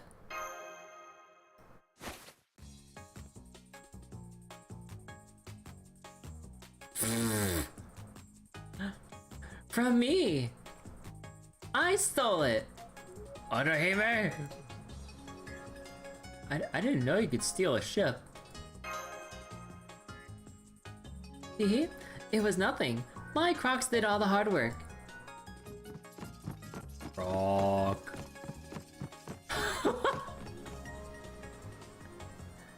Cute jump scare, you had to screenshot that. Croc, croc, croc! They're exceptional navigators. Seriously, what are these things? Oh, and please don't worry about Lady Otaki. I made sure to leave some Crocs behind to guard her. Damn, Toto, you really are on top of things. You really pulled our butts out of the fire. We'd be stranded in the middle of the ocean doing who knows what if not for you. Oh, only, how did you know to come out here and bail us out of trouble just when we needed it? Again! I noticed the waters near Dragon Castle have become quite turbulent. That suggested to me Lady Kirby was in trouble, so I came as quickly as I could. Although I suppose this means my Dragon Castle is no more. I'm sorry we couldn't protect it. No, it's alright. That castle was never meant to be here in the first place. More importantly, what are you going to do now? I can't imagine the cannons on the ship will be of much help. Let's fall back to Dejima for now. We need to reformulate our strategy. Umisachi Hiko has the Sora, the Pearls, and even the Holy Grail now. How can we fight someone with so many advantages? Think, there must be a way. Think, Weira, think. You can always just throw yourself into the ocean.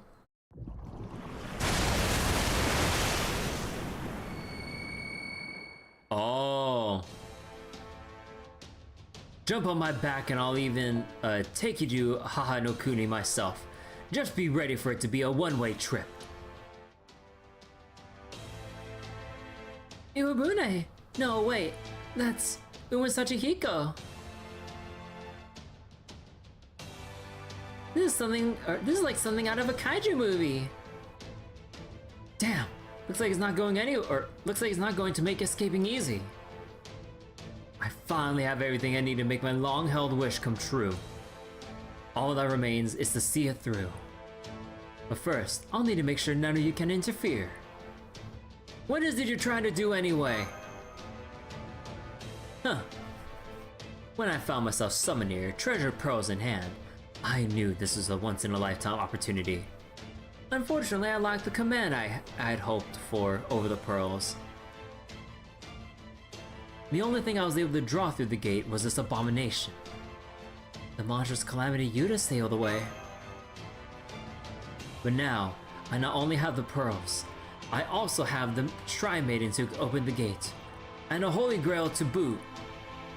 What's more, this very land itself is the largest gate in all this isolated country.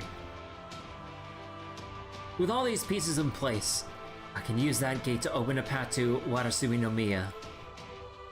Then, I will pay a visit to Warasui no Kami and lift this damn curse from the Age of Gods once and for all.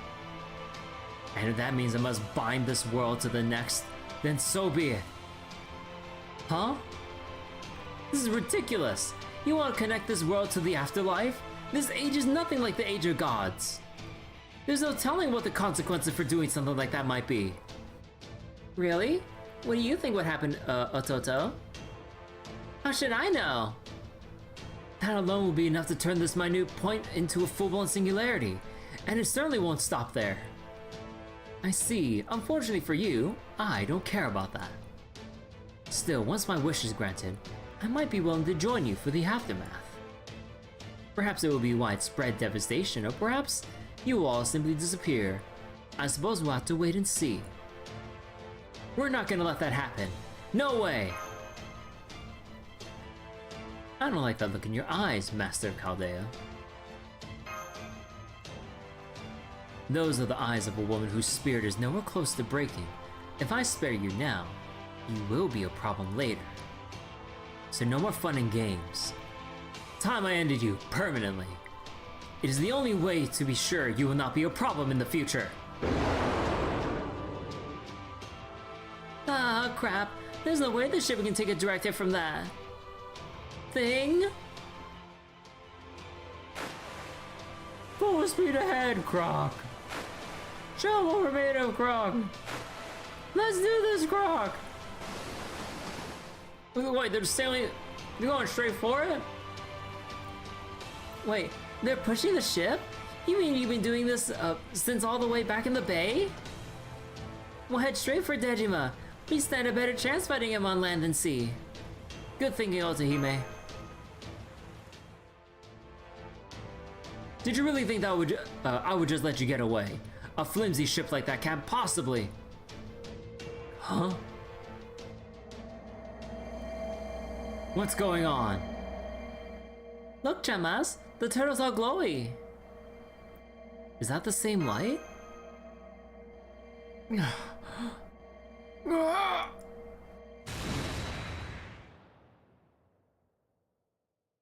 What did you do to the pearls? What are you?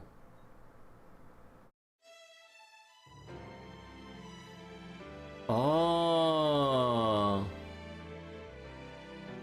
What is that? Is it a servant? It's Azumi no Isora. That's Isobi? But how's he flying? And why is he glowing? A god that lurks at the bottom of the sea, then shows himself high above it.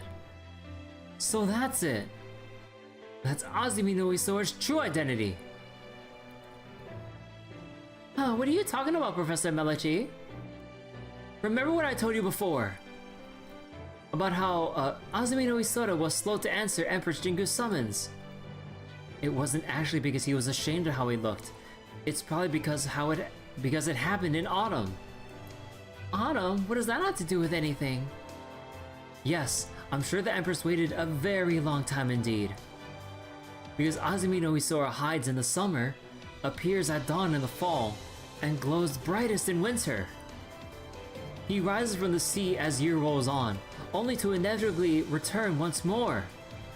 For people of ancient times, especially sailors, it was a very special guidepost. So special, it was revered as a god. Yes, not only is Azumino Isora a god of the sea, he's also a god of a star that was deified for generations. A god of a star? That's right. The cloth isn't to hide a hideous face. It was to steal away the light he emits from his own body. The very light we're seeing now. In Egypt, his star was known as Subdet. In China, it was Tianlang, or Heavenly Wolf. Or Tianlang? It's been compared to Orion's hunting dog, and is famous for being the brightest star in the night sky.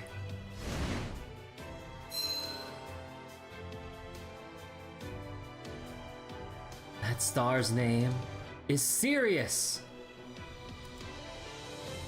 Oh. Well, what the hell is going on? What are we doing all the way up here? For that matter, what the hell happened to me? Wow, this is amazing. So this is what it feels like to become a star. Oh look, there are all the others. Come on, Hibiki, wave to them. You want us to wave to them? Now? Could you two keep it down, please? Oh, sorry. Alright, take a look down there. See our enemy? The giant turtle that swallowed us whole. Well, we have both the treasure pearls now. You know what we have to do next, right?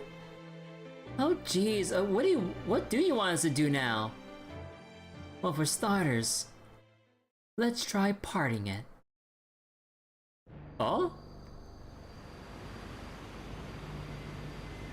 What is this? What is she doing?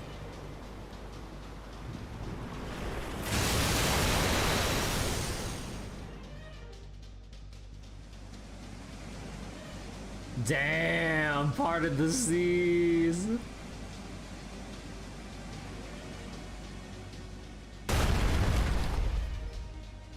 It can't be.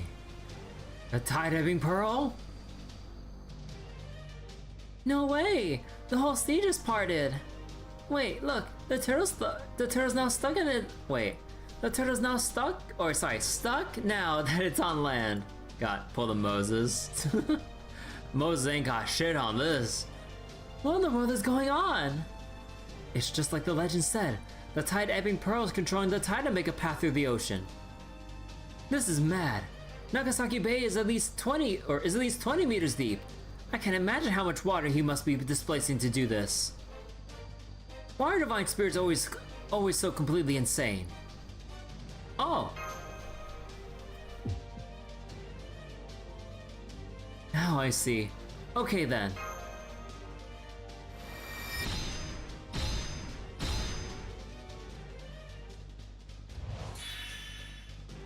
There it is. Nice work, manager. You didn't hesitate for a moment. The treasure pearls have opened the gate of Wadasumi. All we have to do is draw every last bit of power and then add it to ours. Okay, here we go, Chica. Follow my lead. I'm doing this too? Man, oh man. Okay, got it.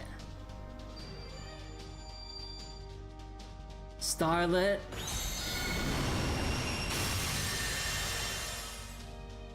Marmalade! Whoa, whoa.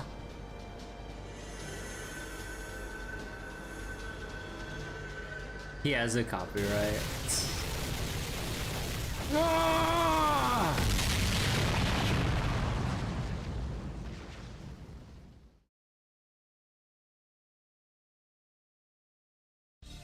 Damn, seriously? They actually got the giant turtle! Wow, high schools today are really something else. Was it all thanks to the command spell powering it up? No, it was more than that. I think they were using magic energy directly from the next world. But that can't be right. Their spirit origin couldn't possibly endure the strain. Let's get down to the ground and go see. Wait, don't disembark just yet. Is that... No, it can't be.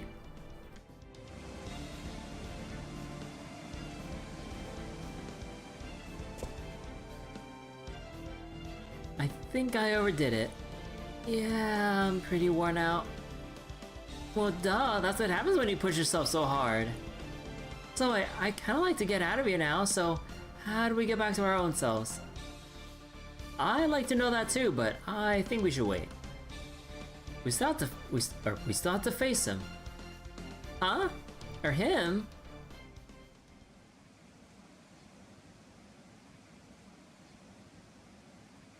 You've really done it now, Isora. This is exactly why you can never let your guard down around, Owatasumi gods like you.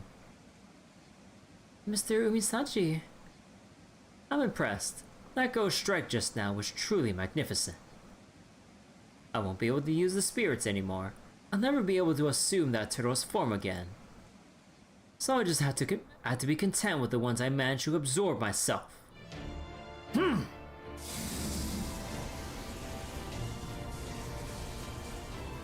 Are you nuts? You still haven't given up? Huh, of course not. I may have failed to open the gate to Watasumi no Miya, but at least I've finally gotten warmed up.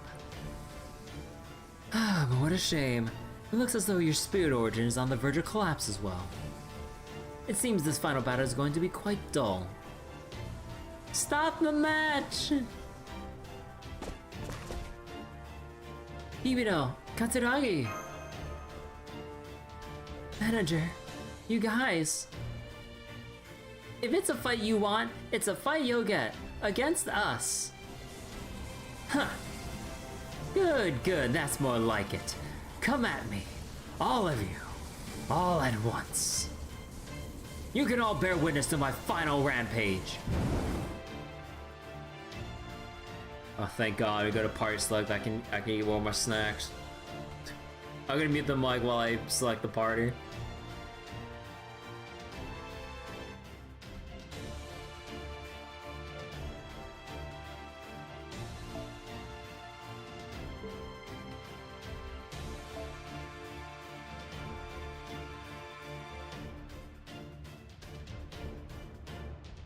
What I forget? What Buster NP type is? Wait, is Azumino Isora? Hold on. I have the wiki right here. Oh wait, what NP type were they again? Quick. Okay.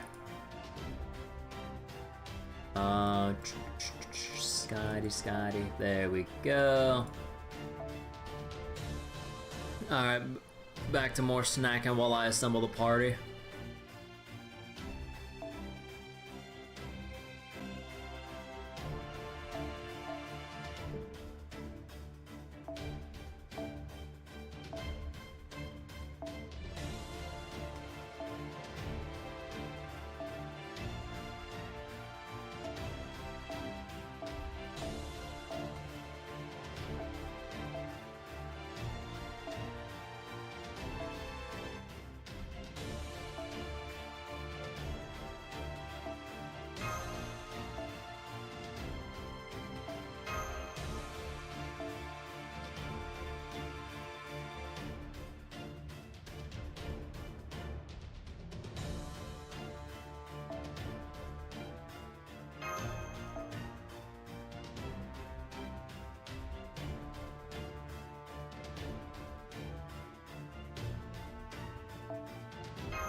Alright, I'm ready.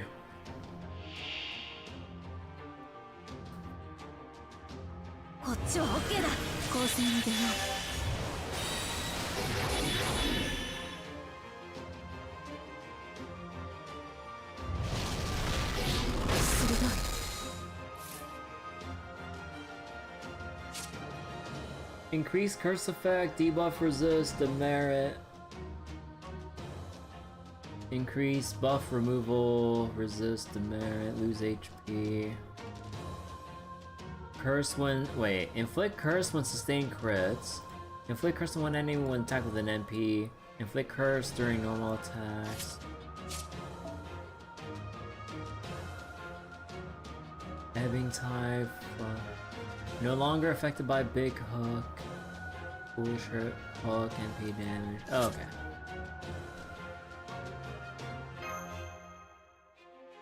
Oh! Oh, I just noticed that the other HP bars are gone too. Damn, that's some of the defense down go through. Actually, wait, this is a little awkward.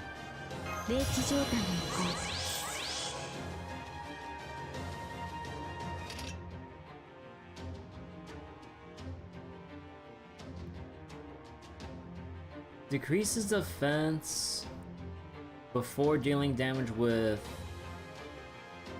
normal quick attacks. Increase crit strength before dealing damage with normal buster.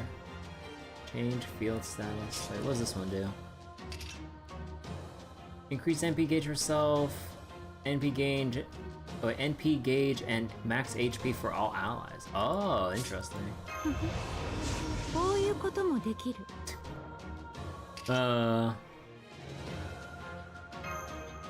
Alright, I guess we'll just put Summer Scotty here. Actually, let me double check this again. Alright.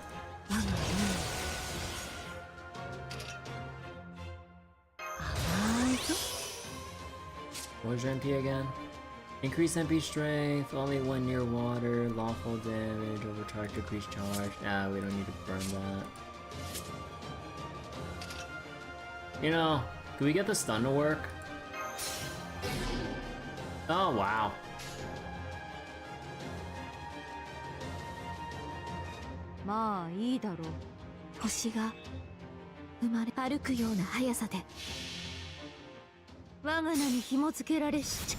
Curses your favorite. If you have Van Gogh, they are your favorite. Yeah, Van Gogh Enjoyer's like wet dream right here for boss fight. He's like, curses? Oh, don't mind if I do.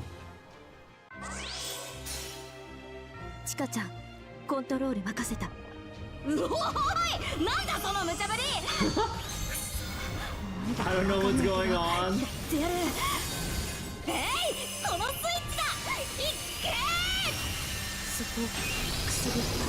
Hey, that tickles? Oh my god.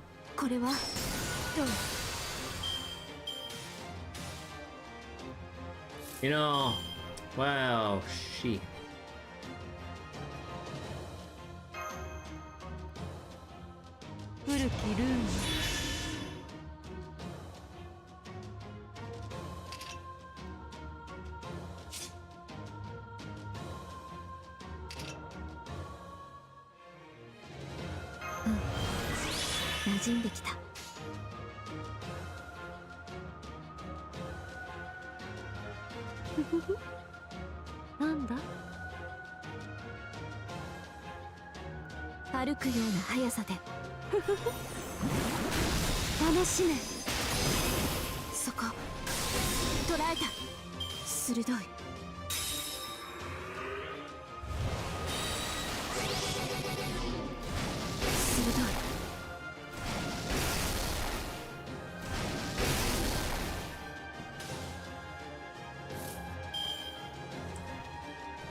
Stun should usually work safe for immunities. When I see the increased like debuff resist thing, I was like, nah, there's probably a chance it wouldn't work.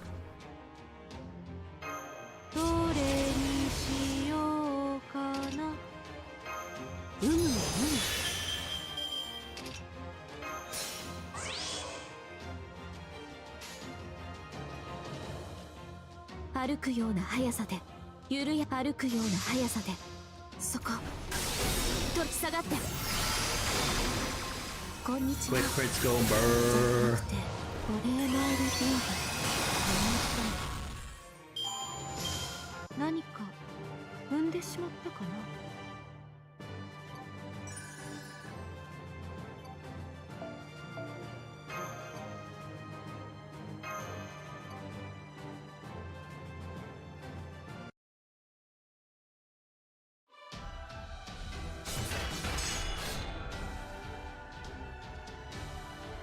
Do I think the stun's like a 500% chance or some nonsense?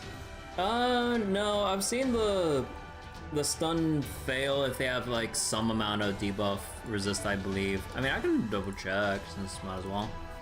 Let's see. Mystic Code.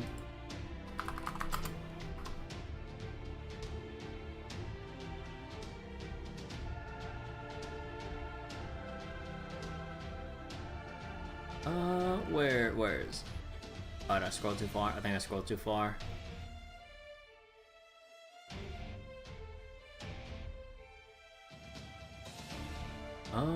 Man, where is it in this whole list? Oh, here's combat uniform.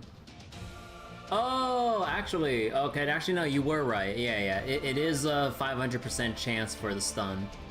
So unless they have like extreme resist, if not immunity, then that would be the only time it would fail. Okay. I thought it'd be like a bit lower than that, but yeah, 500% basically means guaranteed until we say no.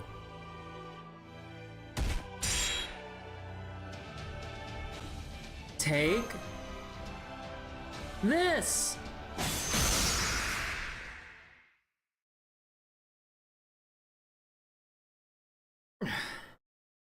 Well done.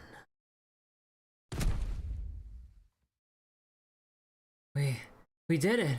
We beat a divine spirit, all on our own! Hell yeah, we did it, Professor Melody! We are the GOAT! This is the power of friendship, baby! Shut up! Well, wait, I never said anything about friendship. Mr. Umisachi. Huh. Worry not. I'm well and truly spent this time. Now that was a proper battle. Here, a reward for the victor. Use it as you lot see fit. The Holy Grail. That was a good battle. It made my heart dance. I gave it all I had and I still lost. I have no regrets. This is far better than being cursed and flooded. Never want to lose so pathetically again. Then you mean... Hey, Umisachi Hiko, I'm curious about something. Do you resent your brother? No. Why? Why? I mean, come on! He cursed you, used the treasure pearls on you. It doesn't really seem fair, right? If you want to win, you do whatever it takes. That's what he did, and he beat me. There's nothing else to it. Although I suppose I do regret that I wasn't able to fight him at full strength. I think he was disappointed as well. Well, if we ever did fight again, I have no doubt I would win. I swear, this god is such a pain in the ass. You can't say things like that, Nagiko. Well said, Umisachi. Oh. Baba! The Dr. Bobo? I thought the turtle ate you. What happened? Were you free when Iwabuni disappeared? Not that I'm not glad you're alright, but still. Thank you, Umisachi. We're just gonna hand wave that, okay. Thank you, Umisachi. You used the Holy Grail's power to keep Inemi safe, didn't you? For all your foul talk, you're far too soft on humans.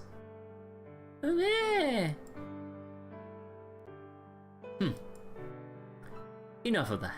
You don't mean it. Besides, I told you, I don't care for such sappy talk. I just didn't want the guilt of knowing that I let my master die. That's all. You're a tsundere. What the heck is that? That was a fine duel, Umisachi. You truly are a man of the sea, and a tsundere, with a heart big enough to match. In my capacity as your master, I failed to make full use of your capabilities. For that, I'm sorry. Still, I'm glad it was you I summoned. Yeah, I guess it wasn't all that bad. If you ever wanted to summon me again, I wouldn't mind answering your call. No, that won't be happening. Lord Seabold. Thank you, Otohime. I owe you a great deal as well. How is Otaka-san? Is she still well? Oh yeah, she's fine, but she's eagerly waiting for the two of you to return. I see. I'm glad to hear that. Otohime, would you help me apologize to her? What? Absolutely not. No. Now then. Hibiki, no. Serious. You're using the Tide Ebbing Pearl's power to part the sea now, yes? Uh-huh. Leaving the bottom of the sea all dry like this can't be good. It's time you put things back to how they were. I'm going to stay here. You should go back to your ship. Huh? What are you saying? If you stay here, you'll drown once the sea is back to normal. Unless you'd be okay since you're a servant. No, I'll still drown. Even as a god, I've been vulnerable to water ever since I was cursed. Pathetic, isn't it? A fisherman who can't even go into the ocean. Be that as it may, I'm still a man of the sea.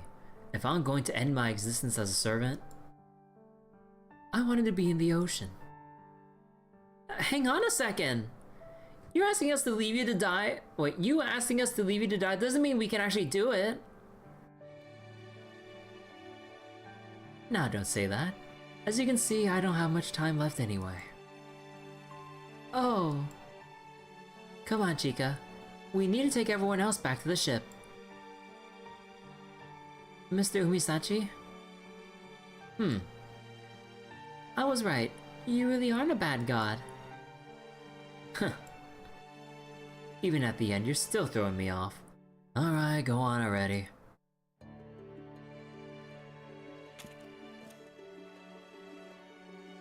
Seabold. Yes, Umisachi. That infant on your back. You said her name was Ine. Raise her well. What's the blessing you give at times like this? May you always be in good health, free from illness. Anyway, you have it now. Take it with gratitude. Yeah. Thank you, Umisachi Hiko. Farewell, noble god from a foreign land.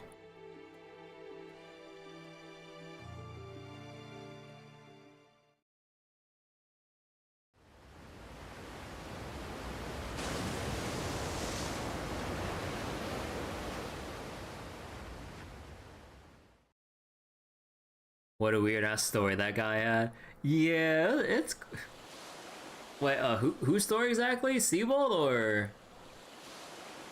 The hell's the moral? I honestly, I thought I had it, but I kind of got lost along the way there.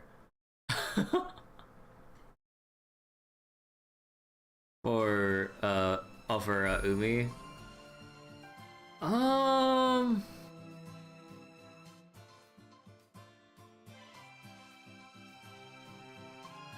Honestly, I really don't know, cause yeah, like it seemed pretty simple from like his direction to begin with, like, you know, like the whole thing about like the vengeance and other shit. But then I honestly kind of got lost.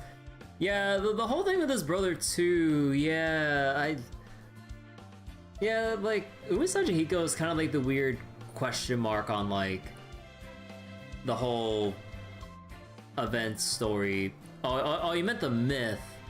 Oh, that's what you. I thought like you're talking about the event story itself. But yeah, the myth.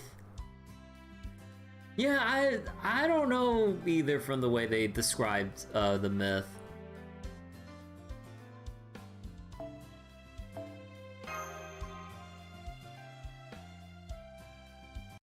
What the hell were the ancient peoples who made that myth trying to convey? Maybe there wasn't any meaning at all and they just they just had the story. Not all stories have to have meaning as much as it sucks. maybe it was just a story without any real meaning. It was just a story. I don't know, man. I don't know. Typically they do. Yeah, I mean, typically when it comes to myths, there should be some kind of like lesson, warning, or moral it's trying to impart, or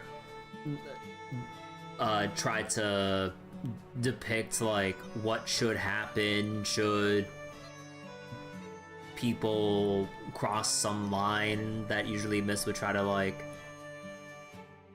tell us about. I honestly don't know.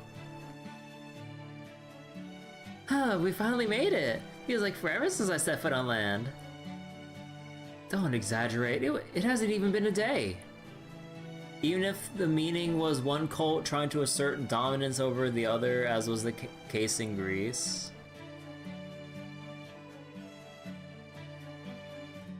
I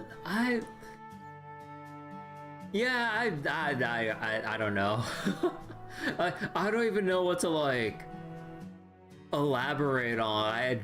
When you kind of like dig into the myth side of Umi Sachihiko's like side and stuff. The fuck if I know. Huh. Doctor! Otaka-san, I'm sorry to make you worry about... Shut up!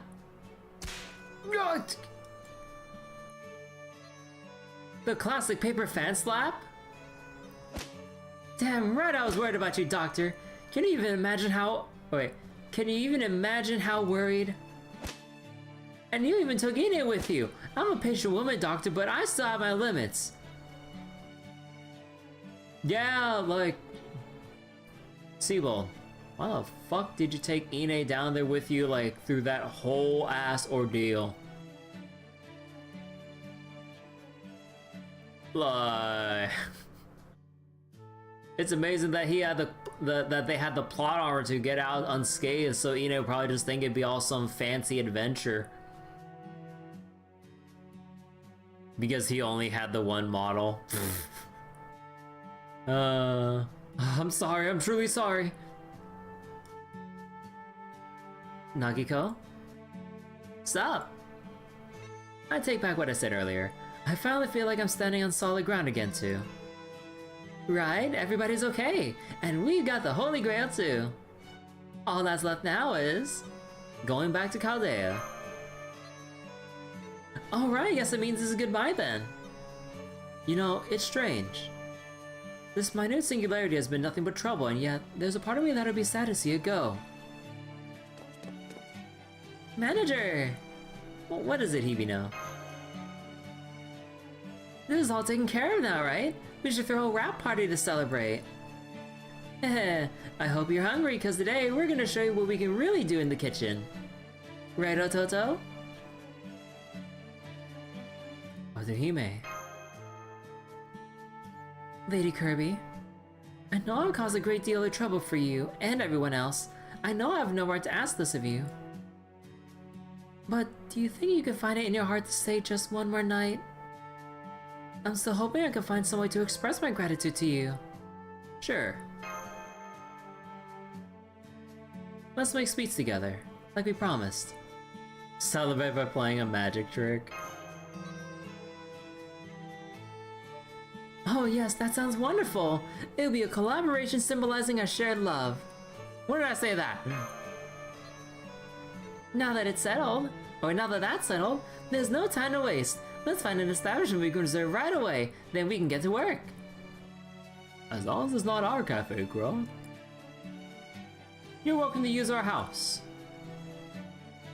We can make it a true banquet, a night of merriment for all to come together to drink, celebrate, and enjoy themselves, making ourselves disappear.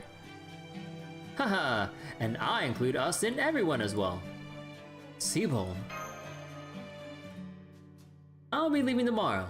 This will be my last night here. So if nothing else, I would like to spend it with a big smile on my face. Where did Chikachi run off to? Chika? She's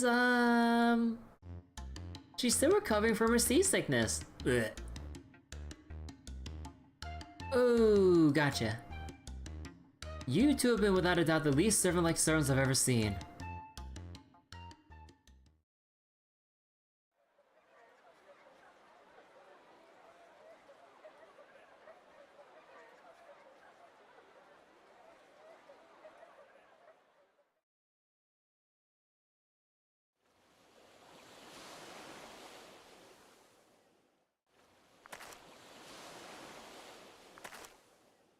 Doctor, will you promise not to laugh at me if I ask you a ridiculous question? Of course. What is it, Ataka-san? There's something about you now that seems different from the doctor I know.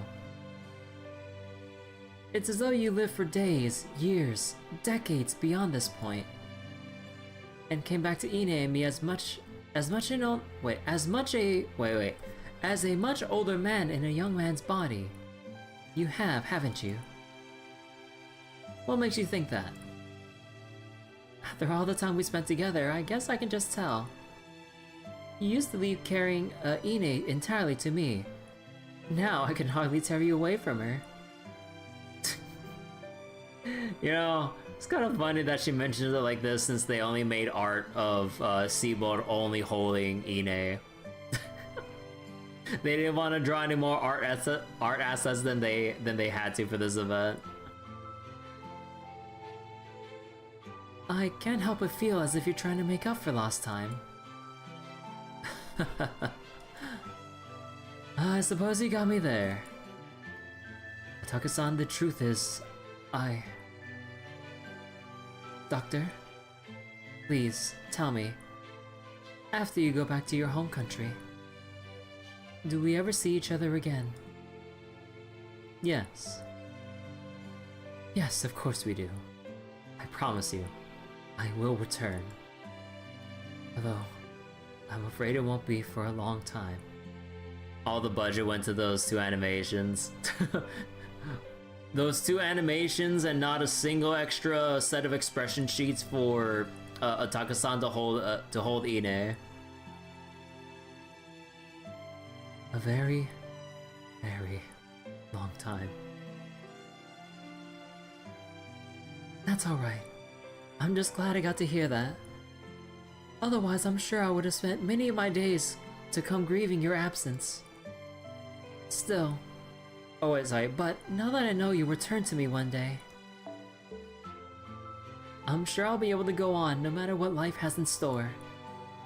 But Ataka-san, you may end up forgetting everything I've just told you, or that I was even here at all. Oh? Do you really think I could forget you even if I tried, Doctor? Right. That's right.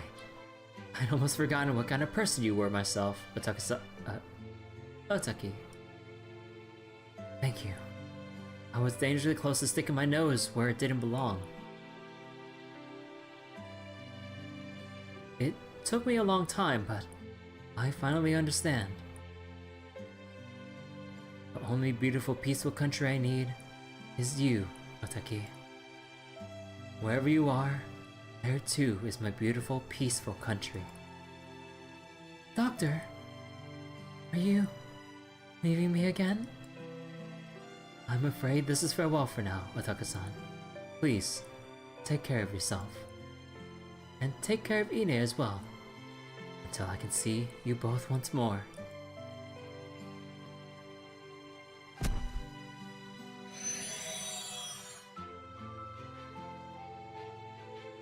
Baba? Aw, Ine. I wonder if Dr. Bubbles left by now. I hope he didn't make Otaki cry. So Mr. Seabold, Otaki, and Ine won't be able to see each other again for another 30 years. It'll be okay, right? History's not going to change in a way that keeps them apart forever, right? This minor singularity is already repaired. History will continue as it should now, unaltered. Speaking of which, we can't stay here forever either. It won't be long before everything here goes back to the way it's meant to be. Oh, I was hoping to try a Nagasaki specialty like a champon or sada udon before we left. Don't be ridiculous. None of that exists in this time. You'd realize that if you thought for two seconds, you mitochondria. What do you? The fuck you mean mitochondria? The powerhouse of the cell. What was that? How about you and I settle things once and for all before we disappear, you piss poor excuse for a god? Hey, do you really think you can lay a hand on me? I'm a 3D projection, remember? Oh, you dirty little... Chica, Isora. Don't try to stop me, Hibiki. I'm finally gonna tear this jackass a new one. I wasn't trying to stop you. Look. Hey. Yuta? Wait, he's no idea what a compliment that is. Move it, Croc. We want to leave this place neater than we found it, Croc. Croc, Croc, Croc. I don't know how I'm going to bring myself to say goodbye, Lady Kirby. To think I'll never see you again. Thank you for everything. So here's an idea. What if you use that holy grail you collected to stay here forever? We could open up a small sweet shop together and live here happily ever after. We'll at least want enough children to make our own baseball team. Oh no! Oh Jesus! And of course, and sorry, I can't. I really can't. Don't worry, I'm just joking. Uh-huh. The real Lady Kiyohime is waiting for you back at Caldea, right? Will you pass how grateful I am for letting me use her spirit origin? A baker at this point in time with that many kids? Financial ruin. And also, would you please take good care of her? For me.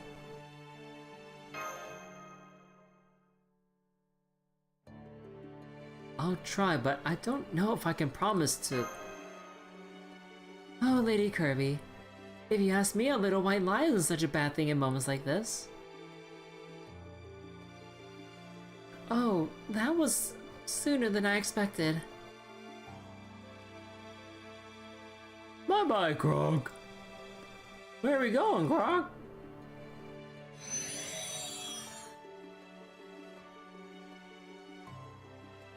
Well, Lady Kirby, it seems this really is goodbye. I'm sure you can find pictures of me in many illustrated storybooks. What kind of illustrated storybooks are we talking about? No, I'm just kidding. But I hope you remember that the Otohime you met here existed just for you. Where do they come from? Where do they go? A mystery that not even Waver can answer. Crocodile Joe. Oh. So... Did you miss me after I was gone? Ah, I knew it. You never could do anything on your own. But hey, you're okay now. You're okay now, right? Yeah, I think I am. Good, hehe. Yuta, I'm pretty sure you and I are heading to two very different places. I'll probably never get to see you again. But I have to go all the same. I know. That's okay. That's where you're meant to be, Yasota. Goodbye, Yuta. Goodbye, Yasota.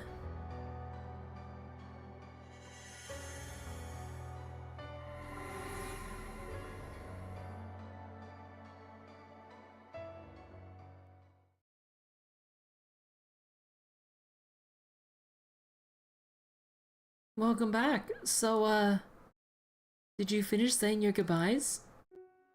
Well, this is me we're talking about, so I'd say it went pretty well. Are you glad you got to see her one last time? I am. Although I still want to know what the heck she was exactly. She wasn't a ghost, right? The gate swallowed her along with the turtle, so she must have been released along with it when Umisachi Hiko broke the seal on it. I'd guess she was the same kind of being as the soldiers composed from Wrath. Not of this world, only be able to remain a short while. Ah, who cares? All that matters to me is that I gotta say goodbye. Now then. Chikagi, Hibiki, I think it's time you and I said our goodbyes as well. Huh? But we're your pseudo-servant, right? Does this mean you're firing us? No, not at all. I'm just saying this is the last time I will show myself like this. I only appeared in the first place because of how unusual the situation is. Normally I shouldn't be out in the open like this. So from now on, I'm going to let you two handle the servant stuff and just stick to being the god behind the curtain. Then we'll never get to talk to you like this again. You may not be able to see or hear me, but I'll still always be with you both. I'm looking forward to learning all about the outside world through your eyes. So you're gonna be with us all the time? Great, just great. We're a package deal now, like it or not. For my part, I hope you never change either. Well, there you have it. Bye!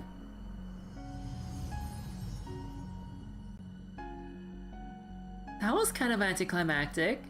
Nah, I'm sure he'll pop up again when we least expect it. He's like that. Oh my god, this is still going on. Holy shit. I keep thinking we're gonna go into the next section, or sorry, the epilogue. But I mean, technically we didn't say our complete goodbyes yet, but oh my god. All that aside, now that I stop and think about this, it's a lot to take in. I mean, me a servant and a vessel for an actual god? I'm just a regular person.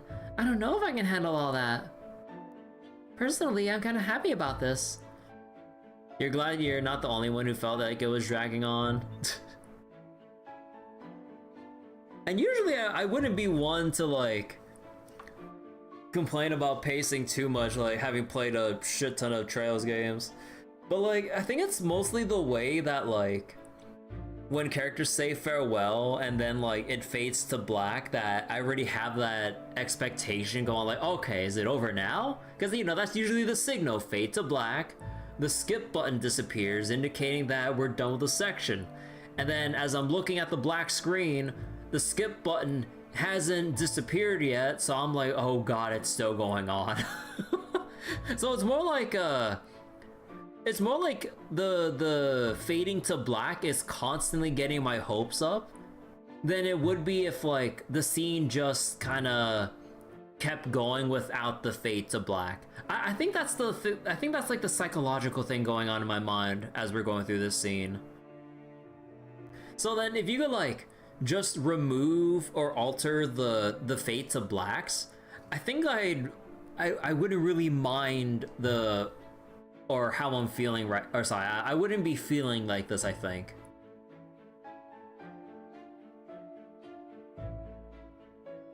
The two of us make up a single servant, right? So it'll always be together when we're called into action. And as long as we're together, I don't think we need to be afraid of anything. You know, sometimes you're just so easygoing, it kind of worries me. But I guess that's okay. If we're stuck together, I can live with that. Huh? I guess this means it's time. Goodbye, everyone. Thank you for everything. Wahaha, don't worry about it. Yes, we owe you for our we owe you our thanks as well. We couldn't have done this without your help. Oh. You know, I've been meaning to ask. Servants were originally famous people, right? So, who do you two used to be? Wahaha, not telling. Why not? Trust me, you two would just be disappointed to learn her true name. On so many levels. If you really want to know who I am, I'll tell you the next time we meet. So you better come see us again sometime, Shigechi and Hibikichi. Okay, later, Nakiko. Later, Waver. Right. Yes, I suppose we may meet again sometime, though I might look a little different than you remember. I hear drinking milk will help you grow tall. That's just an old wives' tale. Besides, I wasn't referring to my height. Oh right, manager? Yeah? Were we helpful? Even just a little? We couldn't have done this without you. Oh good. Well, I guess hanging out with you has been kind of fun. If you hadn't showed up, we might still be stuck selling dumplings. Don't say things like that. Oh, one last thing, if you can't do this for any reason, that's fine, but You guys sound like you could use all the help you can get, right? So if you end up needing ours, go ahead and call on us. Oh, I tried. I tried alright. I burned a 10 pull. And a ticket. Are you sure? After everything we've been through, of course I'm sure. You'll always be welcome at Chaldea. Heh, you hear that, Chica? I can't wait. Well, I think this is it. Goodbye, manager. Goodbye, Nagiko. Goodbye, Waver. Until we meet again.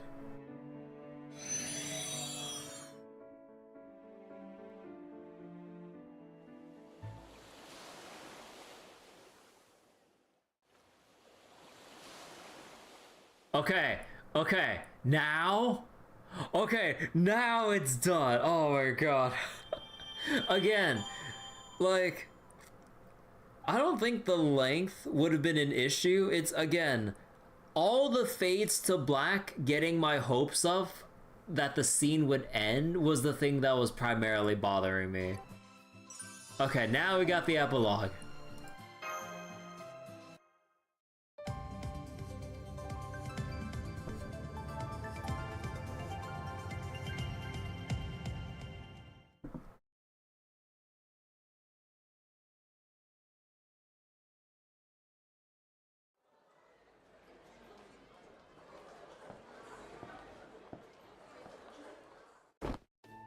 Huh? Damn, I was so shocked seeing you two together that actually I did a double take. What are you up to today? Huh? Prof. I know she dresses kind of wild, but she's a good kid at heart. I don't know what she did to piss you off, but go easy on her, okay?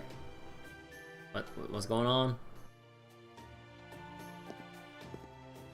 Huh? Damn, you must have really screwed up. How come you got called to the principal's office?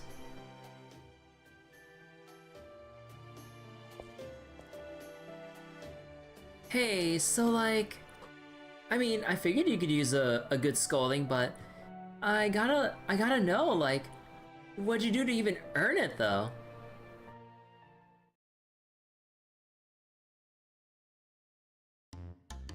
What's the deal? Why does everyone think I'm going in for detention or something? We were just having a little rap party to celebrate making it back from the race shift. I suppose it just goes to show that what goes around comes around. Also, this isn't a rap party. I was just having a smoke when you sat down. Uninvited, I might add. Aw, come on, Prof. Don't be like that. We just got back from fixing a singularity together, right? Not to mention whenever I'm with you, I can feel Ashio Doman eyeing me with a certain amount of pity. Kinda pisses me off. I bet Mambo-chan's just jelly about being left out of the fun. So we'll just have to invite him to join us when we go out for some fun later. Nagiko, please don't bother Lord Juliang too much. In fact, now that I think of it, you didn't make too much trouble for him during your race shit, did you? Hey, that's crazy talk, Haruji. Heh, I wish you could have seen it. There we were, the Moonmaker, the Tactician, and our special guest star high school girls, dropping sharks left and right like pow! Stop, please. No one will understand a word of this if you're going to describe it that way. Still, it's true. Sei Shonagon was a big help. I probably would have had a hard time resolving that singularity without her and the other two. See? Da, da, da, da.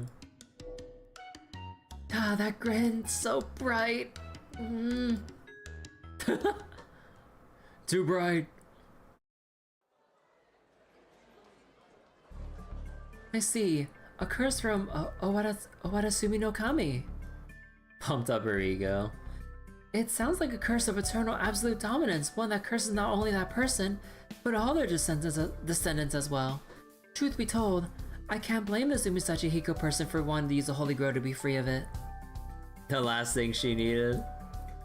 Sachi's actual wish was even similar than that.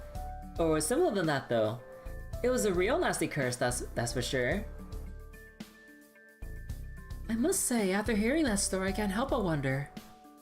Why did Yamasachi Hiko need to curse his brother in the first place? Good point. It was Yamasachi Hiko who forced the exchange of the bow and the fishing hook. He was also the one who lost it. So his actions in response to his older brother's anger would seem to be somewhat disproportionate. Ooh! I've actually got a theory about this. You two mind being my sounding board? You mean a theory about why Umisachi Hiko ended up so cursed, Nagiko? Oh well, I guess there's no harm in hearing you out. Go on then, let's have it. Okay, I was hoping for some actual enthusiasm, but I'll take it.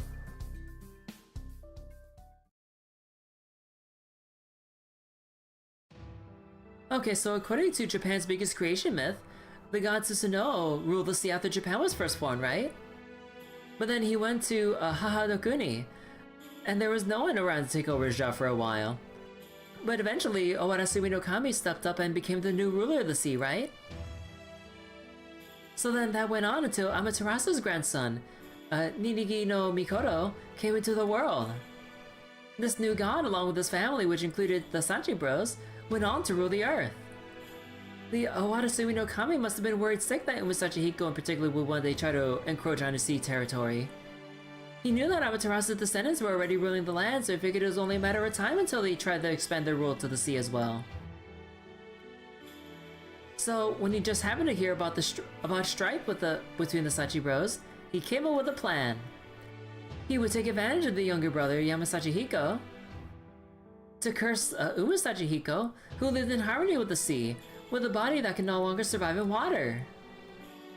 Yamasachi Hiko would then go on to marry Owarasumi no Kami's daughter, but they end up splitting up at the end, right? So now Umisachi Hiko can no longer go into the ocean, and the boundary connecting the land to the sea, or the land and sea, has been closed off. That made the sea an impenetrable realm no one could ever steal from its ruler.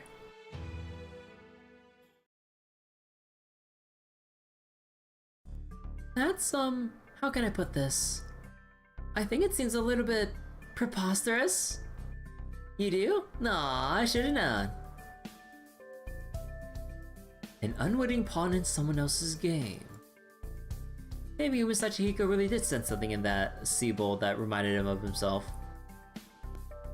A reminder that Sei actually has head on her shoulders. She just chooses not to sometimes. Kinda like Tamamo Cat. Perhaps that was why a divine spirit who normally wouldn't obey humans' commands decided to answer his summons. Or perhaps not. But yeah, Sei was cooking. Or Suzuka. Oh yeah. I mean, Suzuka is just playing up the whole Gyaru or Gal bit because she just wants to or likes it. But yeah, she actually is smart. Come now, Lord Julien, don't you start hearing this nonsense too. Hey, Professor Melichi, can I ask you something? Sibo got to see Otakia and Ine again 30 years later, right?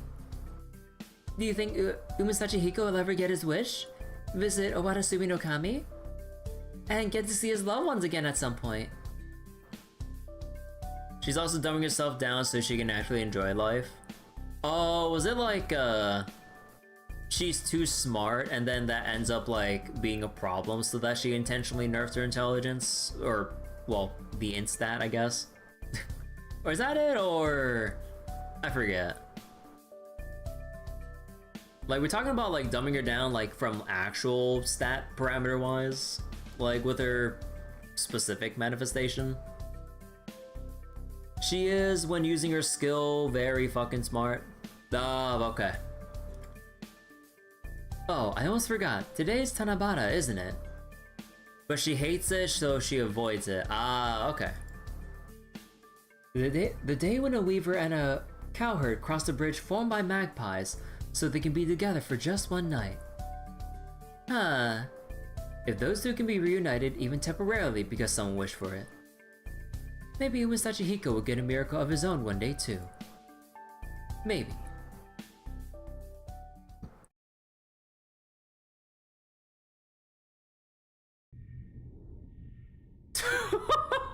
Oh no. Oh no, we're feeding Da Vinci the weird knowledge. Oh no.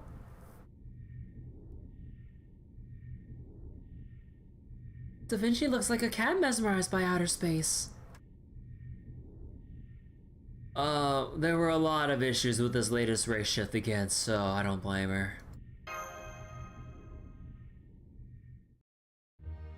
Okay, better snap out of it. I can't afford to be freezing up over this kind of stuff. Not with swimsuit season just around the corner, so for the time being... Well, foreshadowing? For the summer event? I'm glad to see you back safe and sound, Kirby.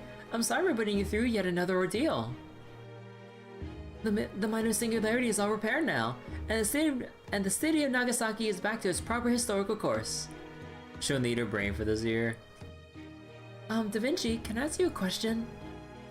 Seabold and Otake did get to see each other again eventually, right? Yes. In 1859, 30 years from this last race shift.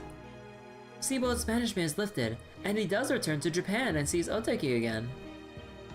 Along with his new family. His...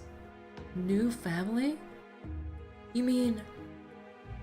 I guess it just goes to show you, life isn't a fairy tale. Otake had a hard life raising a mixed child in an era that was much more hostile to such things. And of course, Seabold was banished and able to return to Japan. Both were young and they were never formally married. They couldn't wait around for each other to begin living their lives. Oh, man. Yes, I suppose you're right. We can't keep moving forward if we're always focused on what's behind us. I don't think that's quite right. Huh? Yeah, that's true. Nothing lasts forever, but that doesn't mean, what we build disappears entirely. Otake did a great job raising her and Seabold's child. That child went on to become a doctor just like her father. The same is true for Seabold, who never stopped calling for Japan to open its borders even after he left. So, I'd like to think that the desire to see each other again gave them both strength to keep living their lives. But then, maybe that's just me being a romantic. No, not at all. I like to think the same. And I think the same must be true for Orihime and Hikoboshi as well. Orihime? Oh right, I've actually been thinking about the story of Tanabata ever since I first heard it, senpai. In particular, I've been thinking about how the lovers must spend the year while they're apart. At first, I thought they must be desperately sad being forced to spend a whole year without each other. But I see now there's more to it than that. They have faith they'll see each other again, and that gives them strength to keep going. I think it must have been the same for Seabold and Otake too. Yeah. Oh right, today's Tanabata, isn't it? Emi has been cooking up a storm to celebrate. Why don't you two go enjoy the feast? I'll open up the simulator too, in case you want to see the stars. It won't be quite the same, but hey, it's better than nothing. Thank you, Da Vinci.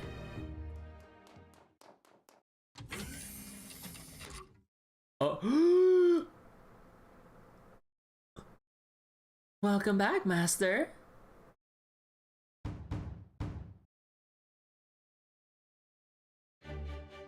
It's me, your Kiyohime. Congratulations on another job well done. The Tanabata feast is all ready. Why don't you come with me to the cafeteria? Hold up. Yes? Why are you dressed like that?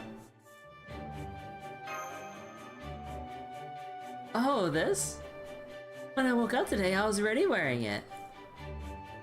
While we were apart, I figured something incredible must have happened. Our undying love transformed me into my ultimate form. Is that not the case? I don't even. Would you please take good care of her? For me? For me? For me? Does this mean... Kiyohime's obsession was so powerful, it actually affected Kiyohime all the way from the throne? Oh Lord, help us. Oh my god.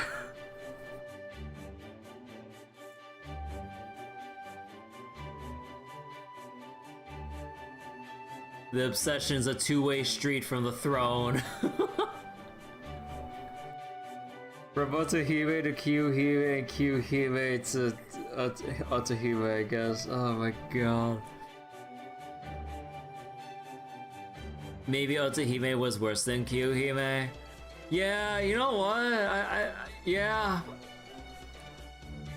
Kyuhime is one thing, but Otohime, like, redirecting the obsession flow from her end from the throne to Kyuhime, however you want to conceptualize this happening. Oh dear god. Seriously? Yikes. Oh, now what is it? It looks like another minute singularity has just appeared. Already? Oh, come on! It's happening on the on Easter Island in the Pacific Ocean. The one with the Maui statues. We're getting a clear signal on the monitor. Oh, it looks like there's writing on the ground. SOS, help us, manager? Oh no! What? Is that code for something? Well, shit. Senpai, why are you smiling? I think that's the message from some friends. Huh? Friends you say? Hang on, I'm gonna go pick them up.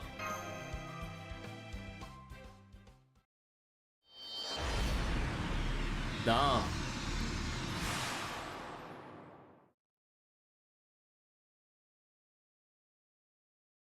Oh.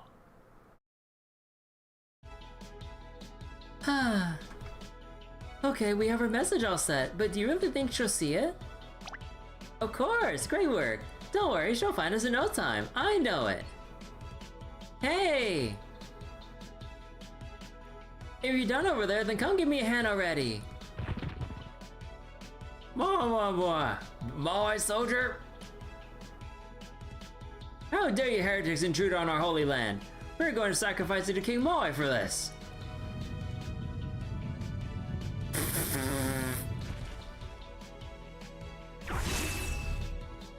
King Maui! Oh my god, this is so stupid. But don't listen to them. That's no Maui statue. Alright, Hibiki, and what's your face with the green hair? It's Azumi no Sora time. No Isora, I mean. Shouldn't you know my dad's name by now? And what are you doing just showing up here like it's no biggie anyway? Chinako. Come on, Chica. Let's do this thing. So wait, you think this is the first time we ratioed the two singularities in the same story? It really is, huh?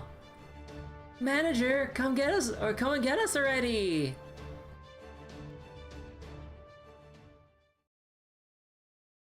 Okay, now it's over.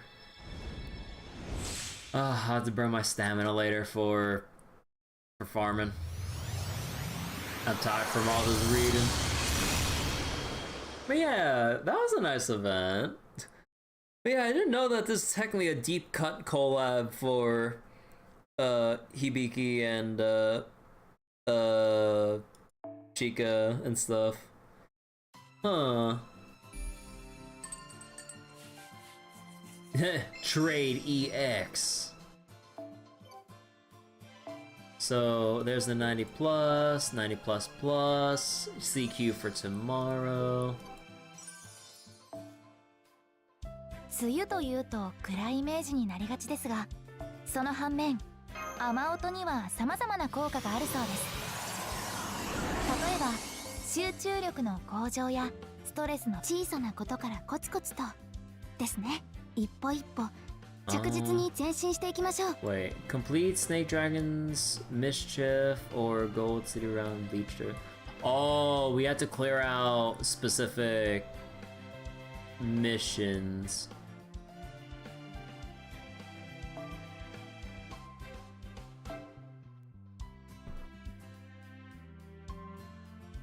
So, oh, right, because there are new stages up now, right? Let me see.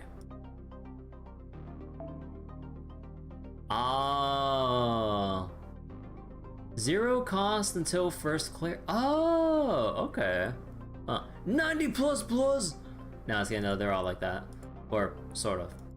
But yeah, I'll get around to clearing out like the new free quest. Oh wait, it's all the way at the tip of Australia. God damn.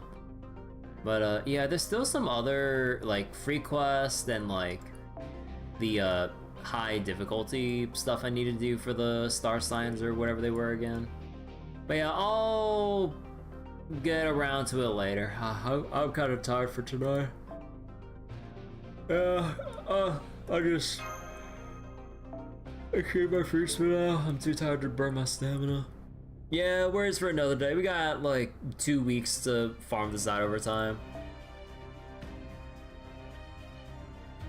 Still need to get around to finishing up the rank ups here, and well, a little bit too late for the interludes. We did the new ones, but yeah, still haven't gone around to finishing the old ones.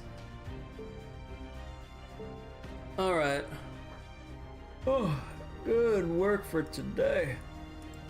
Alright. So, that will be it for tonight. Thank you all so much for watching tonight. And I think tomorrow we will. I think tomorrow we'll just go into Zenless Zone Zero. Season 3 just came out, version 3.0. So I mean, I should probably just load up, like probably off stream because I don't want to load it up on stream right now. But like I should probably just log on to claim my daily ticket and do my daily and stuff before reset. So thank you all so much for watching. Thank you Quasiquote for the raid earlier, and anyone who happened to stick around for the entirety of this session tonight. But yeah,